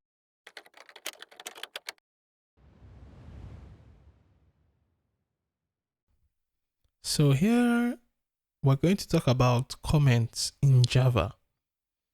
Yes, applying comment. We have a simple printout statement that prints out hello. But the truth is, in real life, you have more complex code, and sometimes you just want to write a comment on top of that code to maybe explain what the code does. If you write a text normally, you would have an error because every text in Java is seen as code. To make it a comment, you have to put 2/ before the text. Any text that has 2/ is interpreted as a comment and not read as code. IntelliJ will normally make this as a gray color so that you know that this is a comment. Comments are not seen as code by Java, and when you run it, it has nothing to do with the code, so the code still works as normal. Even if we comment a variable code like this printout statement, if we put 2/ in front of it, it becomes a comment. And if you notice, nothing was printed out again because Even if the code is correct, Java sees it as a comment. Comments are for the humans to read and not for Java. You can have a multi-line comment by having a /, an asterisk, and then end with an asterisk and a /. Between those two, you can have multi-line of comments. You simply start with / and asterisk, write what you want in between, and in the end, you end with an asterisk and a /. Between those two, everything is commented out. So that is what you need to know about comments. They are used very well in Java, and you will see them more often.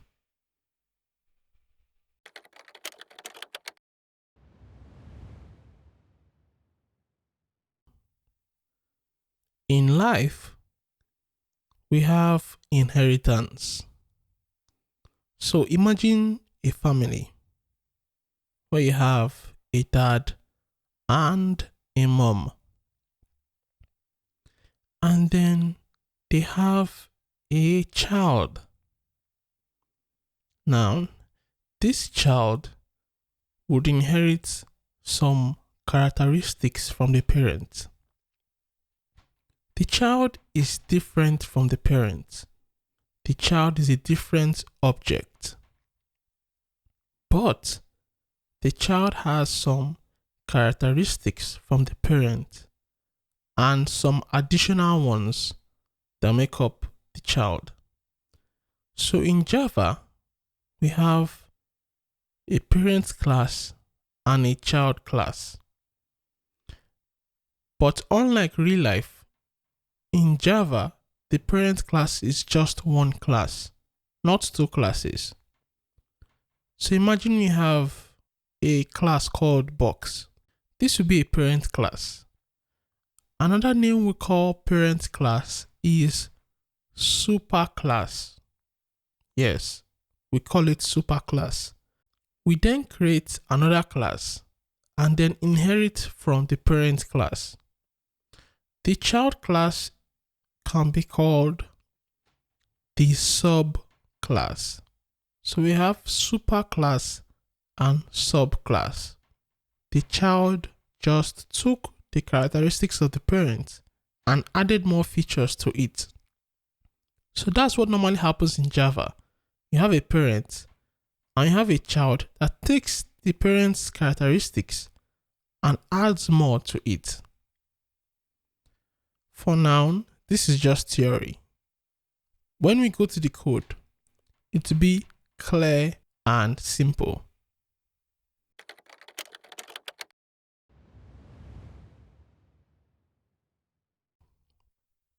In this lesson, we're going to create two classes and show why we need inheritance in Java. Let's create a class called animal. So this class will represent some few characteristics that animals have. So we have int, age, and weight. And we have method eat, move, and we're creating another method, reproduce. So these are just simple methods to represent an animal, what an animal can do. And we have two member variables, age and weight. We can create a constructor to help initialize the member variables. For this constructor, we accept variable age and weight and assign it to the member variables, age and weight.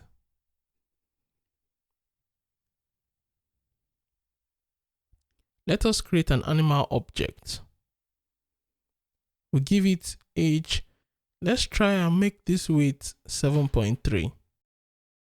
But since it's a double, we have to change the type of weight from int to double so that we don't have to give whole numbers as weight, because in real life, weight can have decimal points. Now we can call the method eat on animal. Remember, the animal class has eat, reproduce, and move. So we can call it right here. If we run it, it will run the code in the method eat. You see eating. Let's give that method ability to accept a string representing the food being eaten. So if I put a parameter there, I call it food. And when I'm printing out the result, I'll say eating and food. So if I pass in meat, it will print out eating meat. Now we have changed this method from just being a plain method to one that accepts an argument. When we go back to main, we would now have to pass in a food. So let's pass in the food. It's a string, so we can just write meat. We run it, and we can see eating meat. So this is for the animal class. Let us create another class called dog.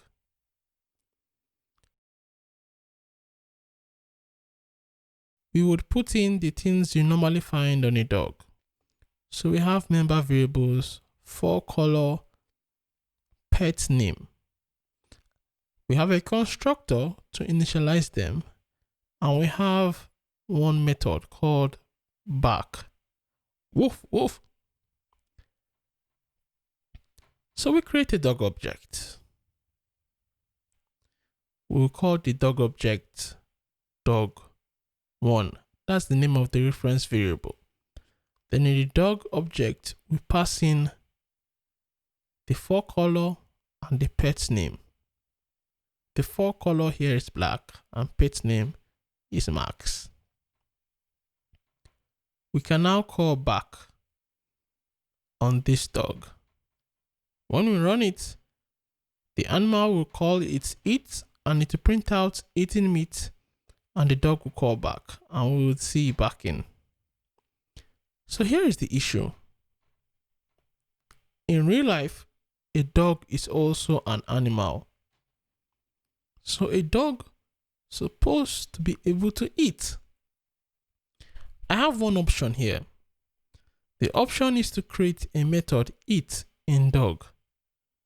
That might seem simple, but what if I wanted to create another class called cat?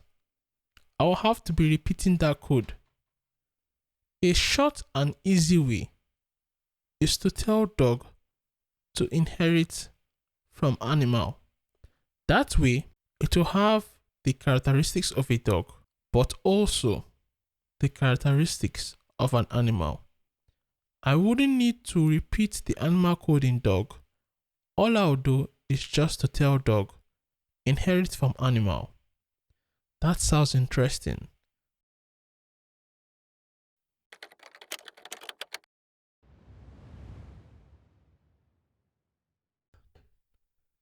In this lesson, we're going to implement inheritance.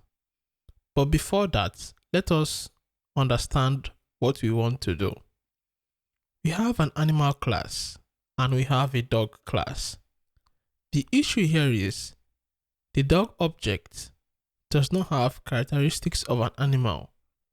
So we want dog to inherit from animal. Before we go on, let us remove the constructor of animal. The reason I'm doing this is inheritance with constructor is a little bit different. So let's start from the basics. We also remove the constructor of dog. And because there's no constructor, we remove the arguments. Now we have plain classes with default constructors. I want dog to inherit from animal so that the dog can also eat. If I call eat on dog1 now, we would have an error. But that shouldn't be the case. In Java, when you want to inherit, you use a keyword called extend. So in the dog class, I will tell it to extend the animal. That will make the dog class inherit features from the animal. So now let's do that. I'll write extends animal. And that's all. That's all you need to do. There's no rocket science. There's no magic there. By doing this, any object you create of dog would have the features of dog, but it will also have the features of animal. You don't need to come and copy the code in animal inside the dog. Just by doing extends, all the features in an animal, the methods and the member variables will be available in a dog object. If we create an object of animal itself, nothing will change. It will still be the same way it was before because animal isn't inheriting from anyone. But because dog inherits from animal, the dog object will have the dog properties and also animal properties. So now we can go back and call it on dog1. If you had tried this before, you would have gotten an error. But we can do this now because Java says, there isn't any it method in dog. But because dog inherits from animal, it now has the ability to eat. That's inheritance for you. If we run it, we would see eating meat because of the first call. We would see backing because we called back on dog1, and we see eating bone because of the dog eating bone. Now, in Java, a class cannot inherit from two classes. You can only inherit from one class. So as dog1 has inherited from animal, it can't inherit from another class again. But the child of a class can be a parent of another class. So dog1 can be the parent of another class. So that is like a grandchild. And you can continue having children down the line. So let's have a class called police dog. Now this is more specialized. We would write some few characteristics we might find in a police dog. We have one method, search and destroy. Let us create an object of police dog. But what if we want the police dog to eat? If I try calling it, I am going to have an error.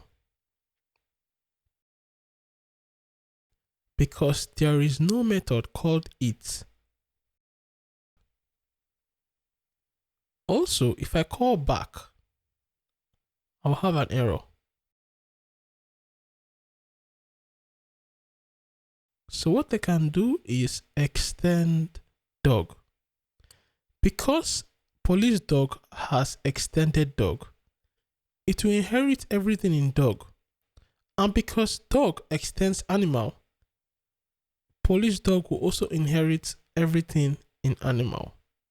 So you can see how it goes down like inheritance towards the child. So now that we have an object of police dog, it can eat and it will be able to bark because it is a police dog that has inherited from dog. And you can go on. You can have another child class that inherits from police dog, and that will inherit police dog, dog, and animal. you can do that. But a class in Java cannot have two parents. They can only extend one class. But take note, it is possible for a parent class to have different children. By that, I mean different classes can extend the same parent class.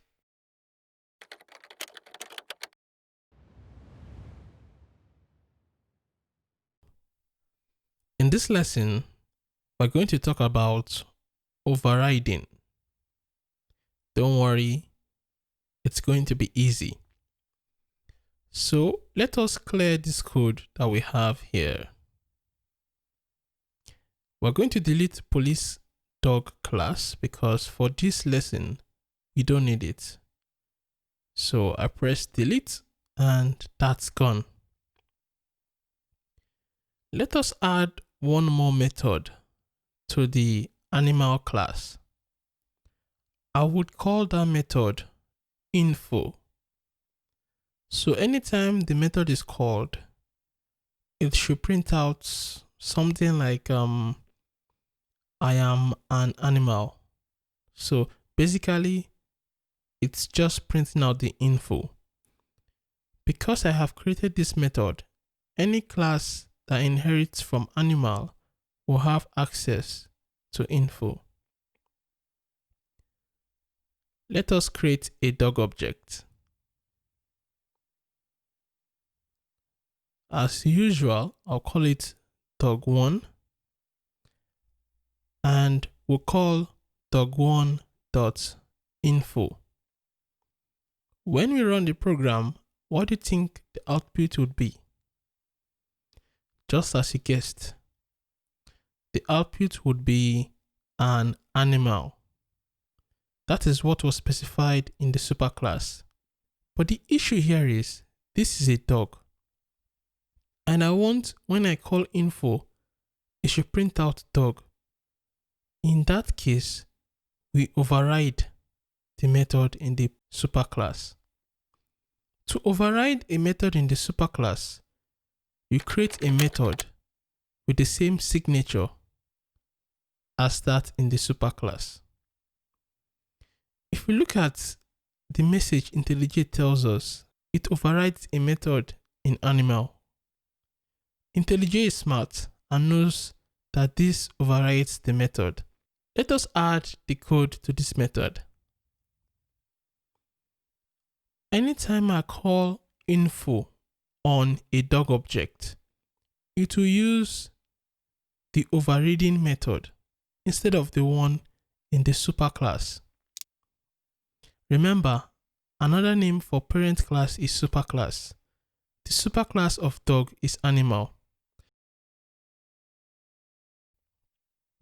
Now, normally, you would see an annotation at override on overriding methods. It doesn't do anything special. It just tells the compiler, hey, this method is overriding a method in the superclass. If we change the name, let's say infos, you have an error because there is no method called infos in the superclass. And Java will warn you that, hey, this is an error. But if I remove that at override annotation, it doesn't care. So the override annotation is like a policeman that makes sure that the method you're overriding actually exists in the superclass. So you don't need it, but it's common to have it. From now on, we'll be using the override annotation. That is what you will see normally in Java. Let us override the method reproduce. In the animal class, it just prints out reproducing. So we'll come over to dog and we'll do at. In IntelliJ, once you do at, you'll see some options. Select override/implement methods. When you click enter, you would see the methods that you can override. Ignore the ones under object. These ones above are the ones we should concentrate on. So we select the method we want to override, and that is reproduce. When we click enter, you would see some default code. Of course, Java automatically puts override for us. We can remove this super here. We will get into using the super keyword later. For now, we remove that.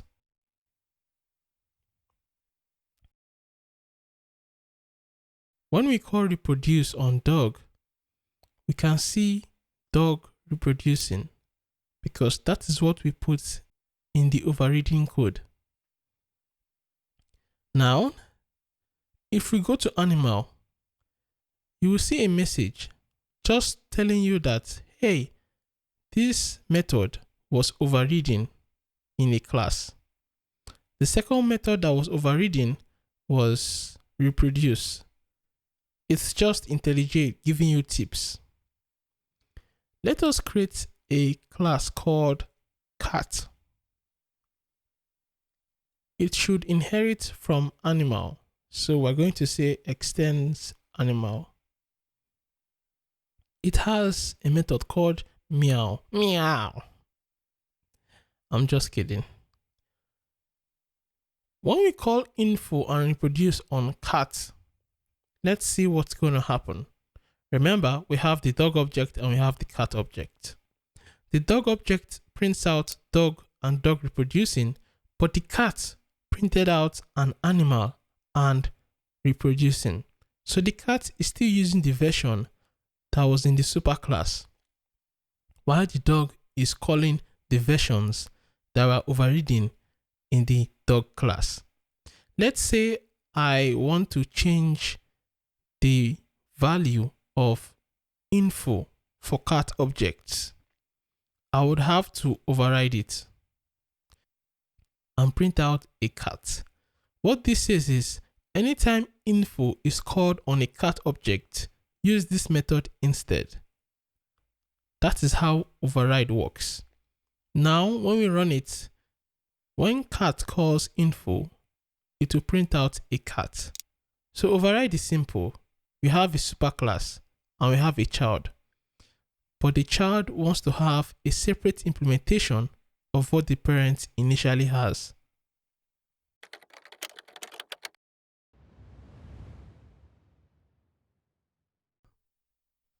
In this lesson, you are going to learn about the super keyword.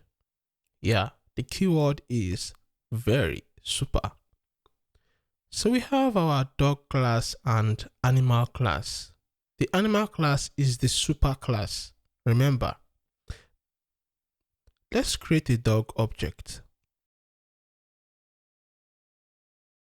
The name of the reference variable is dog1, and we create an object by using the new keyword. So I say new dog. Let us call one of the member variables of dog ForColor. When we run it, we see null because ForColor has no value yet. If we print out the weight, that is 0.0, the default value, because it has no value yet. What we can do is to use a constructor in dog to initialize the values. I give it a ForColor of white and a pet name of Max. This way, when I create a new dog object, the constructor would run and initialize them for me. I'm using this here, but it's not compulsory because there's no other member variable or argument that has these names.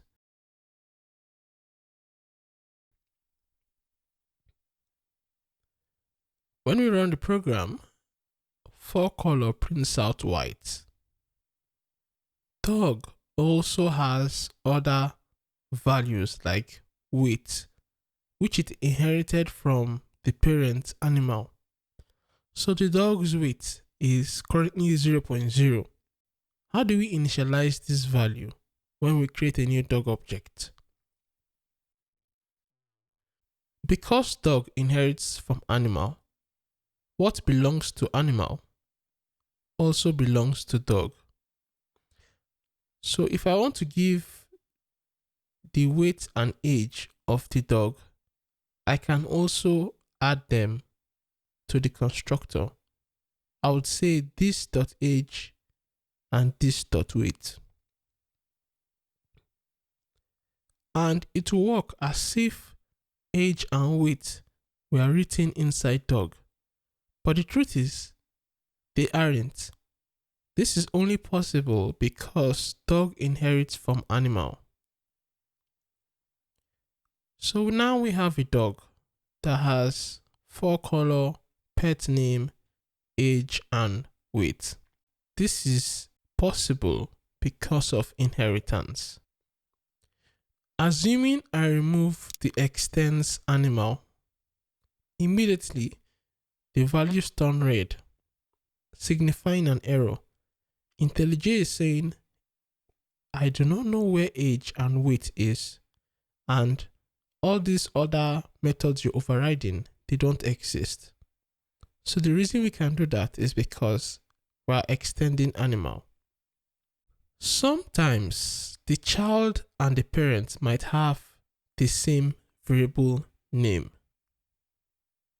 In that case, if you use this, you would be talking about the child version.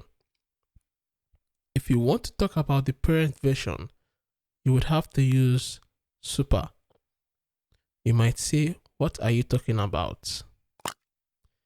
Let's go into the practical. Let's create a variable in dog called weight. But if you notice, this one isn't a double, it's an int. The one in animal is a double, but they have the same name. That's what is important. So in the constructor, we see an error because Java is saying the weight in this class accepts an int and you're trying to assign it a double or floating point number. That is an error. This.weight simply says assign this to the weight of this class. If I want to tell Java, no, I'm talking about the one in the super class, I'll write super.weight. Super is simply the way we access some properties in the super class.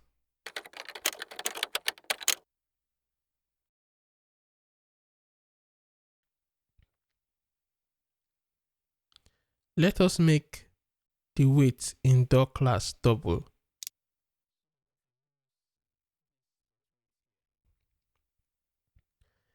If the child class and the parent class have the same variable name, when an object calls that variable name, Java will use the version in the child class instead.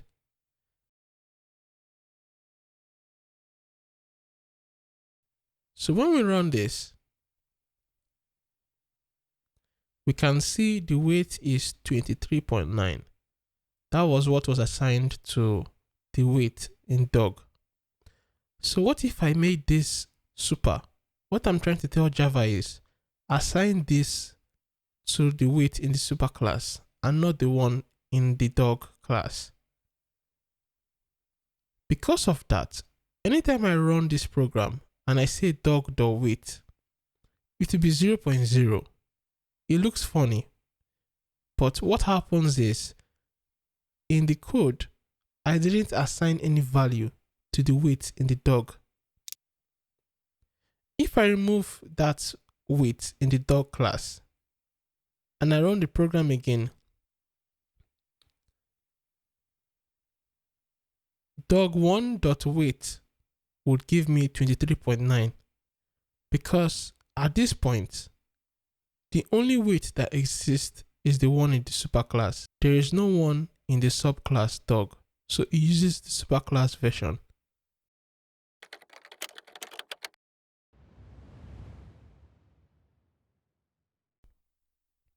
In this lesson, you are going to learn how to call a superclass method with the keyword super. Now, when we call info on dog, it prints out a dog. That's fine. But sometimes, apart from the overriding method, you want the superclass method to also run. In the superclass, info simply prints out an animal. So how do I tell dog to run the version info in animal? I can access the method info in animal using super. If I say super.info, it will call info in the superclass animal before printing out a dog. That means it will print out an animal and then a dog.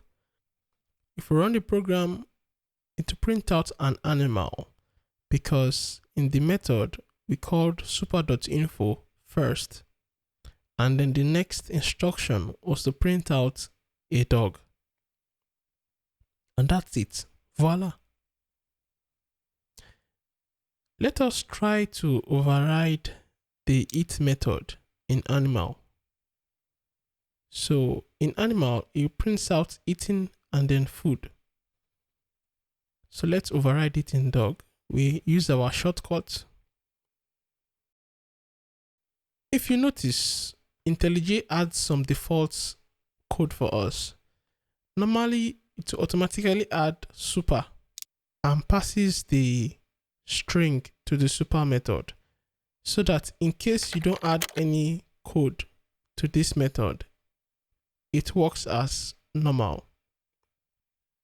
Let us add an additional code after this call. Let's print out dog liked food. What this will do is this method is going to collect a string representing the food. I'm going to pass that string to the super method eat. After that call, I'll print out dog likes food. So anytime I call dog.eat, I'll pass in the food, and that method will do two things. It will pass it to the superclass that will run its own code, and then it will print out dog likes food. So that's it. You can access methods of the superclass using the super keyword.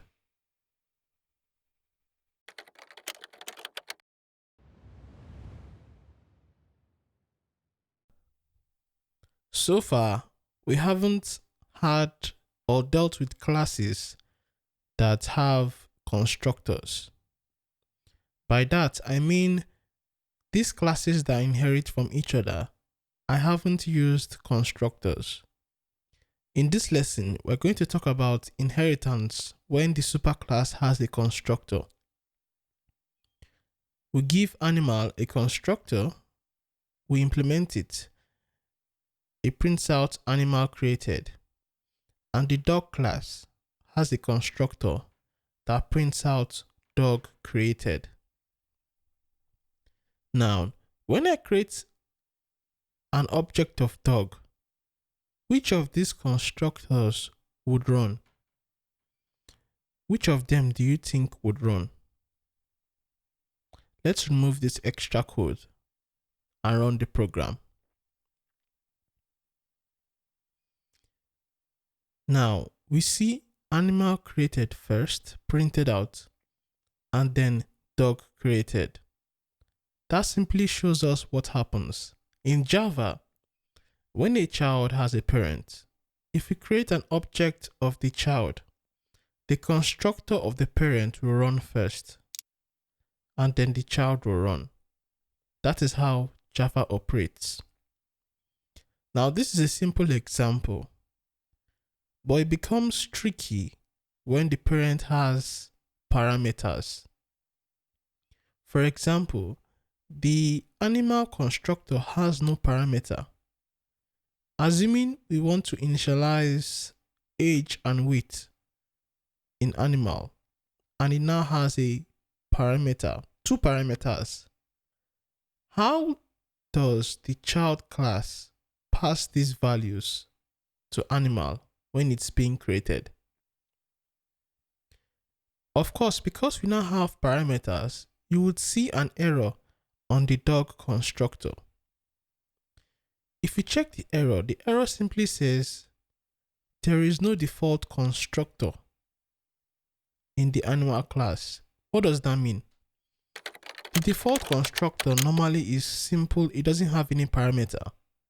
So if there is no default constructor, the only one there has or requires parameters.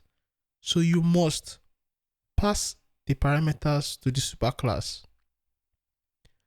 To do that, we use the super keyword. We will put the super keyword in the dog constructor. We will simply say pass these values to the superclass constructor. This is how it's done. The superclass needs an age and a weight, an int and a double. We simply say super, we can pass in random numbers 7 and 11.6. This will pass in 7 for the age and 11.4, for the weight. And that's all you need to do. So when you create a dog object, it will pass in 7 for age and 11.4 for weight. So that particular dog will have an age of 7 and weight of 11.4.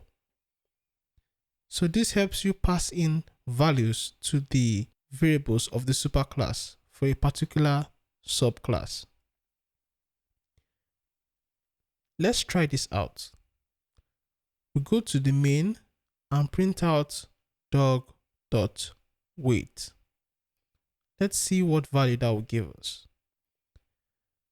If we try running it, we have an error. That is because we have another class called cat that extends animal. But since animal now has a constructor that requires arguments, we have to do it, or we stop cat from inheriting from animal. So let's go back to our main and run it. Our weight should be 11.4. So in the printout statement, you see animal created. That means the constructor of the animal was run. And that time, dog had passed in the values to the animal constructor. Then the dog constructor, and then we found out the weight of the dog.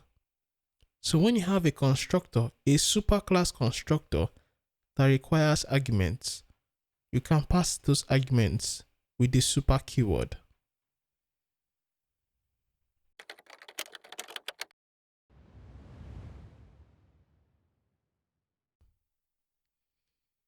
In this lesson, you're going to have an understanding of using different reference variable types.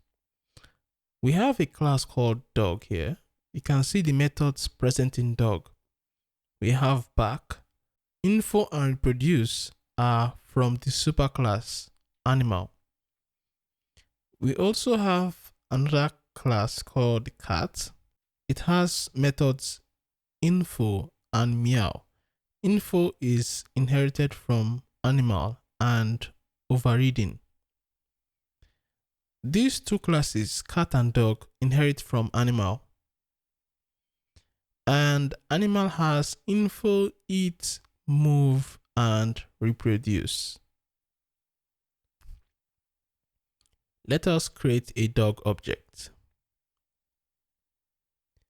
In this lesson, let us stop using var. So I am going to change var to explicit type dog. What does this mean? This simply says I'm creating a variable that has a name dog1. That variable is a reference type dog. and I'm going to assign it to a new dog object. That is simple. This is the object and this is the reference variable. The same thing goes if we are creating a cat object. We can create a reference variable and the object. We cannot create a cat reference variable and assign it to a dog object. The same thing goes for any other class. You cannot have a reference variable of another class and assign it to an object of another class. But there are exceptions. If it is the same class as the object, it is allowed. The second case it will be allowed is if the reference variable is a superclass of the object. So if the reference variable is dog, it is allowed.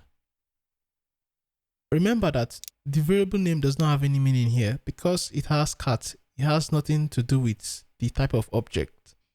Name is just a name. So the most important thing here is the type of reference that the variable is and the type of object that is being created. So let us, for convenience, change this to dog2. It is either this reference variable is of type dog or of a type that is a superclass of dog. Remember that dog has a superclass animal. If I use a superclass reference type, it will be allowed. But there are some rules that will change. Because it is a reference type animal, I can only access the methods in dog that are also present in animal.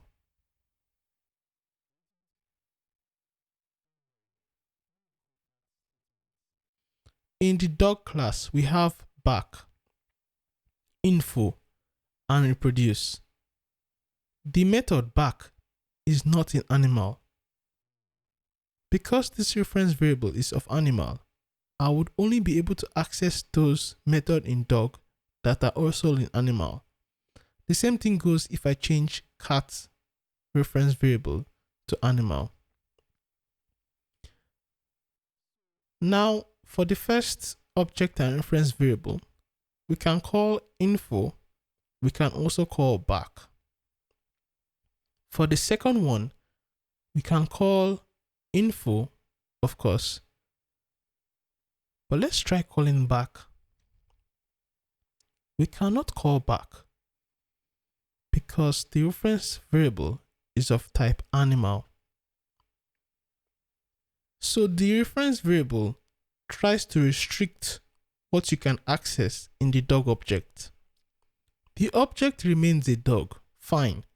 But because we're using a reference variable of type animal, we can only access those methods in dog that can also be found in animal.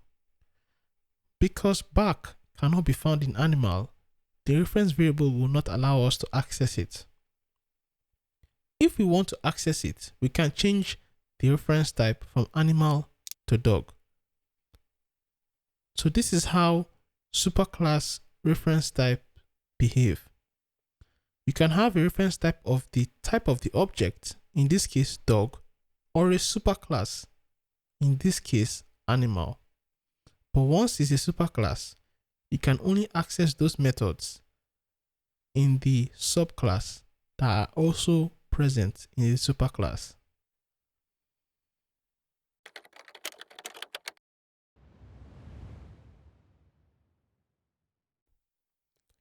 We have a cat object and we called meow and info. When we run it, we see meowing and a cat. If we check the cat class, we can see that info prints a cat and meow prints out meowing. We can also go to animal class In the animal class, info printed out an animal. Let's change this cat reference variable to animal. Now that it's animal, we know that we cannot access meow because that is not found in animal. It will restrict us to only access those methods in cat that are also found in animal. The type of object determines which version of the method would be run. By that, while the reference variable controls which method will be accessed, the object will determine which of those methods would run. In this case, the method info is found in cat and animal because cat overrides it. But when we run it, Java would use the version found in cat. So if the object being created overrides that particular method found in the superclass, when we call that method, the version found in the object, the subclass, would be used. If we change it to dog, it will use the info found in dog. It prints out an animal and a dog. The reason is, in the dog class, info prints out the info in the superclass first and then prints out a dog. So this simply proves that the version of the method that is being run is determined by the object that is being created.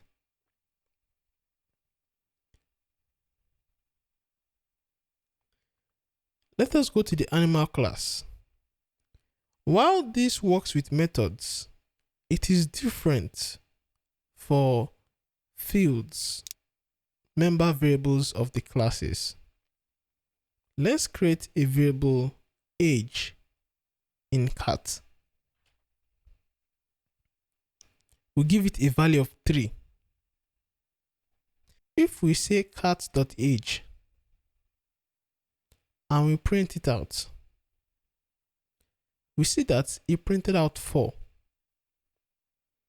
It used the version age found in the reference variable. When you try to access variables, Java would use the one found in the reference type and not the one found in the object. Assuming I try to access info, it will use the one found in cat. When it comes to variables, it will use that found in the reference variable. If we remove age from animal, even though cat has age, we wouldn't be able to access it because we're using a reference type animal. So when it comes to member variables, Java uses that found in the reference variable. If the reference type is cat, then we can access age, which is found in the cat class.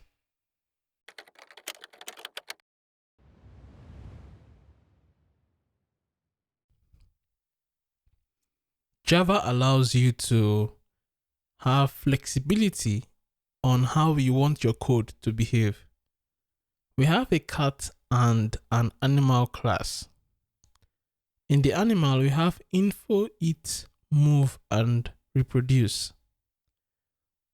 We can create a cat object. Remember that cat overrides info. So when we run it, it uses the version of info found in cat. Sometimes you want to prevent a method from being overridden. So let's say I want to prevent info from being overridden. I'll make it final. We have talked on final before, but in inheritance, you can use final to prevent a method from being overridden.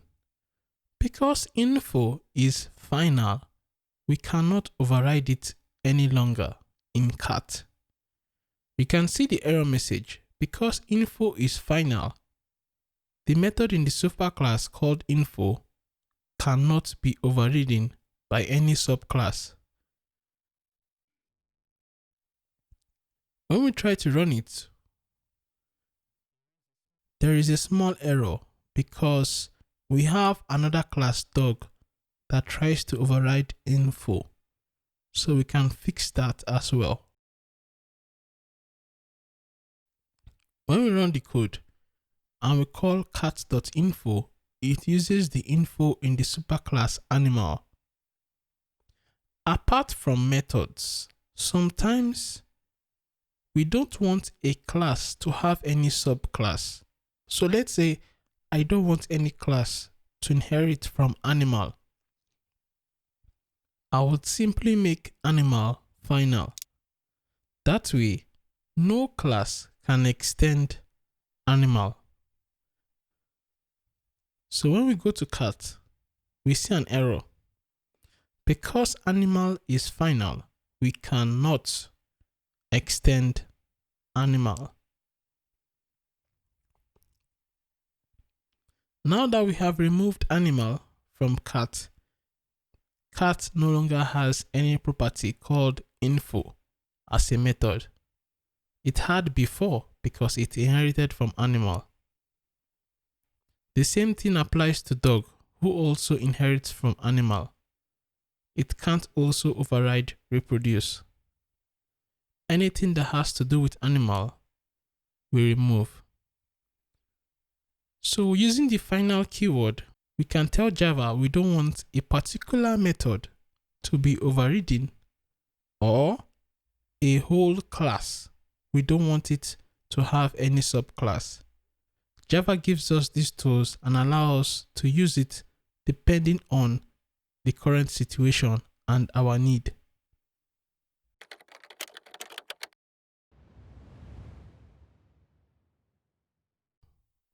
In this lesson, we're going to talk about the object class.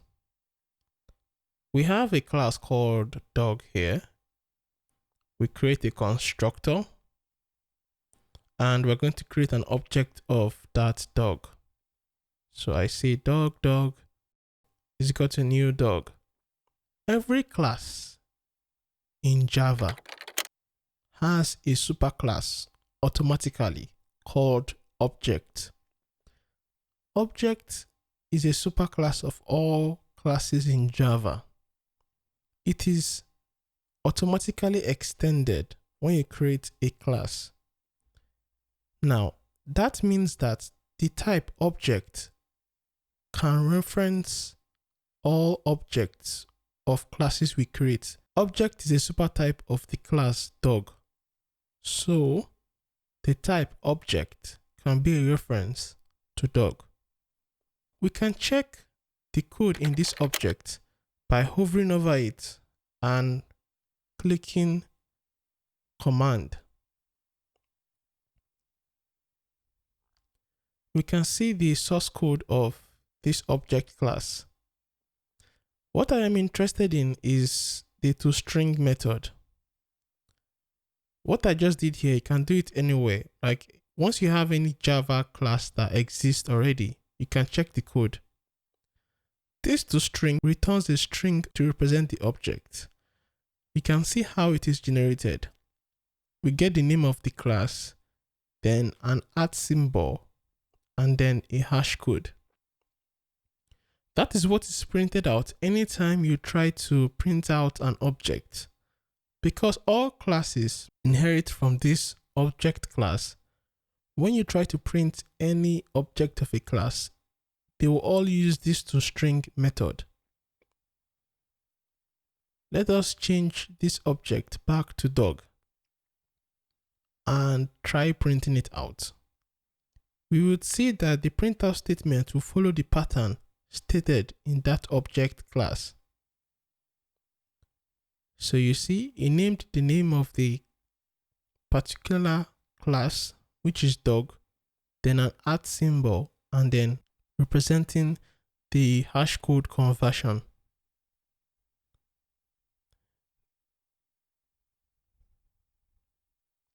If we want to change the way toString behaves, we can override it. Because dog inherits from object, just like any superclass, we can override that. By default, it's easy to override the toString. I will just say at override, then I look for toString. I can then add my code so that anytime the object of dog wants to be converted to a string, it should use this instead. All classes inherit from objects. That is why we can do this. I don't need to say extends. It automatically inherits from object. We go to the main, and when we try to print the dog object, it would use the toString method we have overridden in the dog class instead of the one in the parent class called object. If a class does not extend any other class, then it directly inherits from object.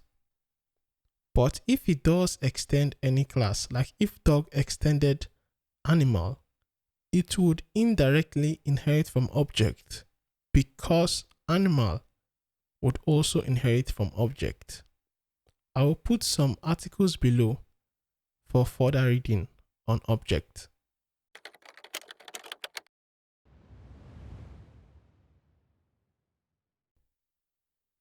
In this lesson, we're going to talk about abstract classes. We have a dog class here that has two fields and a method called waggle tail. That method prints out waggling. We also have an animal class that has a method info and another method called move. It's a simple program and we can create an object of dog. When we run the program, it will print out an animal and waggling. Of course, we expect it to do that. Now, animal class has a method called info, and in that method, it prints out an animal. That info doesn't make sense. So, it only makes sense when a subclass inherits from animal and specifies what animal that is exactly. So in this info, we can make info abstract. Abstract means for noun, there is no implementation. So we remove the curly brackets and put a semicolon. We also write abstract in front of it. Now, any class that has an abstract method should also be abstract. So since there is an abstract method here, we are going to make animal abstract. What this means is any class that inherits from animal must implement info. So once dog extends animal, it would be forced to have an implementation of info because animal does not have an implementation for info. When we go over to the dog class, we see an error. The error there is a simple error. It's simply there because animal has an abstract method. It is either we make dog abstract as well or we implement that method. So that way, you can force subclasses to implement a particular method. The method info will have better meaning in subclasses where the type of animal is actually defined. We can now write a dog. Now this makes more sense. We have forced the class dog to implement info. Without making info abstract, it is possible that dog wouldn't implement info and it will keep on printing an animal. We can add another abstract method to the class animal. Different animals make different sounds. So we make it abstract so that when a class inherits from animal, the class would be forced to implement its own version. So that when I run it and it calls make sound, it runs and prints out back. You cannot create an object of an abstract class like this. Once a class is abstract, you cannot create an object of the class. However, you can use the abstract class as a reference type to all the subclasses. For example, animal is a superclass of dog in this particular program. So if I create a dog object, I can use an animal reference type to reference that object. The rules still apply such that I can only access those methods in dog that are also present in animal. So I can access make sound, info, and move, but I can't access waggle tail. So this is how abstract classes behave. Java gives us the tools and allows us to make the decision of which tool to use depending on the current situation.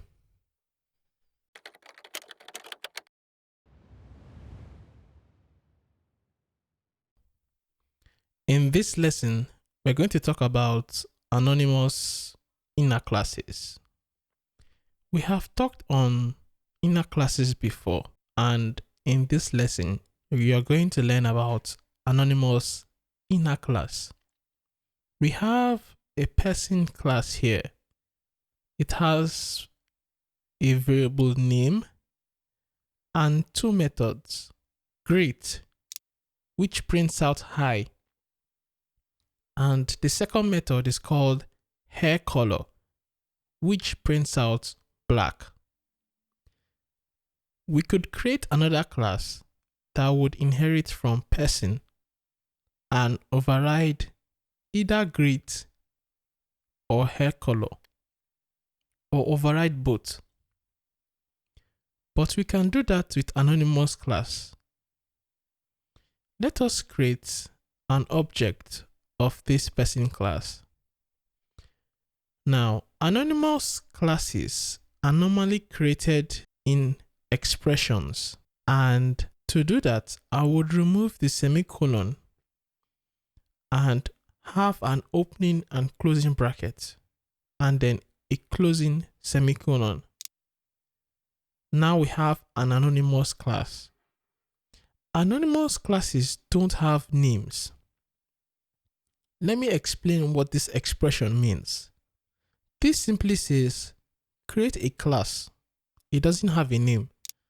The information of that class is maintained within these curly brackets. That class that doesn't have a name extends the person class. So whichever object you are creating here is automatically extended by the anonymous class. Now that makes person the superclass of this anonymous class. That is why we can reference the object of the anonymous class with the superclass person. You have the opportunity to override the methods found in person, just as you would when any class inherits from person. So in this anonymous class, I would override greet. I can specify what I actually want to be printed instead. I will print out holla. It will use the version found in the anonymous class, which is holla.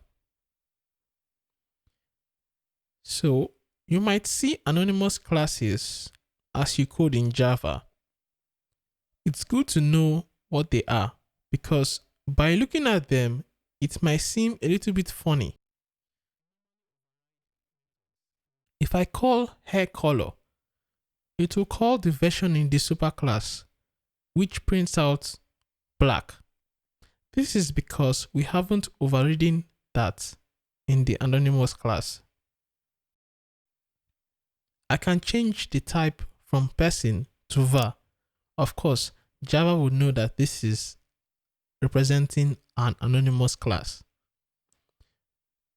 So anytime you want to create an anonymous class, we follow the process of creating a new object, but we have an opening and closing bracket to represent the class. We can override the methods needed. Normally, anonymous classes are in expressions. You wouldn't normally find an anonymous class in a separate file.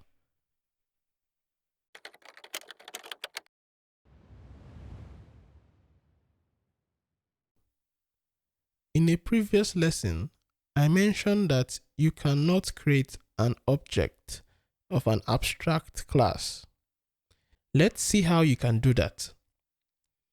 We have the abstract class here, animal, that has info, make sound, both of them are abstract, and then a normal method, move. We then have a dog class that extends animal. Of course, it has to override the abstract methods, info, and make sound. Because it's a dog, I decided to print out a dog for info and back for make sound. The dog class has its own method called waggle tail, and then two fields, for color and pet name. Like I said before, you cannot create an object of an abstract class, but you can use the reference of an abstract class for an object of its subclass. Dog is a subclass of animal because dog extends animal. Now, another way we can create an object is to use an anonymous class. An anonymous class will extend animal and then override the required methods. So normally we can't just say new animal, but if I go on to create an anonymous class, I am creating a class that is extending animal. That class would override info and make sound. It doesn't have a name, and it is created in this expression. I am going to use the animal reference variable to reference that object. So this is the class. It extends animal. And the object of this class, we're going to use an animal reference to reference it. If we attempt to create a new object of an abstract class, IntelliJ will automatically suggest creating an anonymous class for you. So if I try to say new animal, it would automatically generate an anonymous class and override the two abstract methods. Remember that animal actually has 3 methods, but 2 of them are abstract, so you must override them. I can put my code in them. Let's say we want to make this animal a cat, and it works. We can use an anonymous class anytime we quickly want to use an abstract class and create an object. The anonymous class will inherit and override the necessary methods.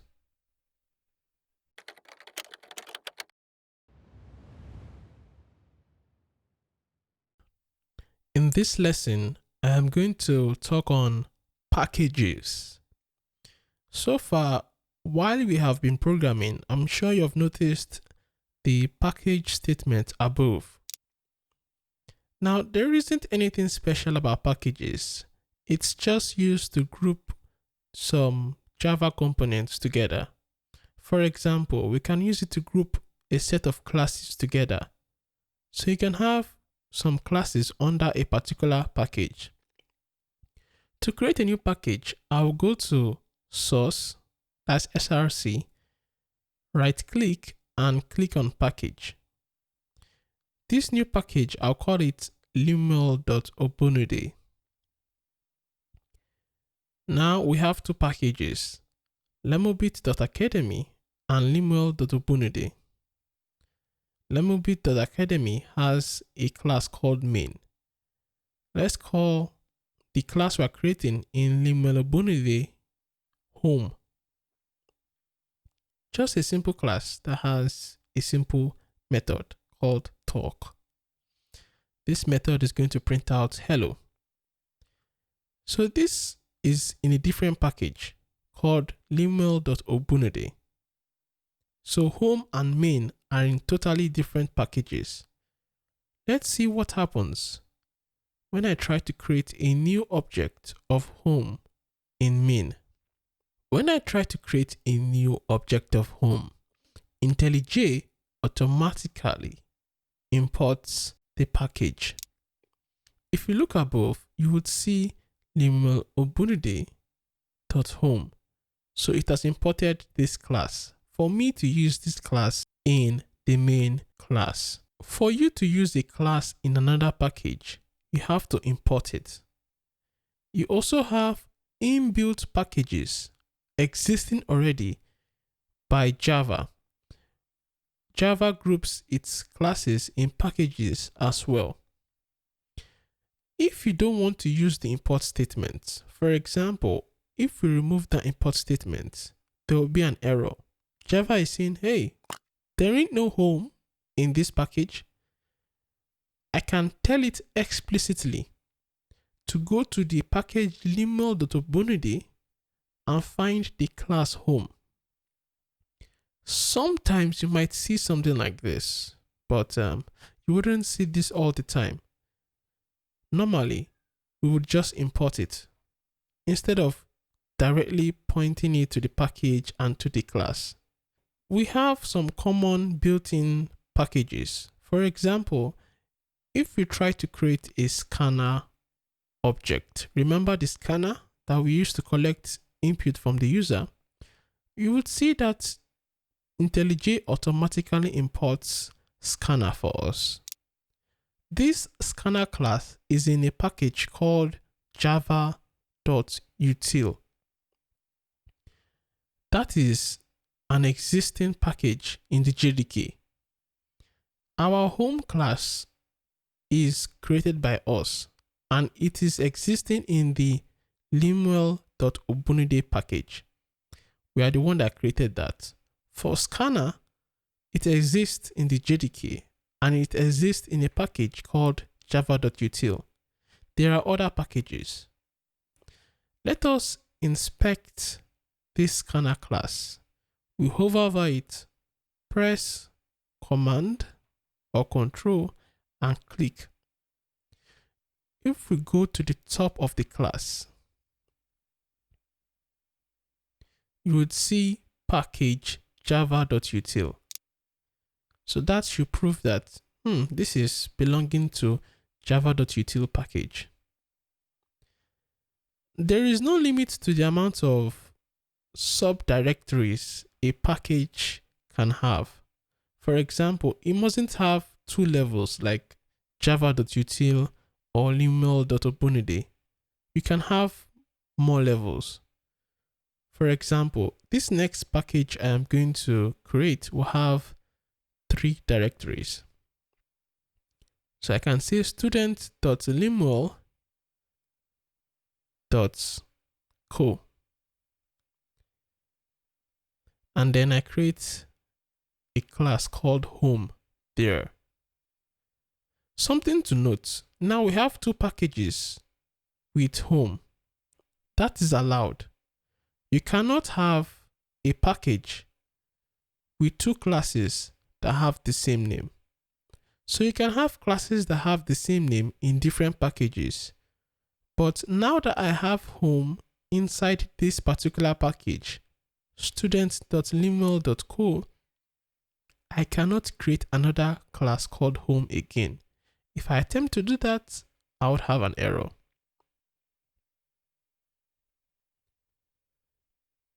So this is a quick overview of packages. We will dive deeper as we move on.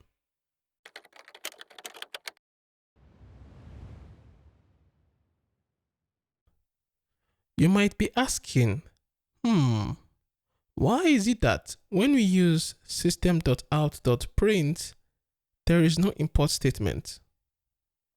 Now, there is a package called java.lang. It is automatically imported in every Java project. So you can use all classes in that package without importing it directly. If we check the system class, you would see it belongs to package java.lang. Any class belonging to this package is automatically imported. Another class that belongs to java.lang is the string class. Remember that string is actually a class. When we use string, we don't need to import anything because it belongs to java.lang. If you go above in the string class, you will see package java.lang. This is good to know and would help you understand why sometimes there are some Java classes which don't need an import statement.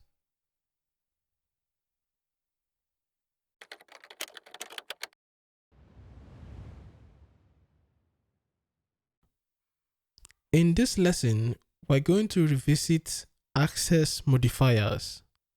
Now, we have touched access modifiers before, but we will go a little bit deeper here. We have a person class in the lemobit.academy package. The person class has name and age. They are both public. There is a soldier class in another package called lineal.obunudi. It has a method called hello. Now, a class can either be public or default. Default is when there is no access modifier. So if we remove public, the access modifier is called the default modifier when there is no modifier. Commonly, you might see public. So either public or default. Let us extend the person in soldier. We have our main class, which is in the same package as person, and we extend person. So this is a simple program. Person is public and can be seen by everyone. What happens when we make person default? Default meaning that it has no access modifier. When a class is default, it can be seen only by classes that belong in the same package as it. So only classes in lemobit.academy can see person because person is default access. Because soldier is in a different package, it wouldn't be able to access person. That is why we see the error here. So if you want a class to be seen everywhere, even outside the package, you make it public. If you leave it as default, only classes within that particular package would be able to see it. So we can make this public so that everyone can see it. Now that is for classes. When it comes to member variables, we have more options. Of course, we know about public, which means you can access these member variables within the package and outside the package. For example, in the soldier class, we can access name in the hello method. Also, in the main class, we can access the variable name in a non-static method called talk. So name is public and can be accessed anywhere within the package and outside the package. Another access modifier for member variables is private. When you make a member variable private, only that class can handle that variable. So now that name is private, only methods in person can access that variable. Normally, when we have private variables, we use methods that are accessible to the outside world to access that private variable. So we can have a method to return the value of the private variable and another to set the value of the private variable, but you can't access the private variable directly. Because it is private, soldier cannot access it. Even the main class cannot access it. Even if the main class is in the same package, because it is private, only methods within the person class can access name. You can also have default modifiers for member variables. To make it default, all you need to do is remove and make it have no access modifier. Just like classes, when you make a member variable default, only classes within that same package would be able to access that variable. When you go to soldier, you find out that even if soldier extends person, it cannot access name because name is a default access. But when we go to the main class, you can see we can still access name because main is in the same package as person. There is a last access modifier which you might see sometimes. It's called protected. When you make a member variable protected, those classes within the same package can see the variable. Another option is if a class extends the class. So because main is in the same package as person, it can see name. The second criteria is if a class extends that class. So because soldier extends person, it can see name. If name was default, it wouldn't have that access.